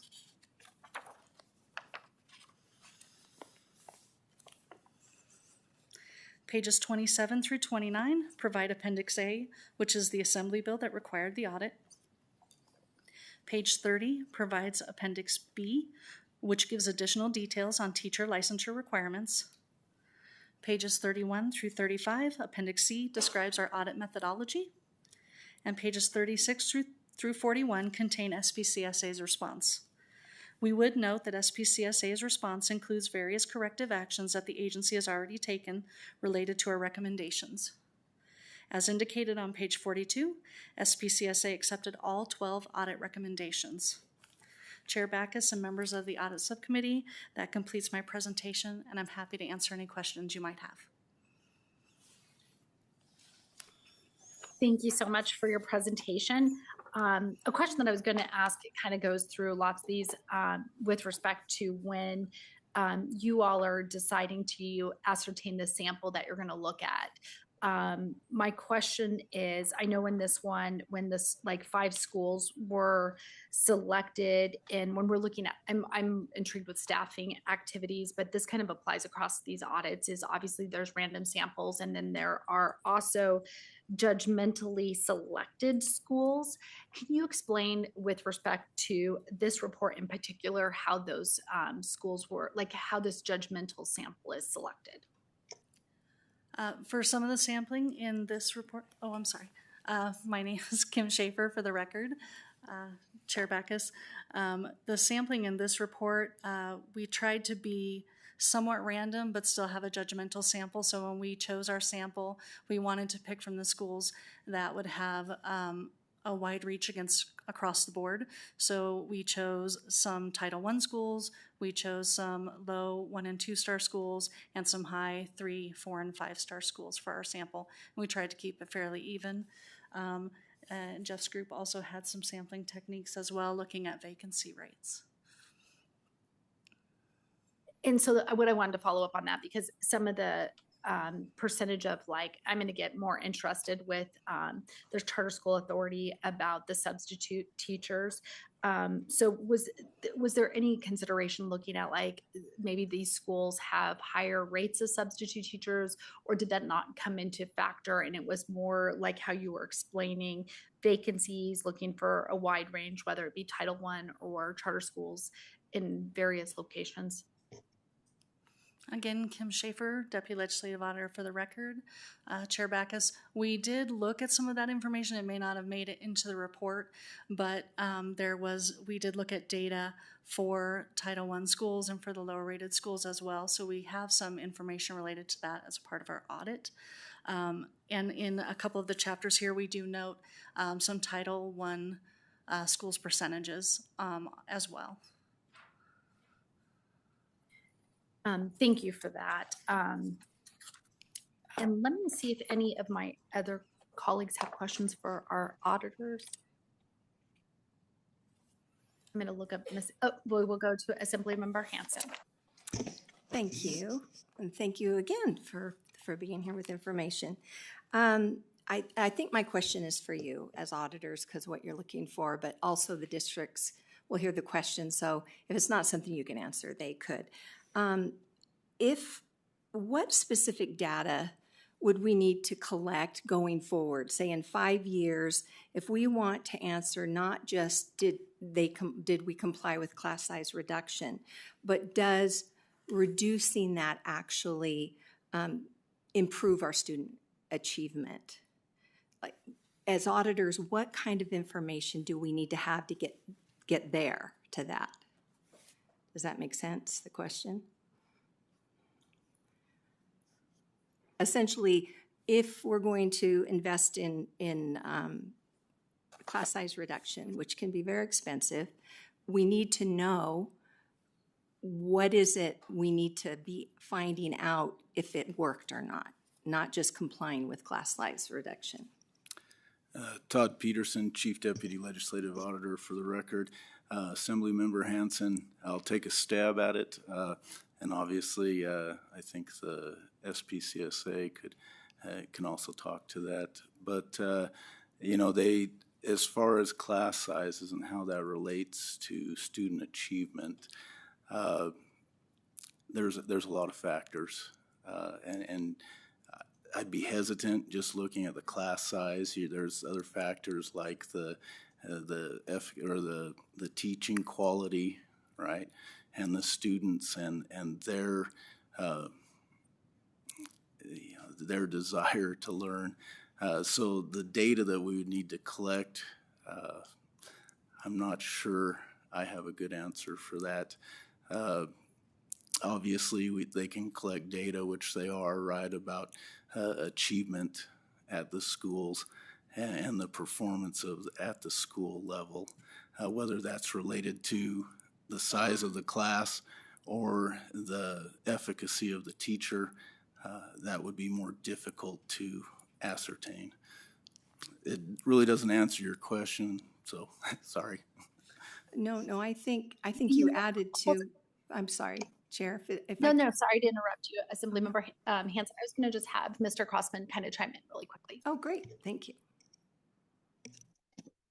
For the record, Dan Crossman, Legislative Auditor. I really don't have a lot more to add than what Mr. Peterson was saying, but I'm just referencing back to our report on class size reduction with Clark and Washoe County and our areas for legislative consideration. The first bullet in there is kind of on point with this, where we say we recommend the enactment of an interim study to look at the class size reduction statutes, optimize class size ratios, and at the end here, the cost benefit of implementing cost size reduction initiatives. Obviously, this is a very complicated calculation, if you will, and we are not probably the experts to make that determination of what exact data would be needed to make such a determination, and hence we somewhat punted that back to the legislature to, if that's something that they so desire to do, that this body could do some work in that area. Chair, if I could follow up. Absolutely. Thank you. And thank you to our auditors and to staff. I know we have to be very careful, and you're nonpartisan, and we appreciate this great work. And it is, that recommendation is something that I fully support, because it is a big lift. There are a lot of factors, and the whole purpose of class size reduction, I think, is for student outcomes, hopefully, to be for the better. And we have a history, and this is just for the record, not for the auditors. In Nevada, since 1991, we've poured billions of dollars into our class size reduction programs. And this is according to a 2017 Nevada Legislative Audit. The thing is, we pour the money in, but we don't have any reports to be able to review. The quote is, without clear, comprehensive data or tracking mechanisms to evaluate whether it actually improves student academic achievement. So I'm grateful for the recommendation of an interim study of all this, so that we can not only address whether we need to fund this, but we want to have the data available to make sure it's an ongoing thing that we would do if it's working for the objective, which is student outcomes. So thank you. And thank you for that. I want to go ahead and just ask one extra question, and then I'll see if anyone else has any questions. When looking at this report, I've seen substitute educators lumped together. And then when I was looking at Exhibit 3, there were two types of substitutes, a general substitute and an emergency substitute. And so I was curious if there was any reason, if those were combined for purposes of the counting, for example, Exhibit 1, or if it was just general substitute educators that went into Exhibit 1 on page 21. I'm looking at page 21 and page 22. Kim Schaefer, Deputy Legislative Auditor for the record. Chair Backus, the emergency substitutes were lumped into that, but I will say that across the schools that we looked at, there were only 4. So of the total numbers of substitute teachers, there were only 4 emergency substitutes in that. And that's a great memory. I just wanted to check, because obviously there's one school, and I'm going to follow up with this, where they have 81 to 100% of their educators that fall into, there's 3 schools where 81 to 100% is the substitute percentage category. And I wanted to make sure, I didn't know if it was those schools, but if it's only 4, are they all at one school? I'm trying to figure out, they're just kind of spread throughout. Kim Schaefer, Deputy Legislative Auditor. Chair Backus, I unfortunately don't have that information in front of me. I can provide that to the committee afterwards. Thank you so much. Members, anyone else have any other questions for auditors? Okay, if not, then what I would like to do is you guys are free to be done with this portion, and I would welcome up our State Public Charter School Authority. It sounds like we may have some questions for them, so I'll welcome them up.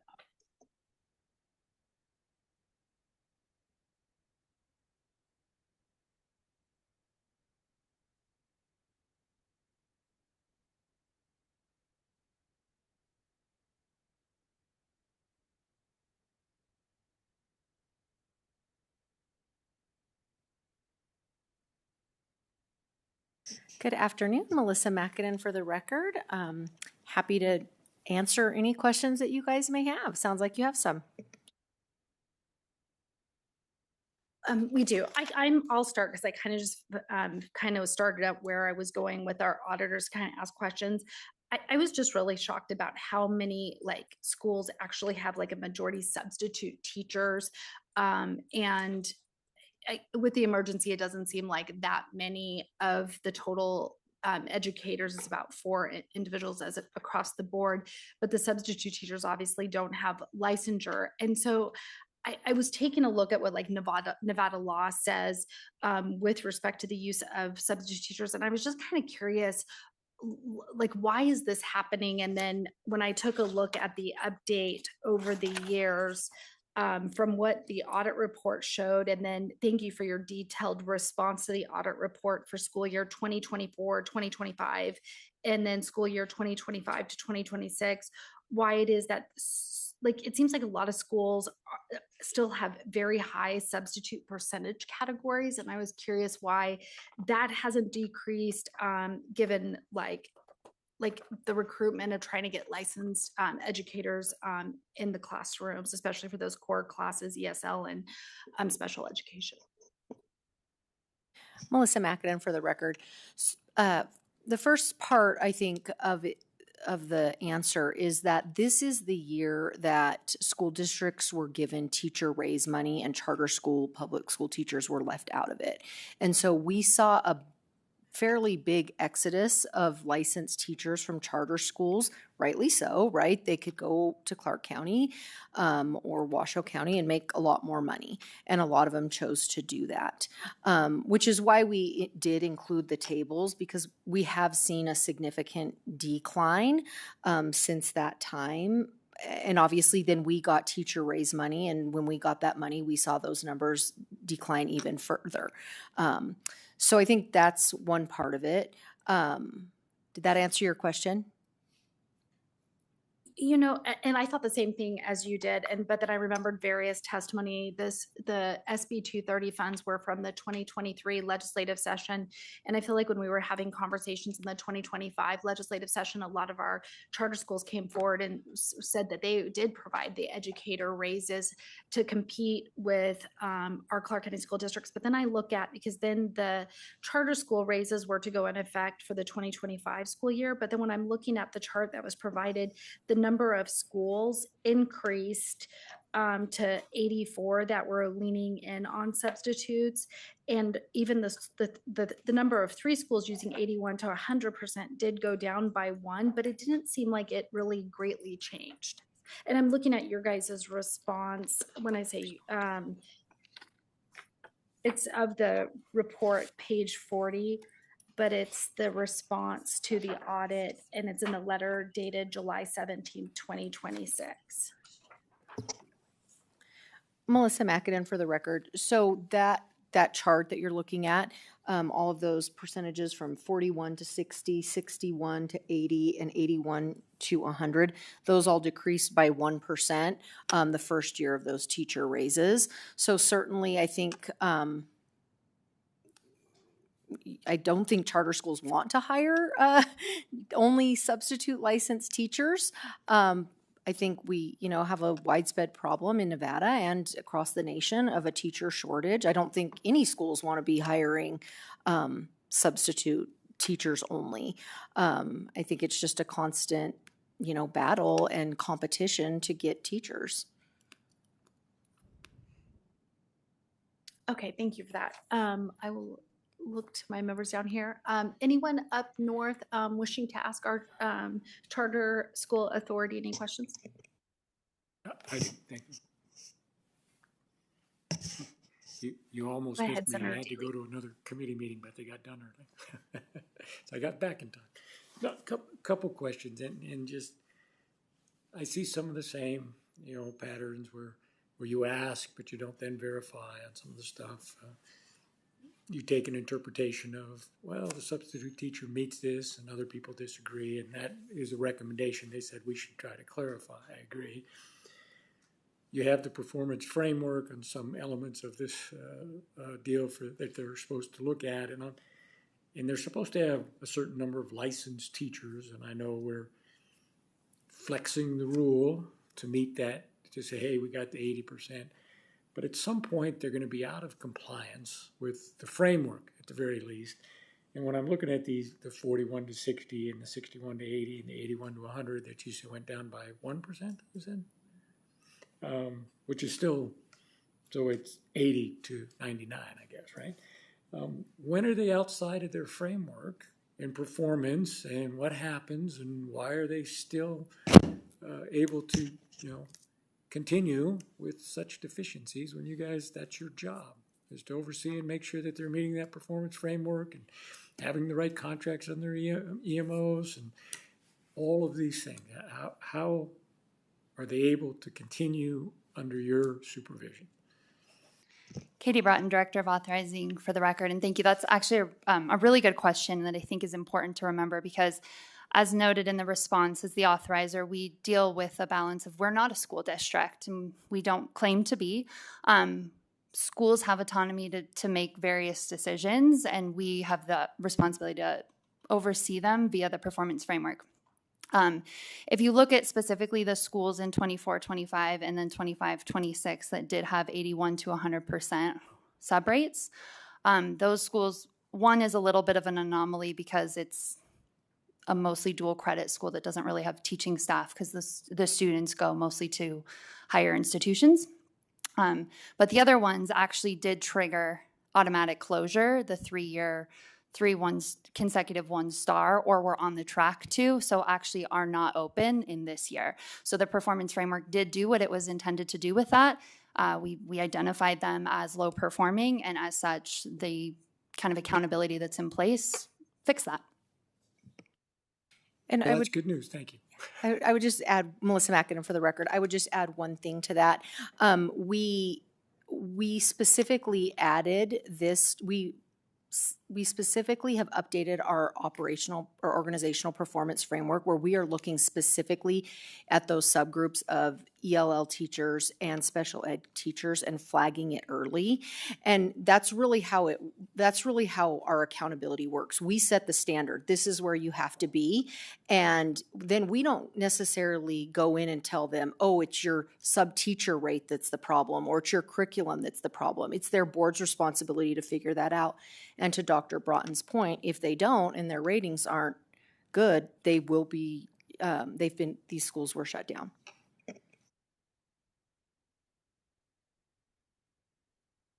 Okay, we will go ahead to Assemblymember Hansen. Thank you for a second chance here. A couple of things. I just want to kind of clarify terms we're talking about. So we talk about school districts, we talk about the charter school authority, it's not a district, but what I think we have to keep in mind, it's public school students, and there are 63,609 students, public school students that are in charter schools, 63,559 students in Washoe County School District, and the big one number, 301,697 students in the Clark County School District. So the point being, we're talking about public school students, and whatever their authority or their district is called, to me, it's moot, other than for us being able to talk to you and differentiate who we're talking to. In the licensing portion, I'm on page 24 and 25. So the concern over the substitutes, it said there are 296 of the 900, or what was it? I can't even remember the total number of teachers, the 905 are substitute licensed only, but 222 of those have a 4-year degree. Maybe not in the area they're teaching, but then it said 112 of those substitutes of the 222, which is 50%, are enrolled in your alternate route to licensure. So I'm just stating what's already been said in the audit. And the reason I'm stating that, because I think we get concerned when we bring up, oh, they're not licensed or they're not licensed in their field. Some of us worry a lot more about framework. Some of us worry more about outcomes. And my question then is, can you tell us what kind of growth have you experienced? Because to me, if your product isn't doing the job, parents aren't going to bring their kids to the charter school option. So how much growth have you had in the last several years in the growth of these schools? Because obviously, if they were worried about the licensing of some of the substitute teachers, they might not go there. But it seems like your trajectory is growth. Again, I'm concentrating on outcomes and not so much worried about framework at this point. Sure. Melissa Mackinnon for the record. I think you're talking about the growth of charter school students, not their growth on the SBAC, right? Okay. So last year we took on the Clark County schools into our portfolio. And so, but if you take those schools out of the mix, we had about a 2.3% growth from 24 to 25. When you add those Clark County schools in, that was about 7,000 kids. It looks like about a 10% increase, but those kids were all already sitting in charter schools in Clark County. They just came into our portfolio. So our growth was about 2.3%. The year before that, it was 2.7% growth. The year before that, it was 3.7%. So we're hovering right in that area over the last few years. Thank you, and thank you, Chair. Thank you. And thank you all again for coming up here and answering questions. With that, I will go ahead and entertain a motion to approve the class sizes and recruitment and retention state public charter school authority performance audit. Thank you very much, Madam Chair, and so moved. Second. Thank you. I have a first from Senator Dondera Loop, a second from Assembly Member Torres Fawcett. Is there any discussion on the motion? Seeing none, those in favor say aye. Aye. Those opposed say nay. And the motion carries. We'll go ahead and move on to our next agenda item, which is 4E, educational strategies to improve student outcomes, Clark County School District, Washoe County School District, and State Public Charter School Authority.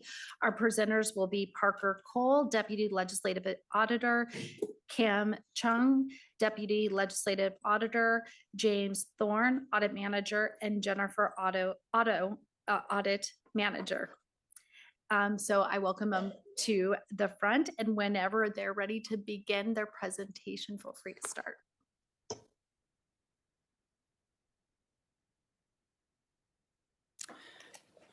Good afternoon, Chair and committee members. For the record, I'm Cam Chung, Deputy Legislative Auditor.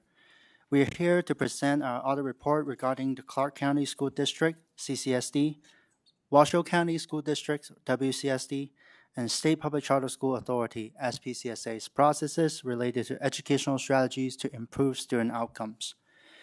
Beginning on page 1, we provide background information on the relationship between educational strategies and outcomes.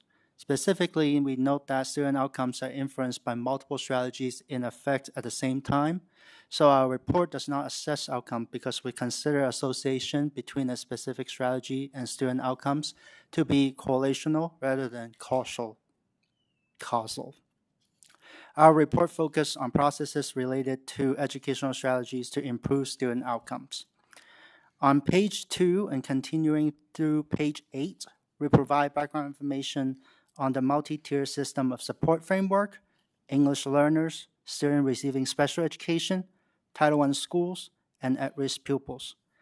This section includes 5 exhibits which highlights the multi-tier system of support framework and enrollment counts for targeted populations.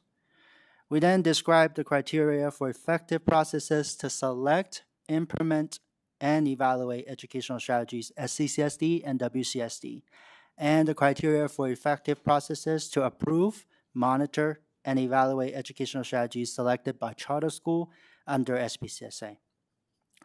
We also include background information on CCSD, WCSD, and SPCSA, including the number of schools they serve, enrollment size, mission, and the key departments responsible for overseeing strategies related to student outcomes. On page 8 and 9, we state our audit scope and objectives. This audit was required of the legislative auditor by Assembly Bill 517 from the 2023 legislative session.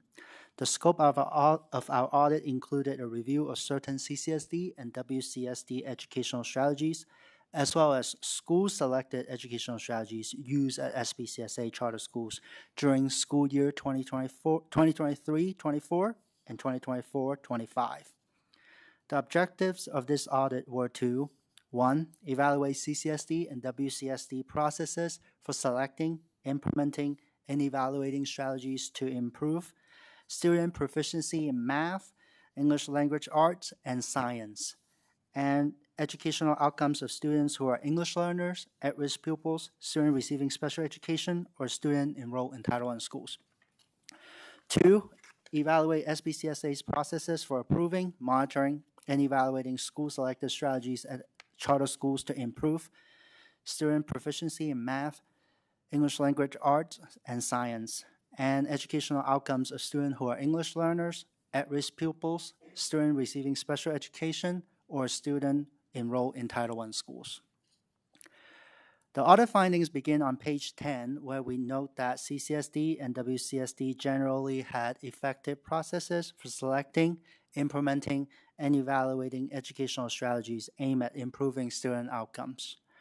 Our testing included 10 strategies to improve student proficiency in specific core subjects and 16 strategies to improve educational outcomes for specific targeted student populations. The overall positive assessment of the district's effort in these areas are discussed on page 10 through page 15. Although generally effective, we identify opportunities to strengthen some of these processes, which we'll summarize in this presentation. We review many parts of the selection, implementation, and evaluation processes at each district, and the areas for improvement represent a small portion of the total number of factors we consider in our review. On page 11, we begin our findings related to strategy selection. We state that CCSD can enhance documentation and school inputs in strategy selection. For 5 of the strategies we tested, the district did not maintain documentation of the decision-making methods used or the evidence considered when selecting strategies. In addition, CCSD did not obtain school-level inputs when selecting 3 strategies. Finally, while CCSD has regulation establishing the process for selecting core and supplemental instructional materials, it does not have a comparable regulation governing the selection of other educational strategies. District personnel pointed to turnover in key positions as a reason some documentation could not be provided. Without documentation, CCSD cannot demonstrate what information was considered, who was involved, and why the strategy was selected. Transparency is also diminished when school-level input is not obtained. On page 12, we state that WCSD can improve adherence to its supplemental material selection policy. For the 3 supplemental material strategies we reviewed, WCSD did not complete all required steps in the selection process. WCSD policy requires a need assessment, scoring guides, and the establishment of a vendor product review committee when selecting district-wide supplemental instructional materials. Selecting strategies without completing these steps reduces transparency and limits management's ability to evaluate selection decisions. It also increases the risk that decisions are not fully supported by documented needs, criteria, and stakeholder input. On page 13, we begin our finding related to strategy implementation. We state that WCSD can formalize walkthroughs and documentation for a strategy related to classroom interaction between teachers and students.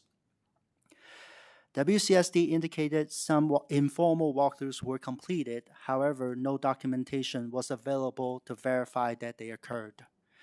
In addition, WCSD did not have a formal walkthrough process to consistently monitor the implementation of the strategy. Without consistent monitoring walkthroughs, WCSD cannot evaluate strategy implementation in a timely manner. Furthermore, the absence of documentation for walkthroughs limits the district's ability to retain institutional knowledge and makes it harder to identify trends across schools and over time. On page 14, we begin our finding related to strategy evaluation. We state that CCSD did not have pre-established criteria to evaluate a strategy that addresses student academics and behavior before implementation took place. State law requires that mechanisms for data-driven decision-making are in place and that academic progress is tracked. CCSD indicated that the strategy serves many different purposes and that school can implement the strategy in different ways. And so it will be difficult to have centralized evaluation criteria. However, CCSD could have pre-established more generalized district-wide criteria to evaluate the strategy.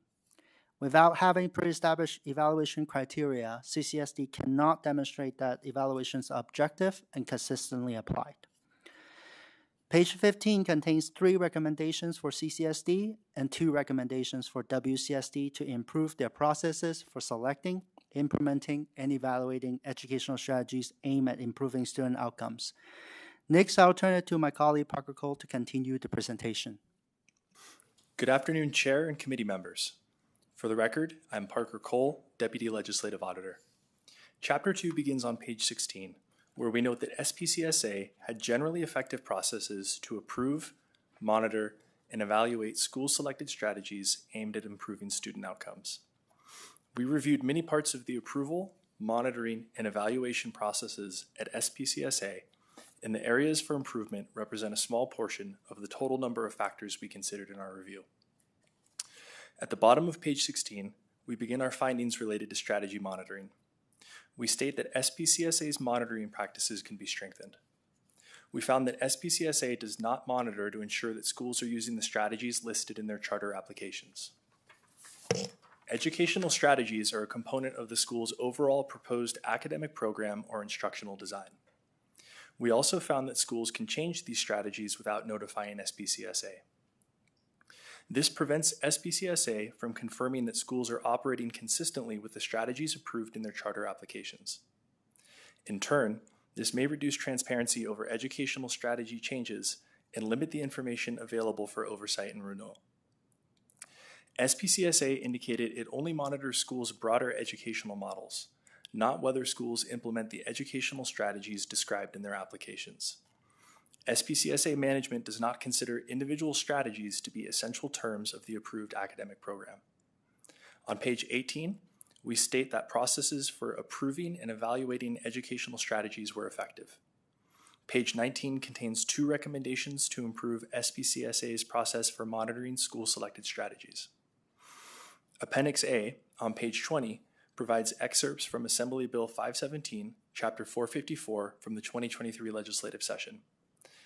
Appendix B, on pages 23 through 25, presents core subject proficiency trends. Appendix C, on page 26, provides graduation rates for CCSD, WCSD, and SPCSA. Our audit methodology is provided in Appendix D, which begins on page 27. CCSD's response is provided on page 33. As indicated on page 35, CCSD accepted all 3 of our recommendations.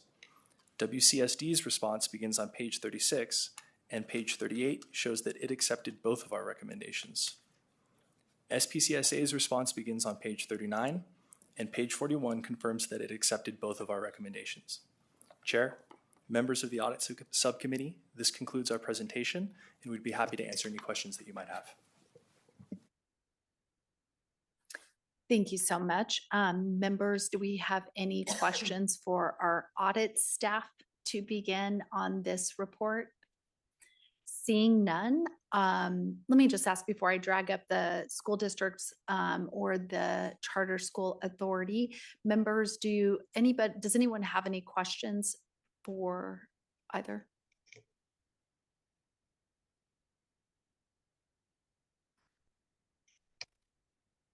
Up north, do you all have any questions? I just don't see you. I'm looking at our legislative audit staff. Nope. Okay, you know what? We will move this one along and probably save our school districts and our charter school authority a trip up here. And so with that, I will go ahead and take a motion to approve the performance audit for educational strategies to improve student outcomes for Clark County School District, Washoe County School District, and the State Public School Charter Authority. Thank you very much, Madam Chair. So moved. Second. With that, I have a motion from Senator Don Darrow Loop, a second from Assembly Member Torres Fawcett. Is there any discussion on the motion? Seeing none, those in favor say aye. Aye. Those opposed say nay. And the motion carries. We can close that agenda item and we'll go to the next agenda item, which is agenda 6F. And this is our performance audit for family and community engagement strategies, Clark County School District, Washoe County School District, and State Public Charter School Authority. Our presenters this afternoon include Amanda Barlow, Deputy Legislative Auditor, and Todd Peterson, Chief Deputy Legislative Auditor. And feel free to begin when you're ready.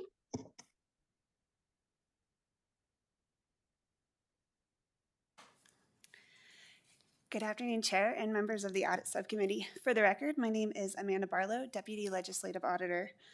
I'm here to present our report on the family and community engagement strategies at Clark County School District, Washoe County School District, and the State Public Charter School Authority. I will begin my presentation with some background information on page 1. Nevada defines family and community engagement as a shared responsibility between schools, families, and communities where all receive equitable access to tools and supports to successfully work together towards the development of children and youth for college, career, and lifelong learning. Exhibit 1 on page 1 demonstrates the continuum of parental involvement to family engagement. Parental involvement focuses on activities initiated by the school, often with limited two-way interaction, while family engagement emphasizes a collaborative approach. Evidence demonstrates that family engagement improves attendance and behavior, increases social emotional skills, and improves academic outcomes and college enrollment. Starting on page 2, we provide information on each school district. Clark County School District has a family engagement department whose mission is to empower, educate, and support families so they can help their children succeed academically and socially. According to CCSD, the Family Engagement Department is funded entirely through Title I funds, and the department's efforts focus exclusively on Title I schools.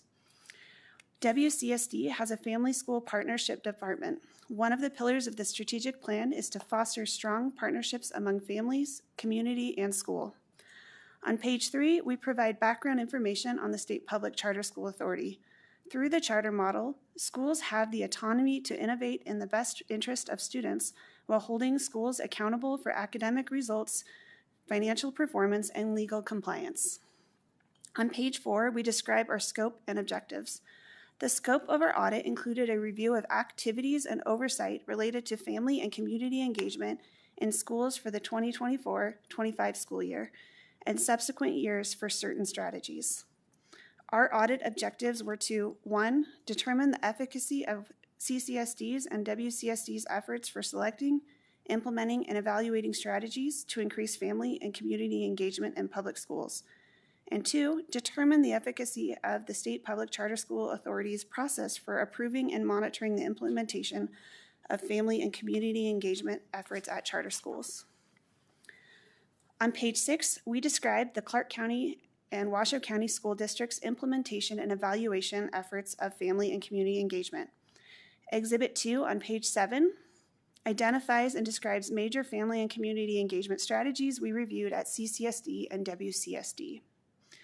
Both school districts implemented strategies that reflect best practices identified by the U.S. Department of Education and the Nevada Department of Education's Family Engagement Framework. On page 9, we outline opportunities to improve planning and evaluation. Overall, the districts performed effective planning and evaluation related to their engagement strategies. However, additional planning and evaluation could strengthen strategies at Clark County School District. First, Clark County School District's family engagement strategy objectives did not clearly align with its strategic plan. CCSD's strategic plan, in effect during the audit, was implemented in 2019 and lists family and community support as one of its priorities, and includes objectives with indicators to evaluate efforts. However, parental engagement department planning documents did not clearly align with the strategic plan. For the 2024-2025 school year, the Family Engagement Department provided planning documents with 5 performance goals for the University of Family Learning, but only 2 of these goals aligned with the strategic plan. In addition, planning documents for the Family Support Centers included annual performance goals, but these were not included in the strategic plan. CCSD did not create planning documents for the Parental Advisory Council. CCSD's current evaluation efforts focus heavily on tracking outputs. Specifically, the Family Engagement Department tracks parental participation at events and collects participant surveys at the end of each class or event. The Family Support Centers track support services obtained, analyze inbound call volume broken down by category, and participant surveys. While these measures provide information to track participation, these evaluation methods do not attempt to determine if there is a correlation between the strategies and desired outcomes. For example, they do not help determine if families of the most at-risk students participate in these services. Planning documents focus on short-term goals and outputs, but do not identify long-term goals and outcomes for students impacted by strategies. On page 11, we provide Clark County School District with 2 recommendations to improve program planning and evaluation. Washoe County School District developed both strategic and departmental plans to guide family and community engagement. District documents contain short and long-term goals or objectives, performance measures with historic data, alignment with the district-wide strategic plan, strategy outcomes, action steps, and connection to strategic achievement. Washoe County School District incorporated process and outcome evaluations in each of the major strategies using focus groups and statistical evaluations. These statistical analyses attempt to identify correlations between strategies and academic indicators, decrease absenteeism, and reduce behavior incidents. WCSD also developed a mechanism to link parental participation with each student's Infinite Campus account. School and district staff can access reports based on strategy or school. These reports demonstrate the number of interactions with parents, students affected, as well as a breakdown by grade and level and month. Additionally, reports analyze participation based on a variety of risk indicators. Finally, strategy staff use evaluations to improve program delivery. A memo to staff contained the recommendations from an evaluation report and adjustments to strategy delivery. WCSD should continue identifying, planning, and evaluating family and community engagement strategies to ensure they effectively meet the needs of their district populations. On page 13, we identify opportunities for the State Public Charter School Authority to improve oversight of family and community engagement. SPCSA could improve its recertification and transfer approval process to monitor and encourage ongoing family engagement activities. During the initial schools must include information on their family engagement efforts and plans based on a rubric. SPCSA updated their application rubric in 2016 to include family engagement. SPCSA evaluated 17 of the 44 charter holders operating in the 2024-25 school year using the 2016 rubric. The other charter holders are either approved for operation before 2016 or transferred from other sponsoring entities. Exhibit 3 on page 14 demonstrates the parental and community engagement rubric criteria. While the initial application review process includes an evaluation rubric with standards for family engagement, the renewal, transfer, and site evaluation processes do not include an evaluation rubric or identify standards for family engagement.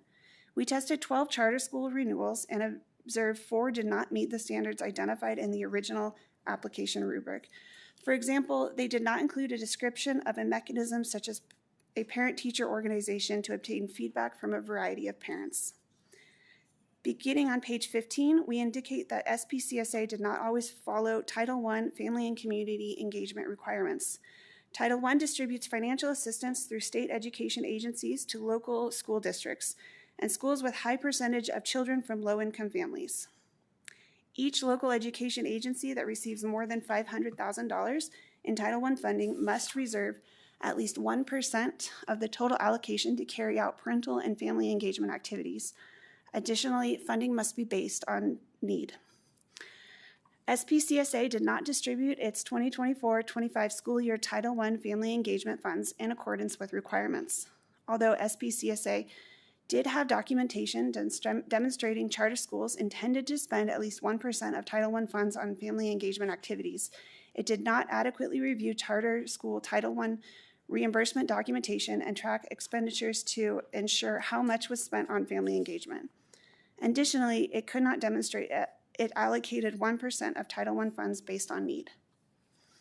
We also observed SPCSA did not have a family and community engagement policy. According to Title I requirements, each LEA must develop a written engagement policy that establishes the LEA's expectations and objectives for meeting family and community engagement. The lack of a written family and community engagement policy limits SPCSA's ability to demonstrate structured, consistent, and equitable engagement practices. These deficiencies occurred because SPCSA did not always fulfill its role as the LEA. Proper understanding of the LEA's responsibilities for Title I fundings is important to reduce the risk of noncompliance and a potential loss or restriction on funding. On page 16, we provide 4 recommendations for SPCSA to improve monitoring of parental and community engagement and fulfill Title I requirements. On page 17, we report on the school implementation of engagement strategies and opportunities for improvement. We administered a survey to all school principals at CCSD, WCSD, and SPCSA. The survey included questions regarding communication with families, understanding and implementing district engagement strategies, and implementing engagement efforts at the school level. This survey demonstrated that many schools implement family engagement strategies. The most common activities include parent organizations, family education nights, and social events designed to bring families together. Some unique strategies include mentorship with community leaders, positive phone calls to families, book clubs for parents, and a support group of parents of children with special needs. On Exhibit 4 on page 18 demonstrates schools' reasons for developing school-based strategies, while Exhibit 5 includes barriers of family engagement as reported by schools. On page 19, we identified opportunities for CCSD and WCSD to strengthen district and school engagement efforts. Most schools were not sure about the success of their family engagement strategies. Additionally, some schools reported not having family and community engagement plans and a lack of familiarity with district engagement strategies and guidance. Exhibit 6 on page 19 demonstrates the percentage of schools that reported creating a family engagement plan. For all 3 entities, 89% of responding schools with an engagement plan were Title I schools, which are required to develop a family engagement plan. On page 20, we indicate that familiarity with district strategies and guidance was mixed for CCSD and WCSD.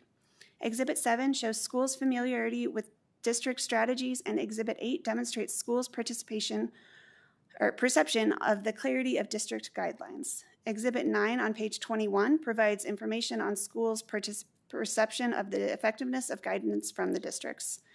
Continuing on page 21, Exhibit 10 demonstrates schools have varying levels of confidence that their strategies reach engagement goals.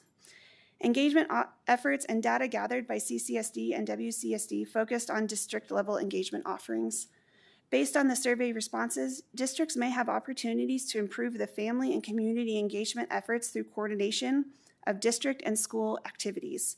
Without adequate coordination, districts can miss opportunities to achieve their engagement goals and objectives. On page 22, we include 2 recommendations for CCSD and 1 recommendation for WCSD to improve coordination of district and school activities. To conclude, the report appendices begin on page 23. Appendix A contains excerpts from Assembly Bill 517. Appendix B on page 26 and Appendix C on page 29 contains major family engagement strategies for CCSD and WCSD respectively. Appendix D on page 30 demonstrates additional family engagement results. Appendix E beginning on page 32 contains our audit methodology. Appendices F through H starting on page 36 include the responses of CCSD, WCSD, and SPCSA to the audit report. As indicated in these appendices, CCSD, WCSD, and SPCSA accepted their respective recommendations. Although CCSD accepted all recommendations, we have a point of clarification with the district's response to recommendation 3 on page 37. Specifically, the response indicates non-Title I schools are not required by the Nevada Department of Education to implement or evaluate family engagement activities formally in school improvement plans. To clarify a potential misunderstanding that non-Title I schools are not required to implement and evaluate family engagement activities, we would like to confirm that NRS 385A.650 requires each school principal to prepare a plan to improve the achievement of the pupils enrolled in the school. The plan must be developed in accordance with the provisions of NRS 388.885, which includes engaging parents and guardians of pupils. Additionally, statute requires principals to review the plan to improve student achievement annually and evaluate the effectiveness of the plan. These requirements apply to all schools, not only those designated as Title I schools. Chair and members of the Audit Subcommittee, this concludes my presentation, and I am happy to answer any questions.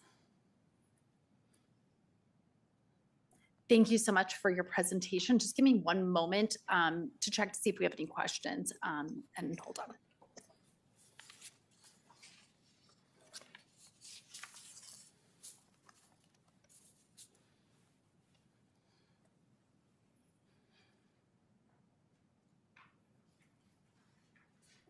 Thank you so much for that.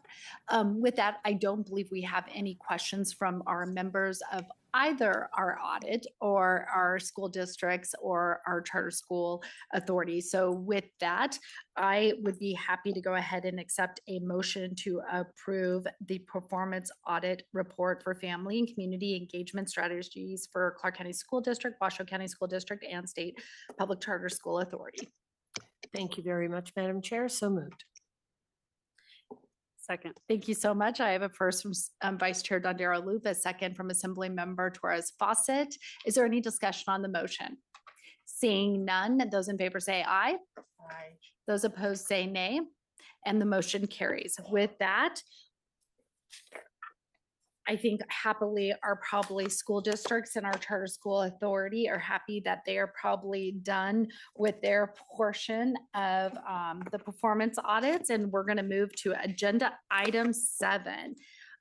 We will go ahead and open up agenda item 7A, and this is an update on the report, our government and private facilities for children inspections from December 2025. And I see we have an update in our books as well. Hard copies available, and our presenters will be Haley Cornelia Swift, Senior Child Welfare Specialist, and Jennifer Audit Manager.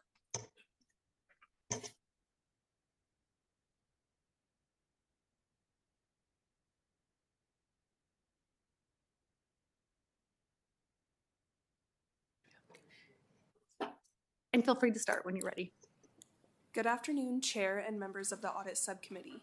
My name is Haley Cornelia Swift, Senior Child Welfare Specialist for the record. This informational item is related to our report, Governmental and Private Facilities for Children, Inspections, December 2025, which was presented to the Legislative Commission's Audit Subcommittee on April 15th, 2026. During the April meeting, members of the subcommittee requested an update regarding changes in oversight by licensing agencies related to observations and findings discussed in our report. As a result, we requested an update from Clark County Family Services, or CCFS, and the Bureau of Healthcare Quality and Compliance, HCQC, regarding monitoring actions, revisions to policies and procedures, proposed statutory or regulatory changes, and the status of ongoing legal proceedings and licensing statuses. As of July 2026, CCFS indicated it implemented several measures to strengthen oversight and monitoring, enhance safety practices, provide training support, improve records management and documentation, and develop policies and procedures. This information is contained in the meeting packet, where they provide additional details on these actions in their letter.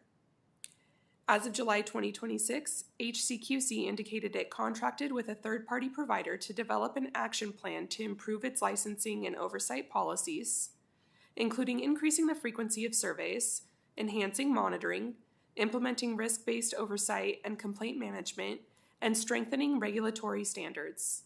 HCQC's letter is also included in the packet.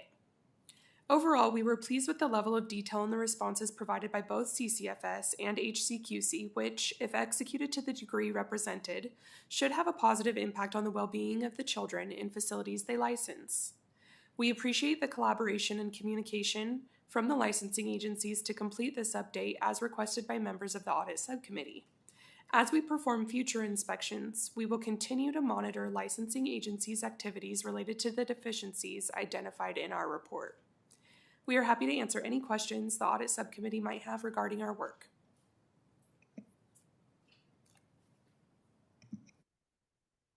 Thank you so much for that presentation.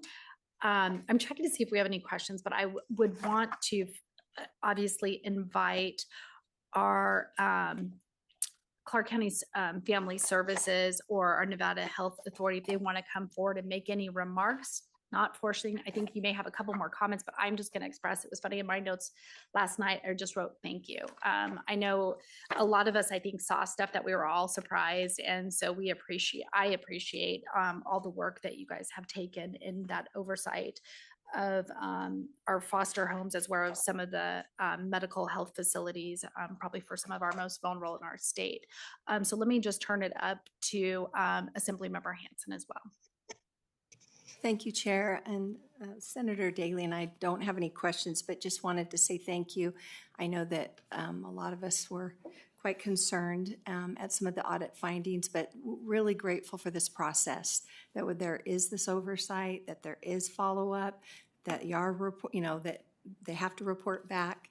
I was glad to see, some of the things that the different agencies have committed to do to rectify it. So we'll look forward to continued updates and oversight. So thank you for all your time. Okay, last option. You guys want to come forward? No? I mean, you waited here all day. I appreciate it. If I would have known it was easy, I did say I'd take these out of order. Maybe I should have done that. Next is, this is like not requiring a motion, so we'll move on to our next agenda item, 7B. And this is to address child fatalities and near fatalities review, January 2025 to December 2025. And we still have our same legislative audit staff presenters, Haley Cornelius Swift, Senior Child Welfare Specialist, and Jennifer Otto, Audit Manager. Good afternoon again, Chair and members of the Audit Subcommittee. My name is Haley Cornelius Swift, Senior Child Welfare Specialist for the record. This informational item is related to Assembly Bill 261 from the 2007 legislative session, later codified in NRS 218G.550, which has required child welfare agencies to submit to us the case files of children who suffered a fatality or near fatality if the agencies had prior contact with the child or the family. We review the case file and the case information stored electronically in the centralized child welfare system to determine whether the case was handled in a manner consistent with state and federal law and whether any measures, procedures, or protocols could have assisted in preventing the fatality or near fatality. We frequently discuss questions and concerns identified in our case reviews with the child welfare agencies to seek understanding and clarification. This process is not an audit and is not required to be reviewed or accepted by the Audit Subcommittee. However, the product of our reviews is a letter issued to the legislature summarizing the results and notable concerns we identified. The most recent letter for the review period from January 1st through December 31st, 2025 is included in your packet under agenda item 7B. In summary, we identified some concerns with child welfare agencies' compliance with certain regulations and statewide policies. This lack of compliance prior to an incident may have increased the risk a child welfare agency did not properly intervene when an allegation of abuse or neglect was received. On page 3 of the letter, we include a summary of the deficiencies noted in our reviews. As part of our process, we issued letters to child welfare agencies to express our concerns with management about how several cases were handled. After expressing our concerns, child welfare agency officials indicated they performed their own internal review of the cases and identified the need for additional improvements, such as clarifying and reinforcing policy and practice, improving the quality and completeness of documentation, and providing training for staff. As we perform case reviews in the future, we will continue to monitor child welfare agencies' efforts to ensure improvement and sustained implementation of the corrective actions reported. We are happy to answer questions the Audit Subcommittee might have regarding our work. I actually just had one question. I know that this report was done a month ago, but at the bottom of page 2, it appeared there were still 4 cases that were pending an investigation outcome. Have those 4 cases come to a resolution yet, or are they still just pending investigation at this time? Thank you for your question. Haley Cornelia Swift, Senior Child Welfare Specialist for the record. While we have not reviewed whether or not the cases are still pending, we have communicated with Clark County Coroner's Office as well as Washoe County Medical Examiners because many of those cases had pending autopsies. And we were informed that there can be some delay in autopsies for the children, specifically because with children, they often send them for specific testing. And sometimes that can be out-of-state testing, or the testing can take longer than a traditional autopsy timeframe may be. Thank you for that. I anticipate whether it's what could be in their system, things like that. Okay, I didn't realize that was what it was. I just didn't know if they were still pending investigation. So thank you for that clarification. Let me look at my members. Any questions for our members? It doesn't look like it. Once again, I would welcome, I see our Clark County division here. I don't know if they feel like they want to come up and make any comments. Nope. Okay. With that, this is not an actionable item, so we can go ahead and close agenda item 7B, and we can go ahead and open agenda item 7C, and this is the biannual status report on audits of certain boards, July 2026. We'll welcome up Tammy Getz, Audit Manager, for her report.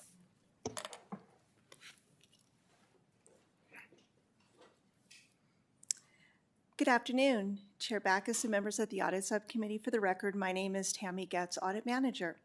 I would like to take the opportunity to provide you a high-level overview of the most recent activities conducted by the Audit Division as part of its oversight of state professional licensing boards.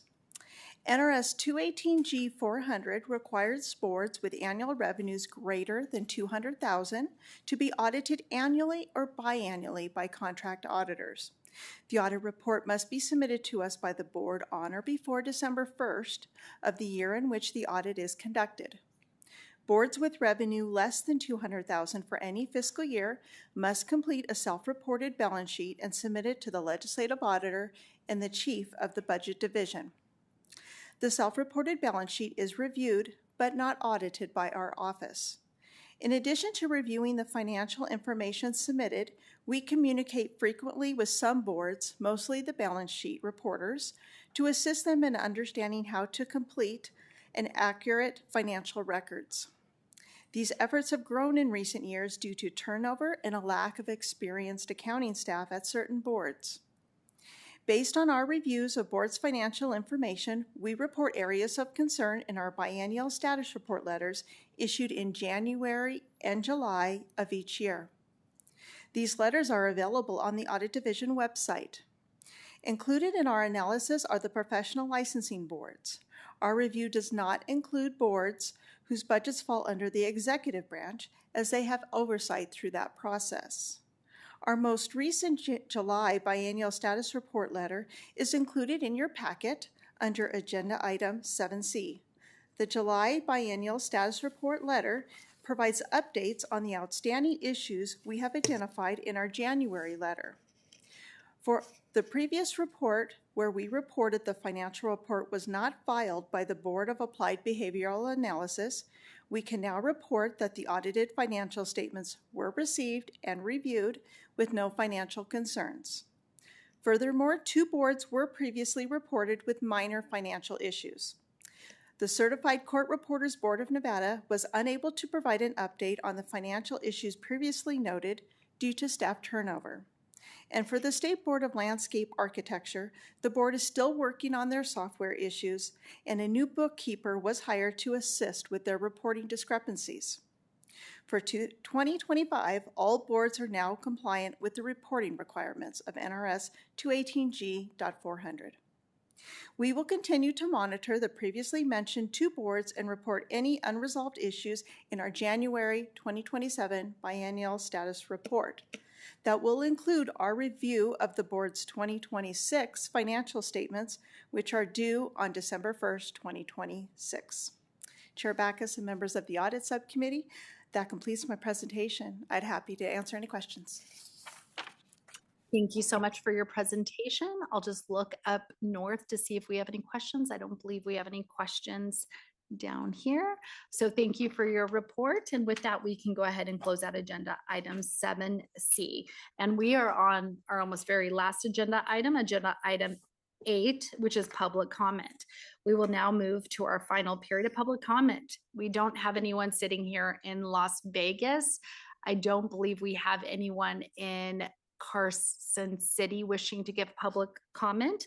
So we'll go ahead to our phone lines. AVH, is there anyone on the phone line wishing to give public comment this afternoon? The public line is open and working, and there are no callers at this time.